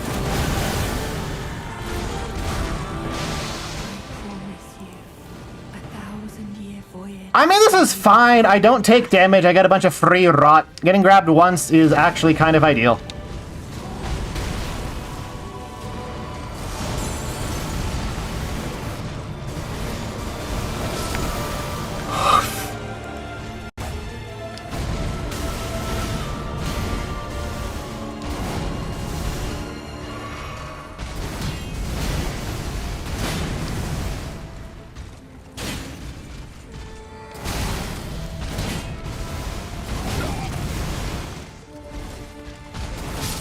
Ah, thought I was just out of range for that. Oh well. Got a counter to his meteor, and I have gotten to his meteor phase somewhat reliably.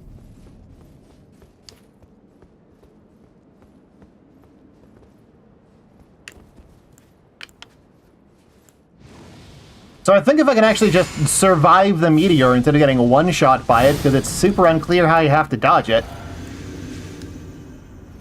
Oh, that's the wrong thing to have equipped.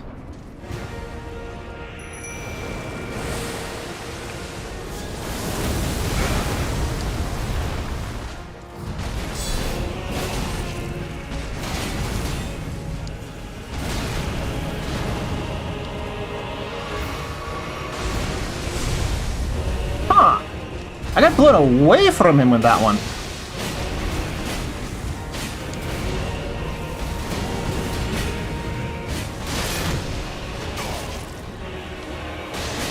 Super worthwhile trade.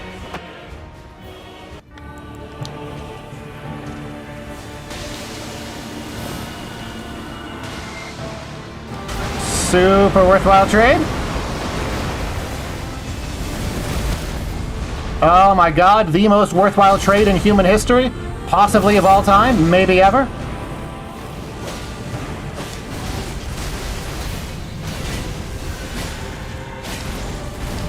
Such a good trade, I might actually just win this run.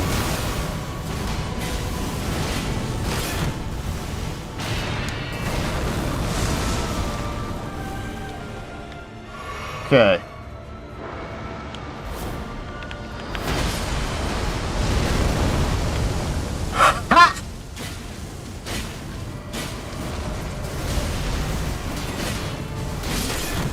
Literally the single best trade in human fucking history. I rot him, I riposte him, I get the ability to heal and get my buffs up. The single greatest trade deal in human history.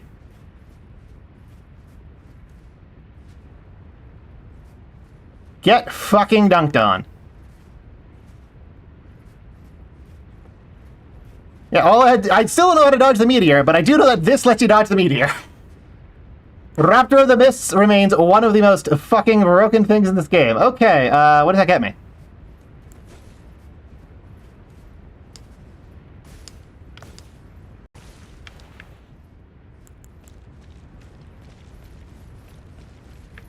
Center of the arena. Okay.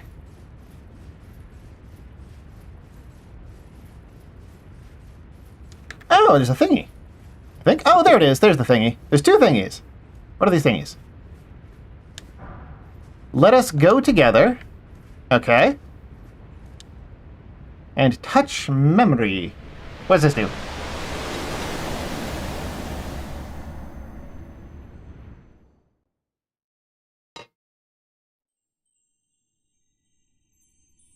You get this gesture automatically if you get grab killed, and I never got grab killed. Let's fucking go. Oh, we are our prize is backstory. God, it would be so fun if I accidentally hit start.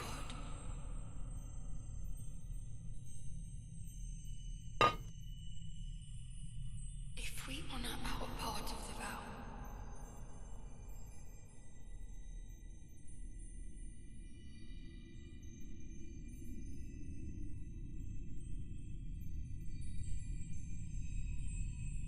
promise me you'll be my consort. Yeah, that's just the guy that's his wig. That's his half-brother. Sort of? I'll make the world a gentler place. What good is gentleness? Gentleness is not inherently superior. Sometimes violence is good. Alright, cool. Circlet of Light. Is that a helmet?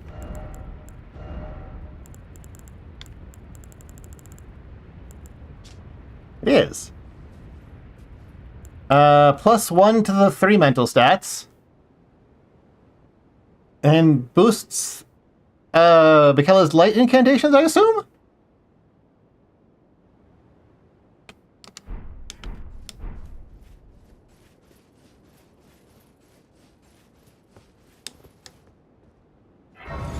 Yeah, if there's one thing I've learned in my crotchety old age, definitions of words don't matter. Forcing someone to describe the input and output of what they're doing is a lot more important.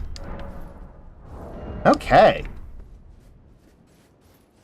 Cool. What? That? Why do things just keep randomly exploding?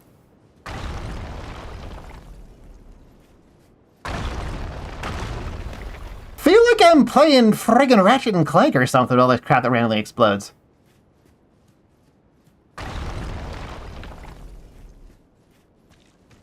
Well, alrighty then. What is that? Oh, that's the marker I keep seeing. Well, I've technically completed the DLC in a certain sense of the term. I wound up cheating in a bunch of rot pots because I hate grinding, and also cheated in the scatter tree fragments because I hate grinding. But, past that it was legit.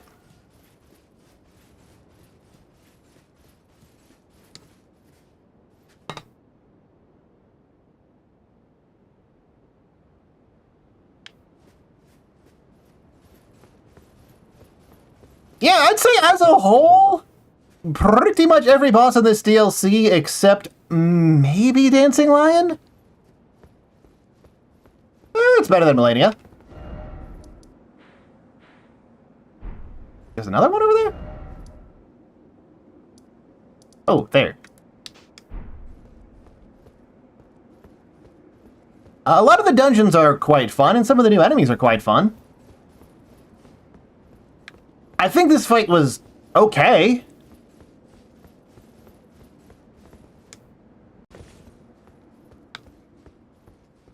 Like, I definitely wouldn't call this fight bad. I'd just call it... They're really trying to push the system and did so in ways that aren't just... that fundamentally aren't satisfying to the gameplay. What they should have done instead of pillars of light raining down from the sky is what they should have done is why does this keep lagging like fucking crazy? What? What they should have done is essentially added in like a secondary holy blade that rains down, like giving him an extra pair of arms, so that you could still read the kinetic chain and have the attacks follow. I think that would have made almost instantly transform the fight from like kind of mid to instantly amazing.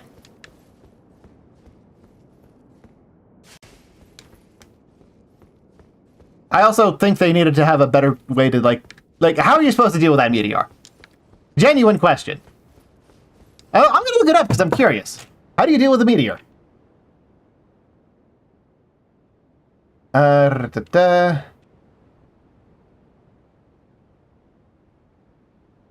Holy gravity meteor. Discs of light. Force wing combo.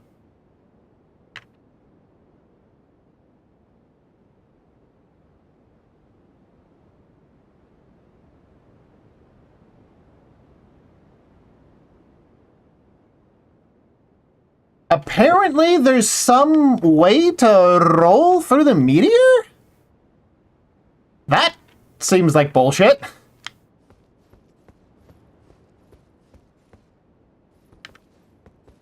Like, you guys can see the game randomly speeding up and slowing down, right? I'm not getting encoding overloaded. You can't horse. You cannot horse in here. No horse.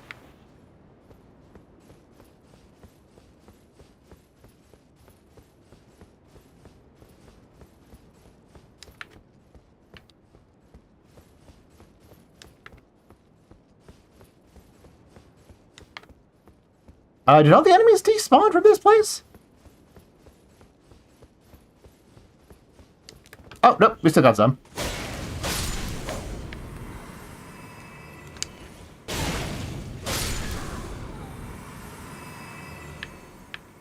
Yeah, I mean, I tried iframes, but it didn't work, and, like, Raptor of the Mists has absolutely insane amount of iframes by comparison, and I still got hit by it.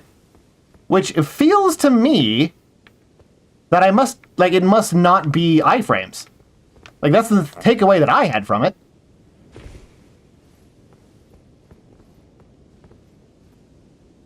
Like, let me head to a place where I could easily demonstrate. Then I guess I'll go kill the last main game bosses and call it a stream. Shorter than I was expecting. I was expecting to spend like 6 hours there. Oh well.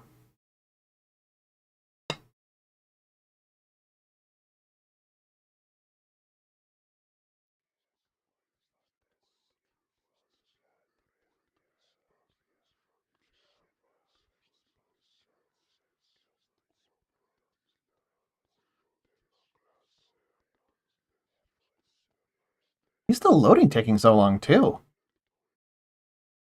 Something weird is going on. Oh, good God, it's not even functional right now. There seems to be an issue with the game itself and not my GPU. So, let me kill that and restart. Like, I'm not dropping any frames. My GPU is plenty strong for this. Come on, close faster.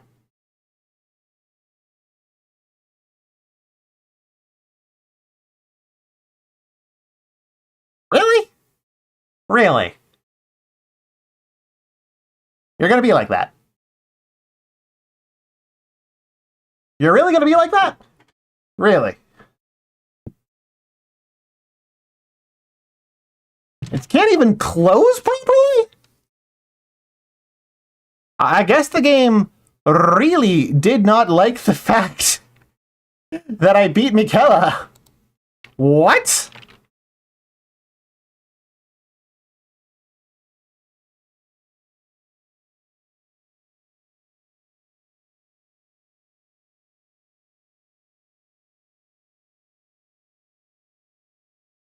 Huh. No, Steam still says it's running, and it's not. Okay. I guess I'll force stop it through Steam?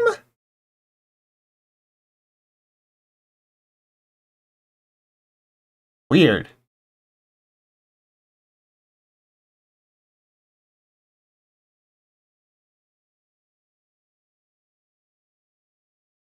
Okay, putting it back up.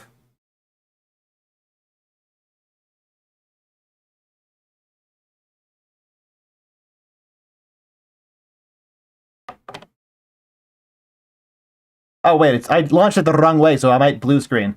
If I suddenly die, I blue screen. I'll be back in like 10 minutes. Easy anti-cheat fucks up my PC hard.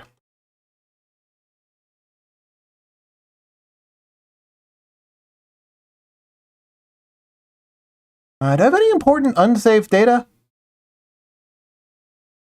No, I saved that.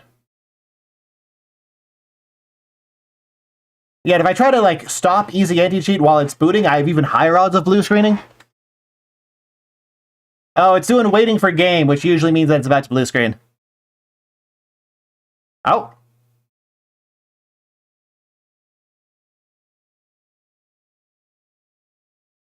Game not responding?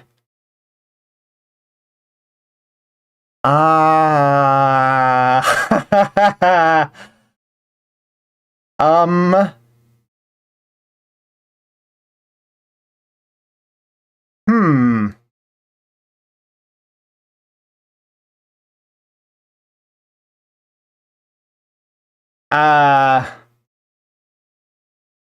Don't touch anything. You even breathe wrong, and this computer might explode. I am in a room with a bomb.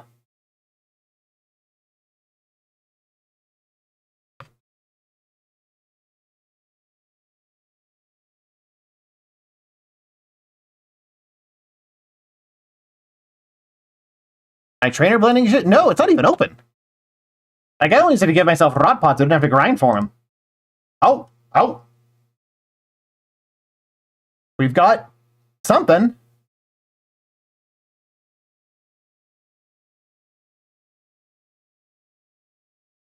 Okay, so now I can close it down and launch the real game.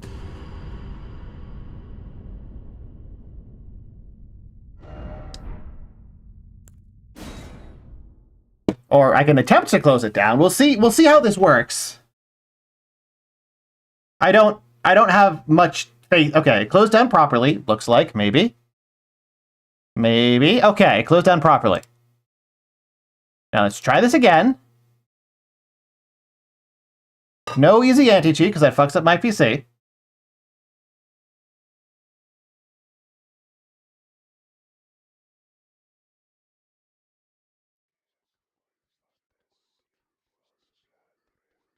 Okay. We have successfully defused the fucking bomb that is this game's anti-cheat.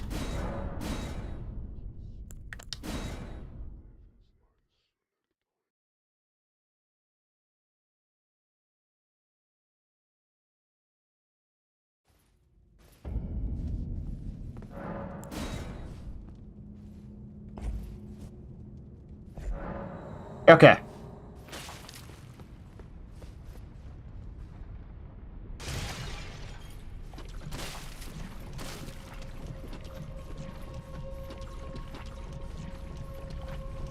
So, hello Sun 312772. I came over here to demonstrate how vast the gap in iframes is. And I'm going to attempt to roll through this horse a couple of times. I did hit the roll button. I hit the roll button. Like, you saw me be rolling into... You saw me get knocked out of the roll into that one. Not useful. Now, Raptor of the Mists. You see a difference. You see a slight difference in outcome, yes?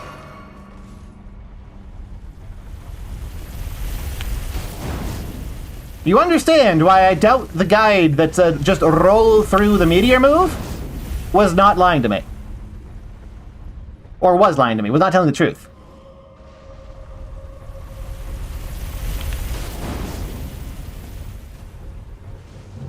Like, you have understanding now, yes?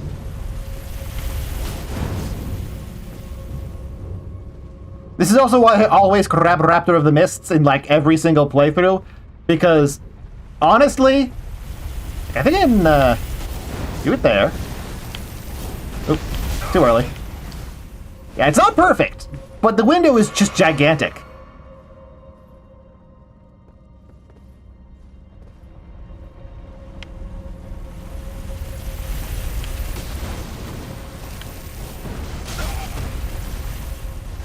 Like, you saw, like, I hit it. I specifically set that up so that I would be inside his hitbox, like, the entire time. So you can see how long the iframes are. Where does he come to a stop? Like, right here? Okay, right. No. I just really feel the need to just drill in. Just make sure you absolutely comprehend how gigantic the iframes on Raptor of the Mists are. I'm going to be inside his hitbox the entire time. And yet, when I used that on the meteor attack, I still took a little bit of chip damage. And the guide's telling me that you could just roll through it? Yeah, bullshit.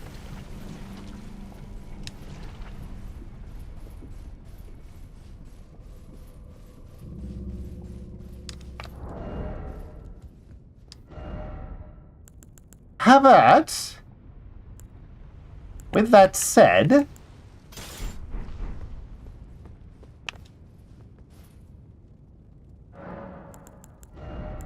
I'm gonna go kill the last chain of bosses at the end of the game. Clutch rings kind of suck now. This is good. I probably don't need that.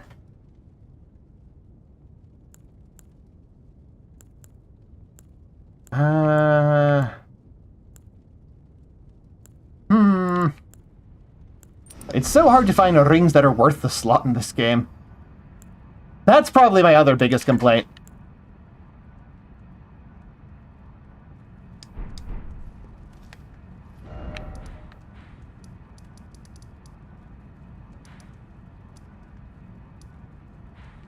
Which of these is further down? I think this is the furthest one down?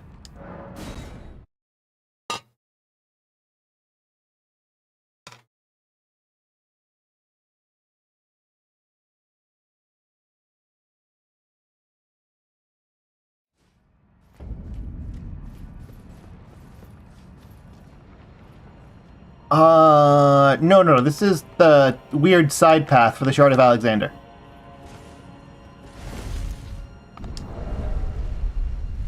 Which is a very good thing. Up.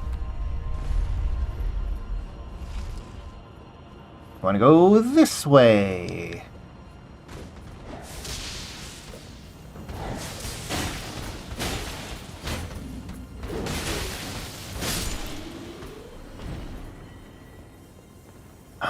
There's a drop? Is that the drop? This is the drop. Yeah, I took that side path and looped around it for hours my first time through just because I couldn't figure out that there was this one fucking drop over here. And because of that, I just kind of completely hate this place. Like, it's gray, it's kind of boring visually.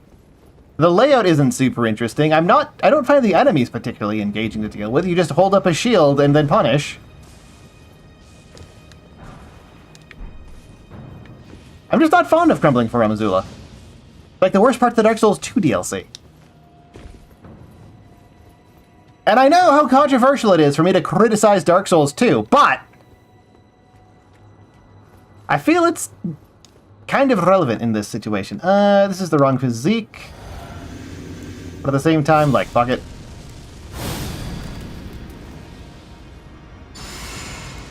Time to either get completely shot on or completely shit on this guy.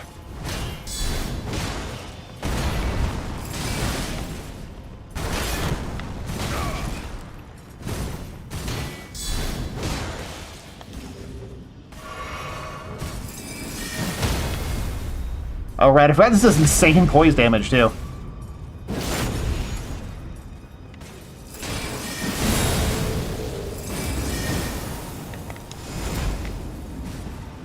Oh, out of mana.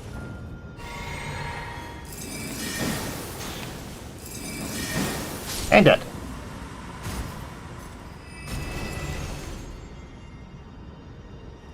Wait, that guy, I thought that guy dropped something. That was the whole reason I bothered. I thought he dropped, like, an incantation or something. No?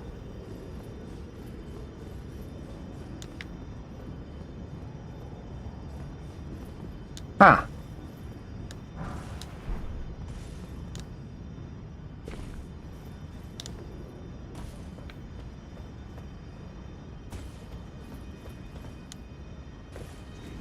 Oh, right, there's another... flying enemies are the worst because they spaz the camera out like crazy!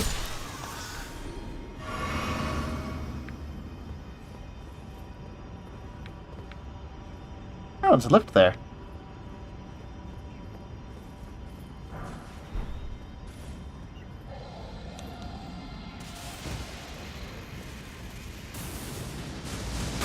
Ah.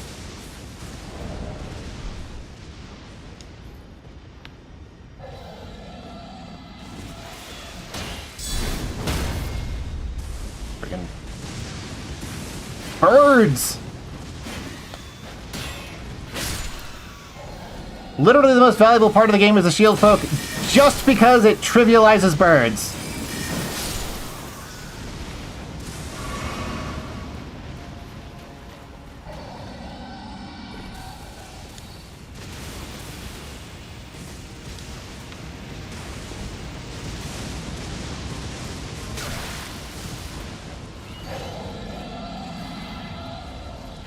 Why have the birds formed some sort of pact with the dragon so that its gigantic, randomly cast lightning bolts don't actually... Will you stop camping the one ledge that I need to make progress in with lightning bolts? Good God!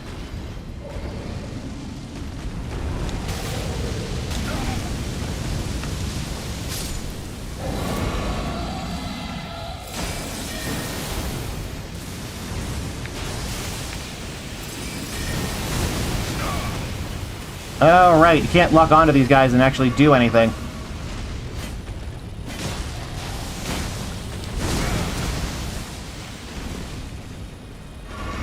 You know, with the modding tools we have nowadays, I wonder if you could replace these guys with literally the ancient dragon from Dark Souls 2. Just rip him from Dark Souls 2, AI and all. And if that would make the experience more fun or less fun.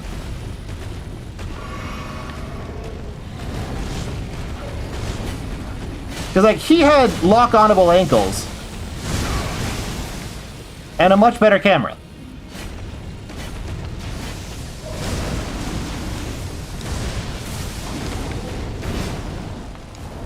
Alright, screw it. I'm switching to Holy Milady.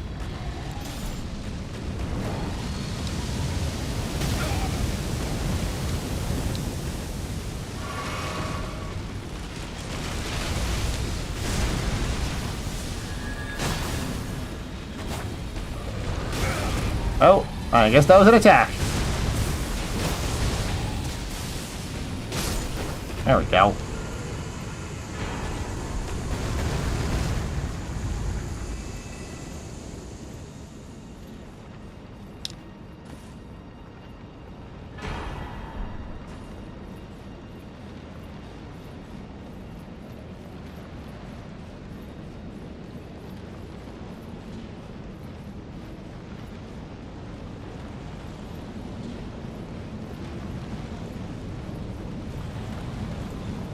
I wonder how the DLC would play if they removed the skibbity tree mechanic.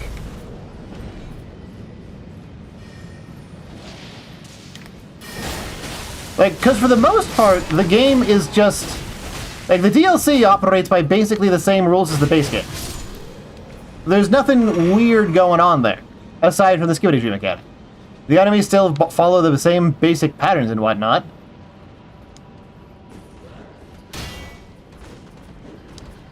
And I'm left wondering, did it make the game better to force people to look for fragments?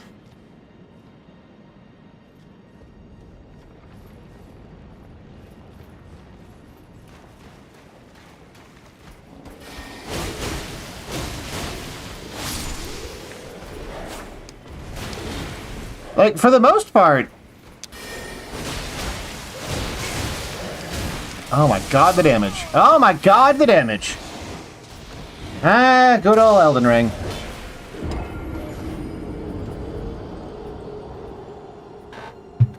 Damage is always ridiculous.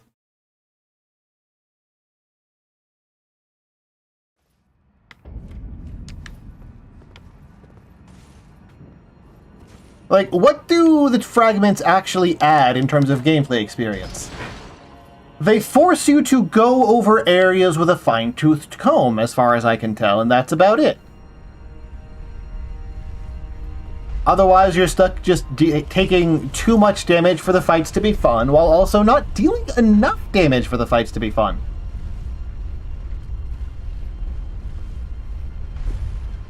Which makes me wonder,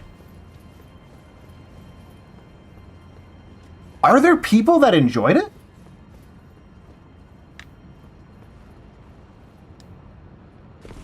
And this isn't a ha-ha how bad it is. Look at all those idiots desperately trying to justify it being bad. No, I genuinely wonder, are there people who enjoyed the hunt for the fragments? If so, what percentage of Elden Ring fans did they represent? Because the sentiment I have heard towards it was, well, overwhelmingly negative. They do pad gameplay. And I think that's kind of odd, because that's not something FromSoft has really ever focused on in the past. Oh, right, I forgot there's the thing right here.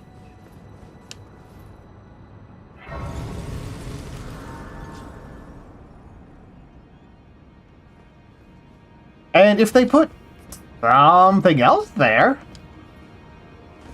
in places like... Thinking on it,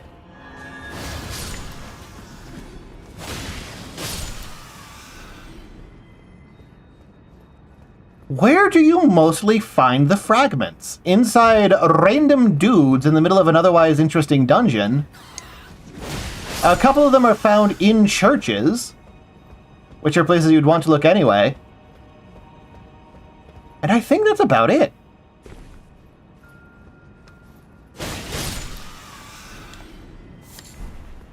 Like, I can't think of particularly many places that I wanted to go but couldn't. Or rather, wouldn't have wanted to go, but had to or chose to because of skibbity fragments.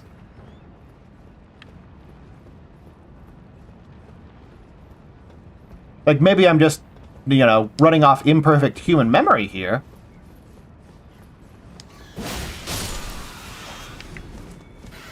But because their positioning was heavily random, or at least it felt that way to me,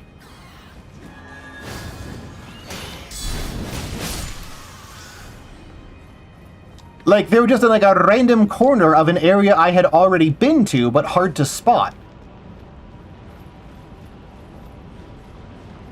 And if that's the case, what are they there for?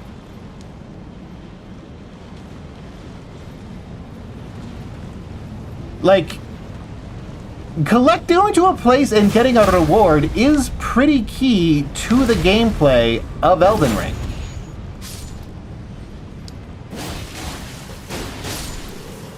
But none of them, minus a few from, like, bosses and whatnot, actually felt like meaningful rewards. They just felt like, oh, you went to a place.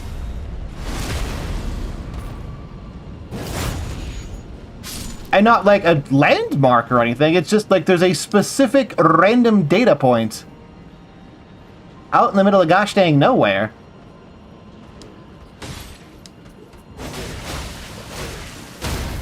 That gives you a fragment. Oh wait, I should be doing Millicent's prosthesis here. I hit a bunch.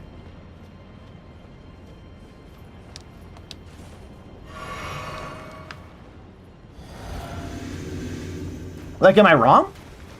Like, there's a couple where it's the reward for killing a hippo, right? Jesus Christ. That was with 20% damage reduction.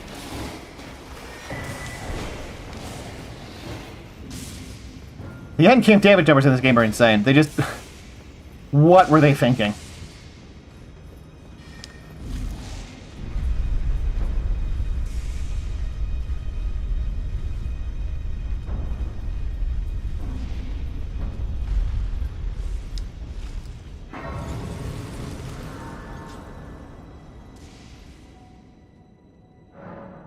And, like, having some kind of substantial reward would sort of make sense for,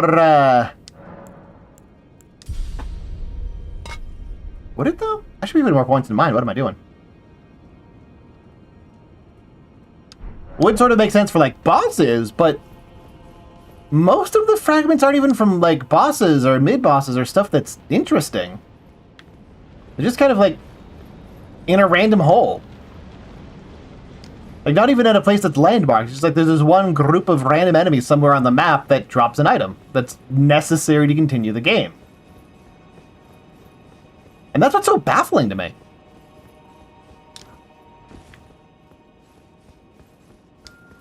Like, if they were placed in obvious places that you wanted to explore, like, I don't know, at the top of a big landmark, then it would feel good to explore and pick them up. But they're kind of not.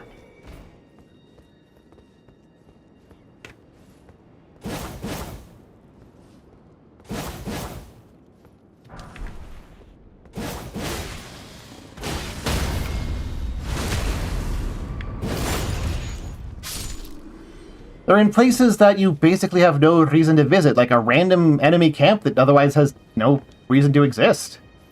Or in the case of that one over in those ruins, just over on the south side of some ruins with some enemies that otherwise I wouldn't have even acknowledged.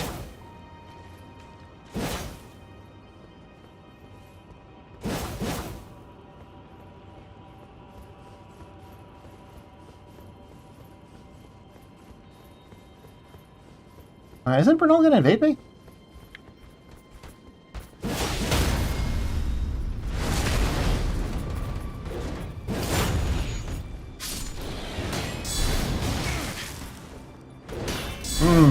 Camera.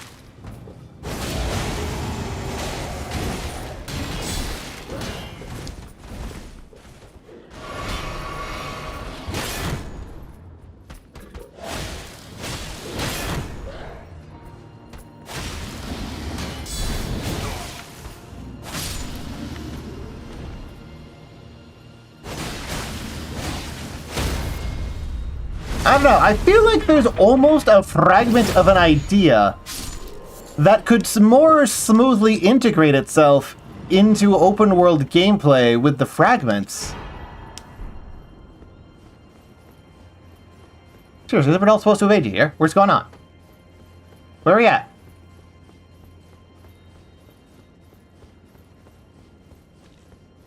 Do I need to talk to him at the mansion after killing our guard? I mean, whatever, I don't really care about his scepter.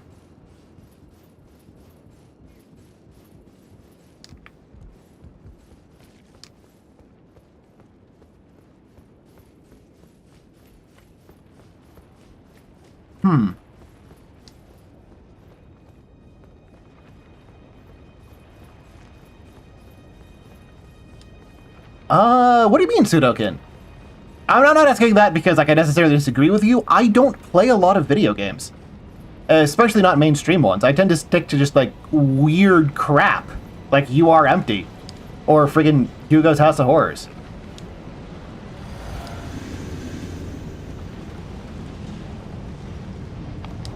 I want to go with this.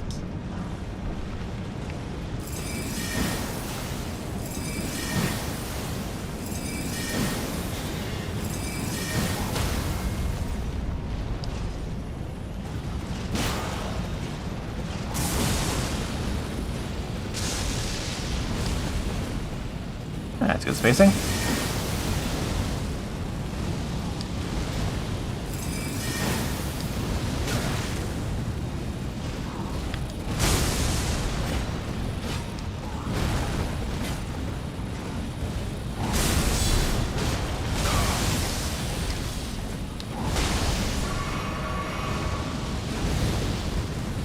I mean, that's fine, Sudokin.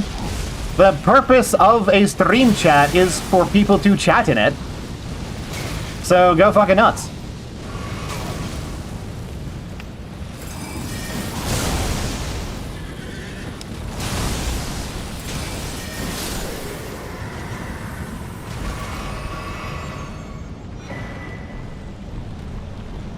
Man, I'm not a fan of that enemy.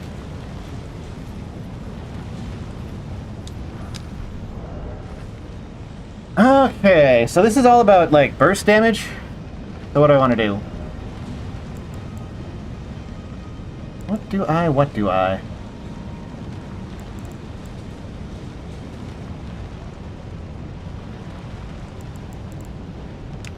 want to go with Clayman's Harpoon.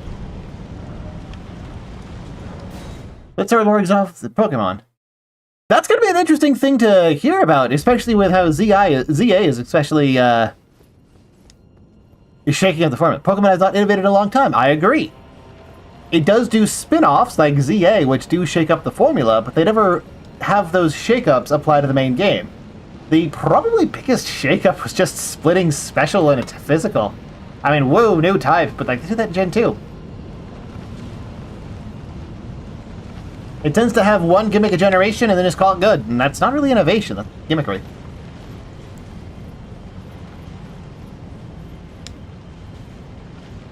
And hello, Ka5701.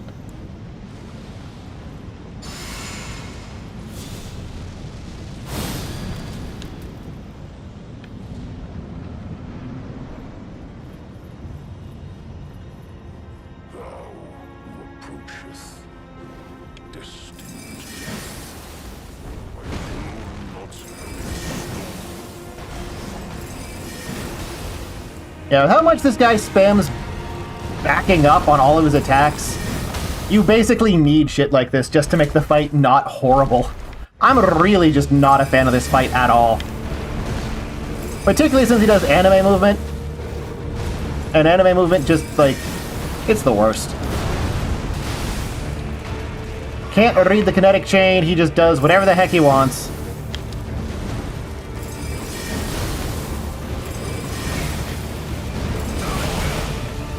Like, he just hits the ground and you get hit by damage by something that you can't really visually predict. Like that. Like that.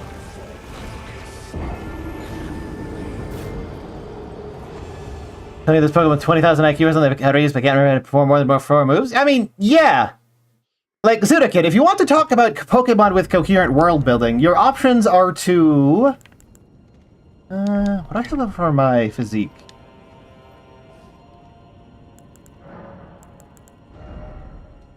It's solid.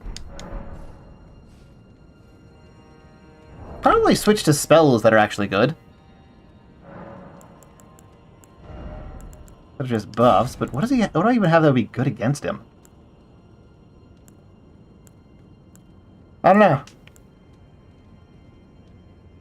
Generally not even sure. Passwords? Nah.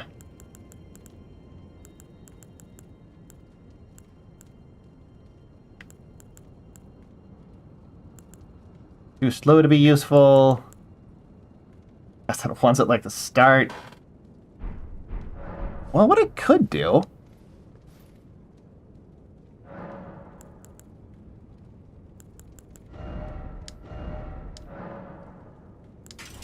make you standard... and slap a buff on you. You're lighting to Yeah, so far I'm following everything you're saying and agreeing with it.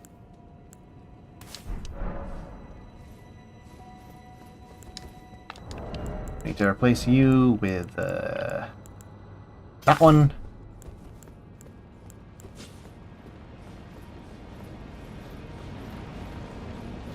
But what does that have to do with trapped in its genre conventions? It would innovate, but they're choosing not to. Do you consider the decision to not innovate a form of being trapped?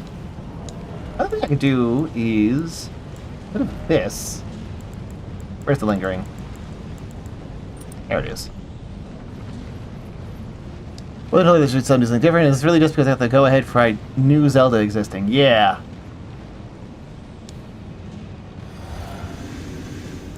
I mean, I guess there's also Pokemon Mystery Dungeon, which also isn't a mainline game.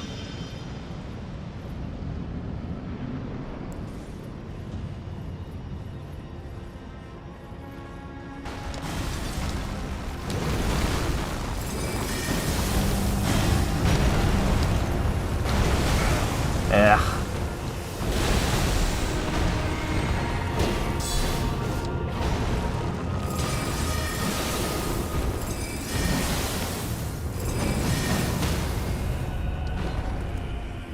Ooh. Oh, wait, that won't get me the second half of the post, unfortunately.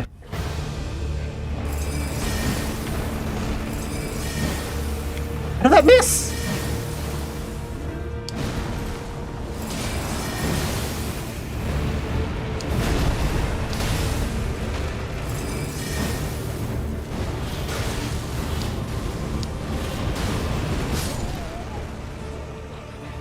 Was that a damage over time death, or did I just get hit by a hitbox that I couldn't tell?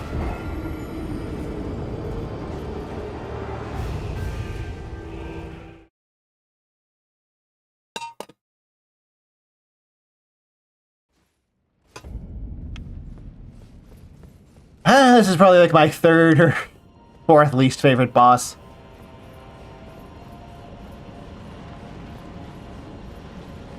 So I was killed by the Death to Death effect. I legitimately couldn't tell what killed me.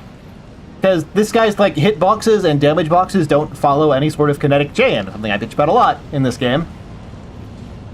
So it's impossible to tell precisely what's hitting me most of the time.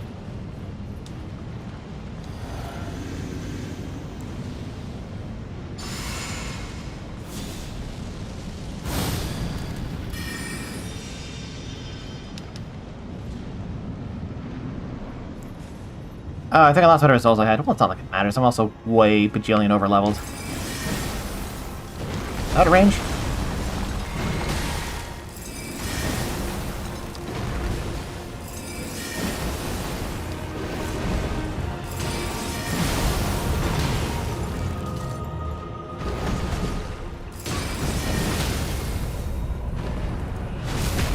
Ooh. Good start to phase 2.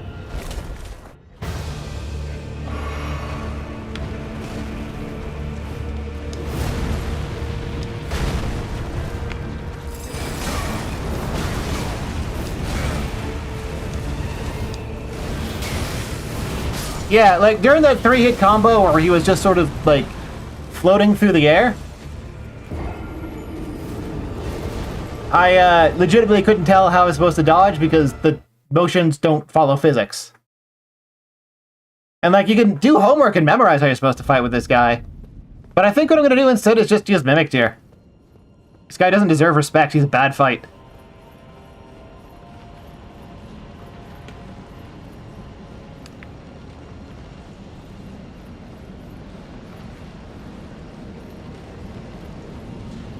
But yeah, I'm following you so far, Pseudokin.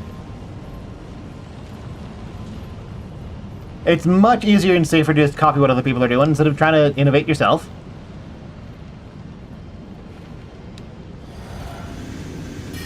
Duck-ov? Duck-ov?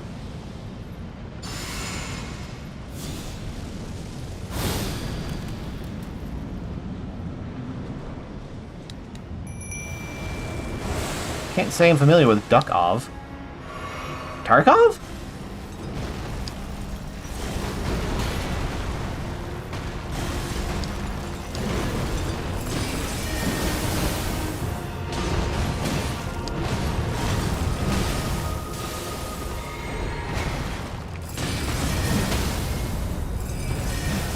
Escape from Duck-ov is an entirely different... Okay, it's like a Tarkov parody type thing.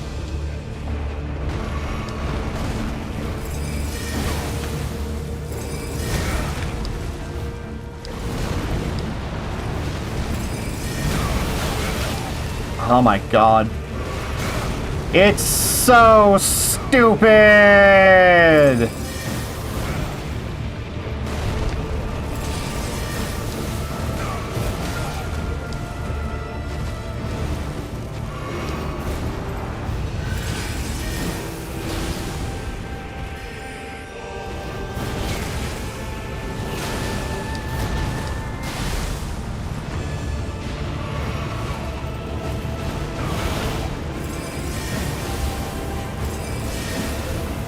How did that miss? Whatever, just die for fuck's sake.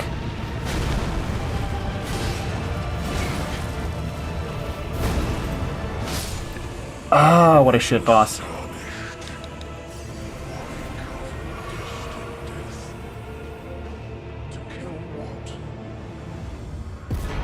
Yeah, I still think I'd prefer any DLC boss to that guy.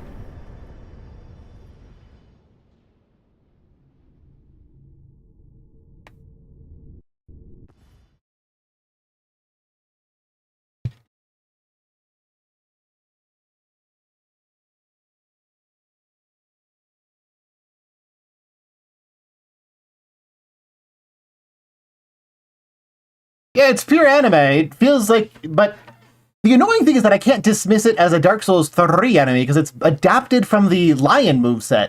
It's just that the Lion moveset actually follows physics in a way that this one does not. Not like follows physics super hard, but still. Alrighty, so I actually want to backtrack. Do you have Ring of Favor +2? Do I actually want to? I don't think I actually want to.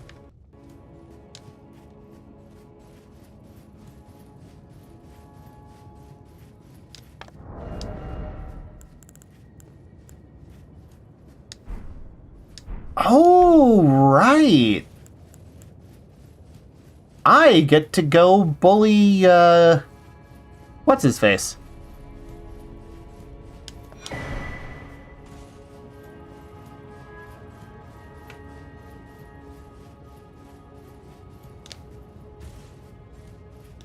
What else did it good? I'm quite interested in hearing you finish. This is a very good analysis so far. Irreparable generational heart of the industry into itself. Yep. Yeah, broadly humans copy success and don't really know why things work, and it's up to a handful of people with free will to identify the root causes behind how things work and explain them in a way that the rest can actually understand to advance humanity. Pretty sure there's a bonfire right before, what's his dick?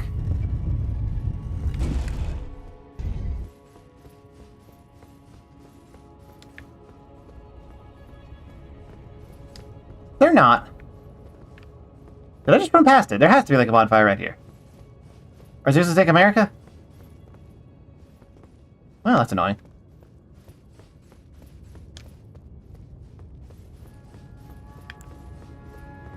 Well, in that case, I'll have to fight him semi-legit. My initial plan was to just trap him in place with Kari and Piercer. But I guess that's not gonna work. I knew you'd come to stand before the Elden Ring. Sure thing, buddy. It's a sad state of affairs. I commend you to class. We mark as our Elden that we come to. Man, I do not remember that guy doing that much damage.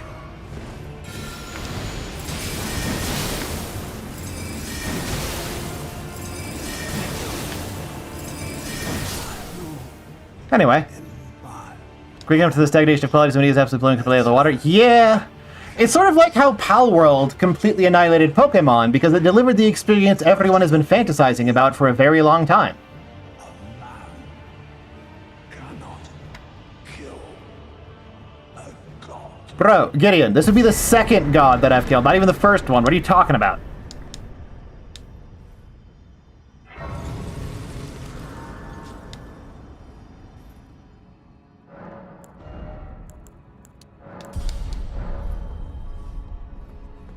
Got Paddle World idle farming right now. Ah, what a hilarious example then.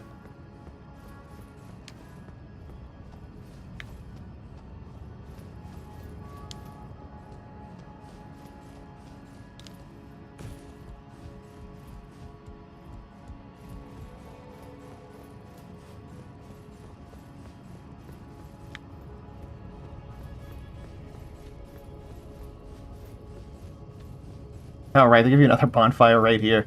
I can't say that I don't appreciate having a second bonfire right here. And, like, I'm glad Elden Ring went too heavy instead of too light on bonfires.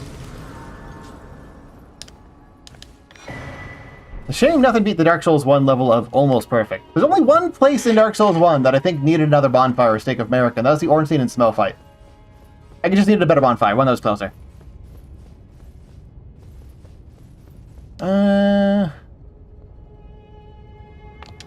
want to try Blasphemous Blade. No. I want to use this.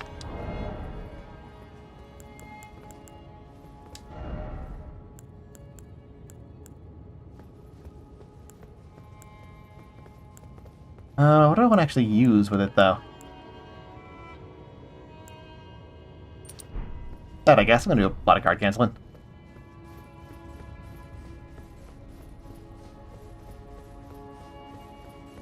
Yeah, Biggie and Smalls, Snorlax and Pikachu.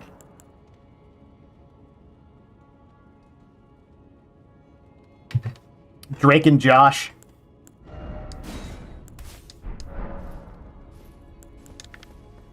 Oh wait, I don't need a magic weapon to tune at all.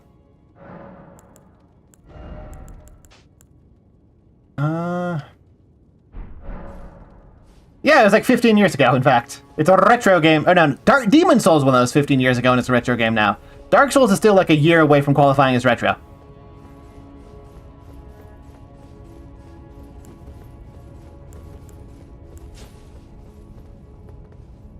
Okay, that.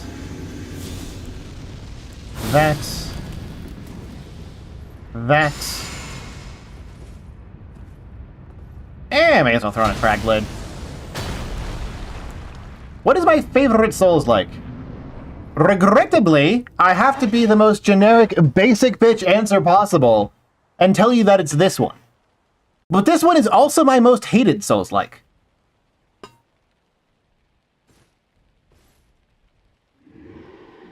Because I used to be able to talk about how Dark Souls 2 was objectively the best one, and now I can't because this one's better.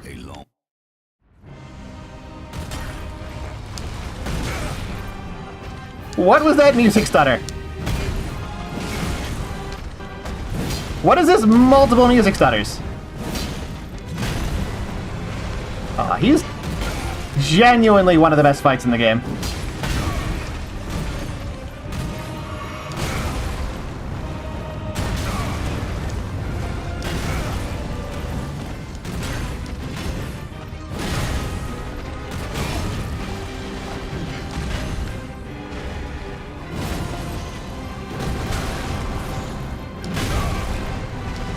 There has to be like an input delay or something. I keep feeling like I'm dodging stuff, but it then doesn't actually go through.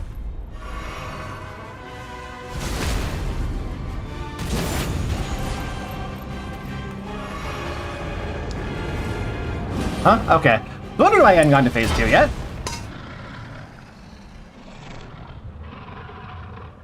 Hey, get a WX. I'm just finishing up the ending of the game after beating Radon.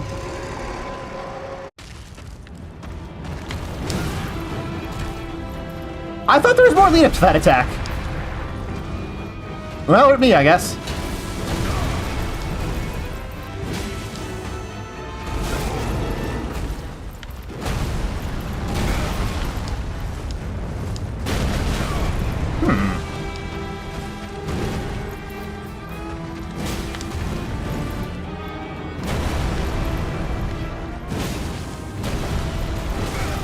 Oop. That's my fault.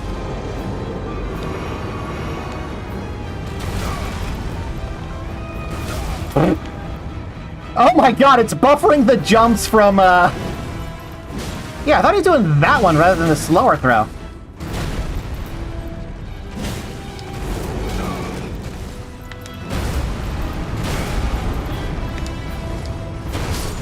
Yeah, it's my own fault. I had the wrong weapon art tuned anyway. Yeah, that was a long series of personal mistakes rather than anything wrong with that fight. Also, got 5701. It's not even ambivalent. It's just that I used to be able to explain very articulately why Dark Souls 2 was secretly the best one, that everyone was actually just playing it wrong, and that's why their experiences were bad.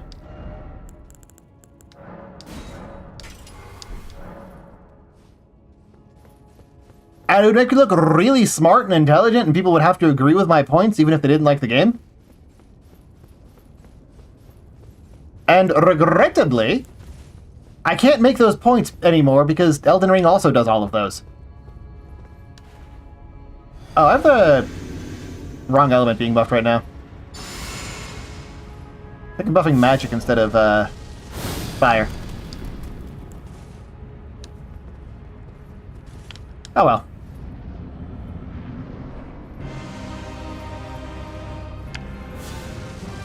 That's gonna whiff.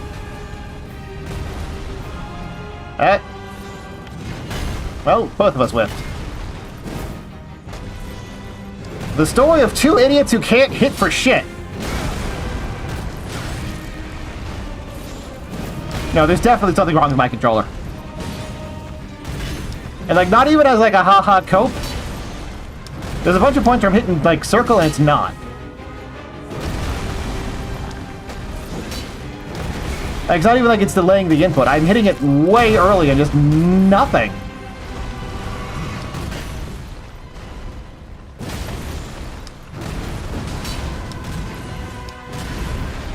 And poison break? No. Oh, I thought I could block that. There we go. Poison break.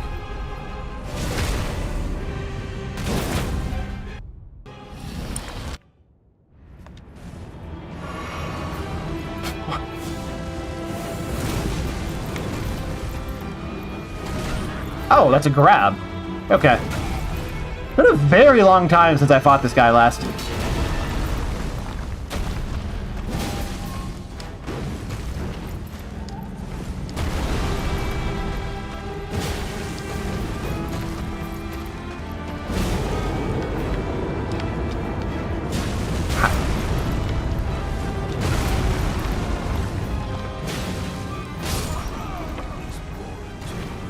You guys only saw get 3 fully charged R2s on him, right?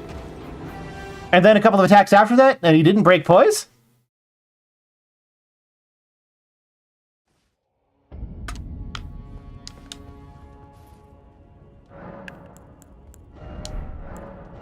Oh, I did turn the right thing.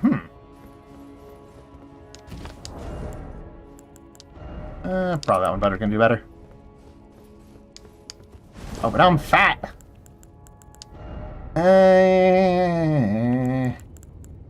Fuck it. No, it's still fat. You usually run with this setup that made me not fat. Did I drop Ring of Steel Protector or something? The Clarity Ring? Also, I'll keep that on. It's super good.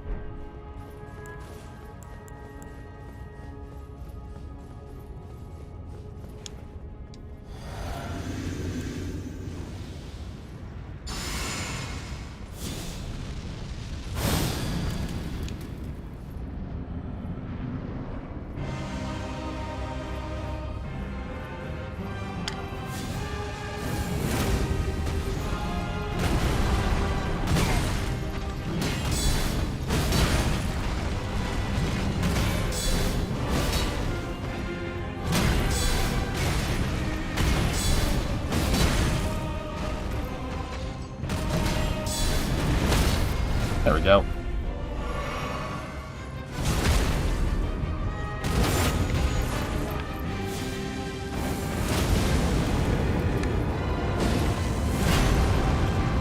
Please do.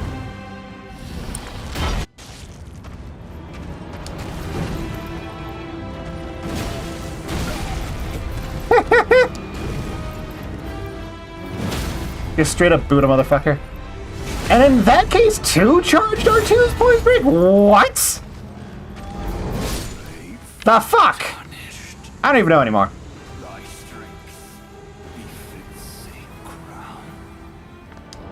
I'm gonna switch to Blasphemous Blade because I've heard it's good. And I kinda wanna try it.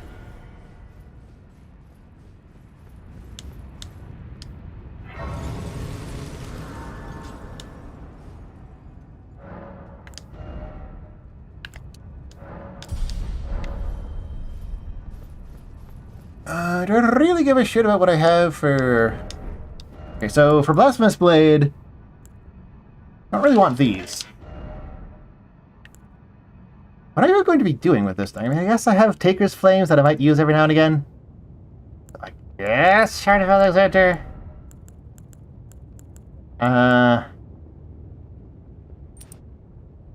No, that's only for...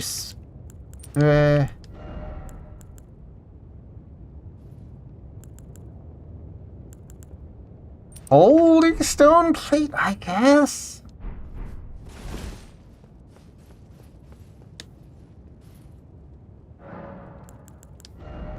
That's good.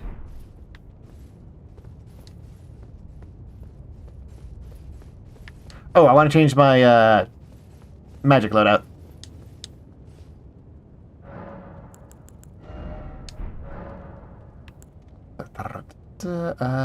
Flasks.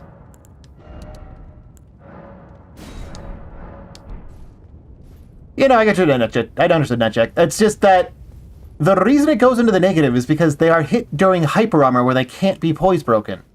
And while that would sort of make sense in the context that I was in, I don't believe he had hyper armor. Does Ronnie count as a woman? Obviously. Which means I can't get Black Knight, whatever her name is.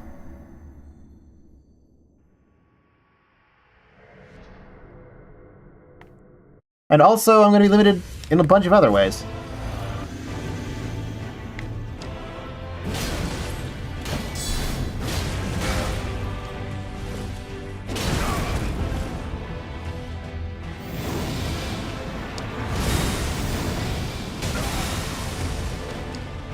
Was not counting on that follow-up.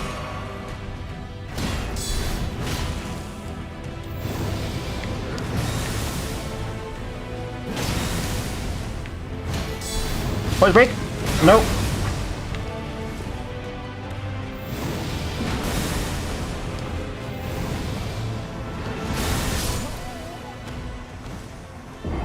Am I supposed to jump that? It's genuinely been so long since I've done this fight that I don't remember how you're supposed to deal with that. Do I need to run towards and let it overshoot? Like with, what do you call it?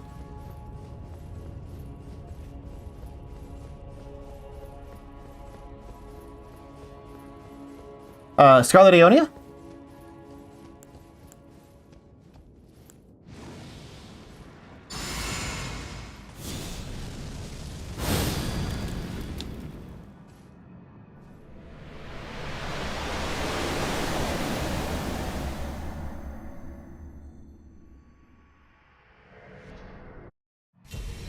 Your buffs do preserve there. That is a hefty bit of damage.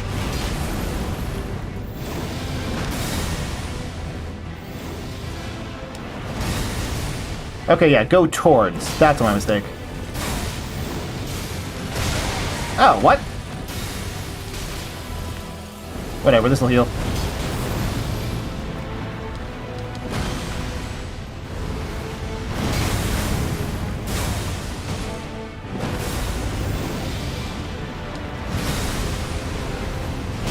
Why am I refusing to use flasks?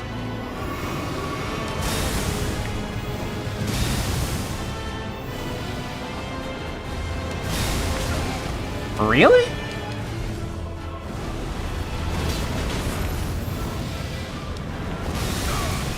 Really? So it's not running towards? It's just really strict timing?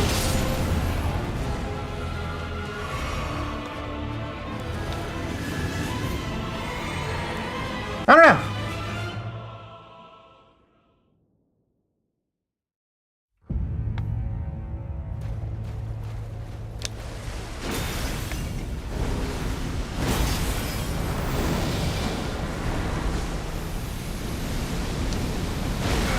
Oh man, I have had a story in my back pocket for, like, ages in case I ever actually streamed Elden Ring. Specifically for this fight.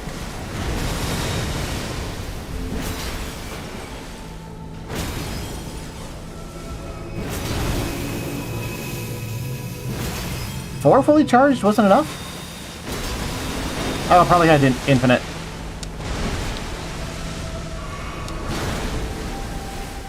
And... okay. I'll take that.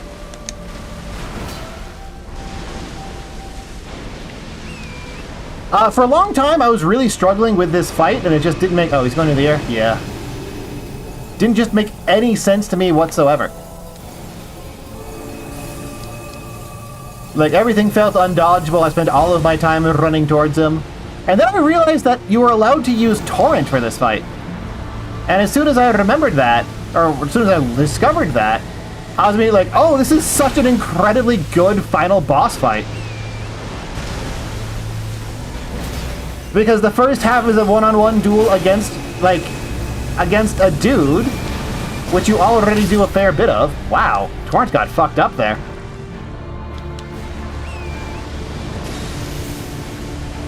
And the second half was going to be you fighting alongside Torrent.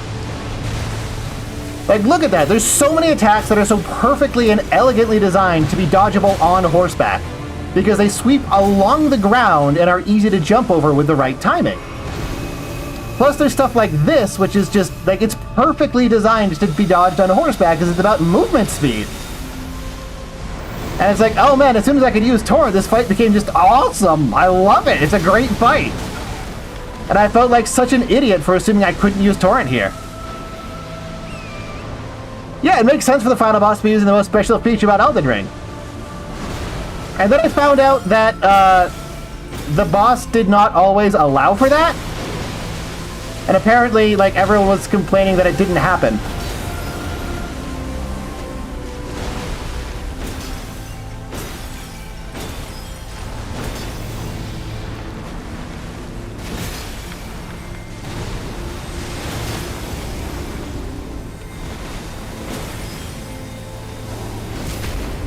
And that just completely blew my mind, because this fight is genuinely perfect as a Torrent fight.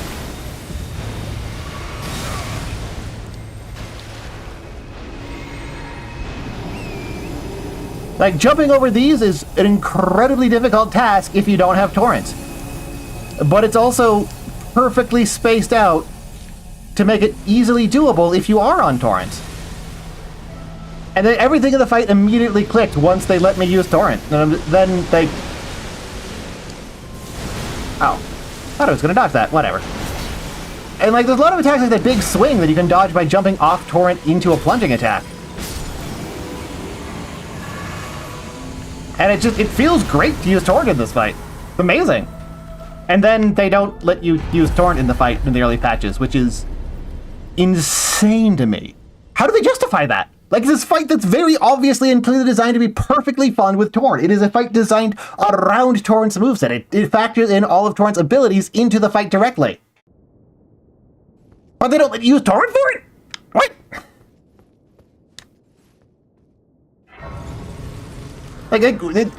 What?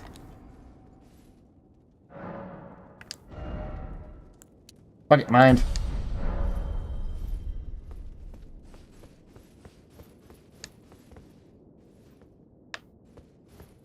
Like, that's just insane, right? Oh, I don't have any of the special endings unlocked. Well, whatever. Time to go find someone to raid. And I will hopefully be seeing all of you again on Wednesday for Ghost Master. Oh, Bloom's doing the thing. I'm gonna go raid Bloom. / raid Prof Bloom. It's VT or VTuber? VTuber. Yeah, raid message. Oh, Magpie's still here. Alrighty. Hopefully I'll be seeing you on Wednesday, Magpie. But for now, have yourself a good night. Or I guess in your time zone, it would be mid-afternoon, isn't it? Anyway, raid message. The greatest trade in history. That is your raid message. And I mean, you've already seen the ending. Who cares about this ending? Later.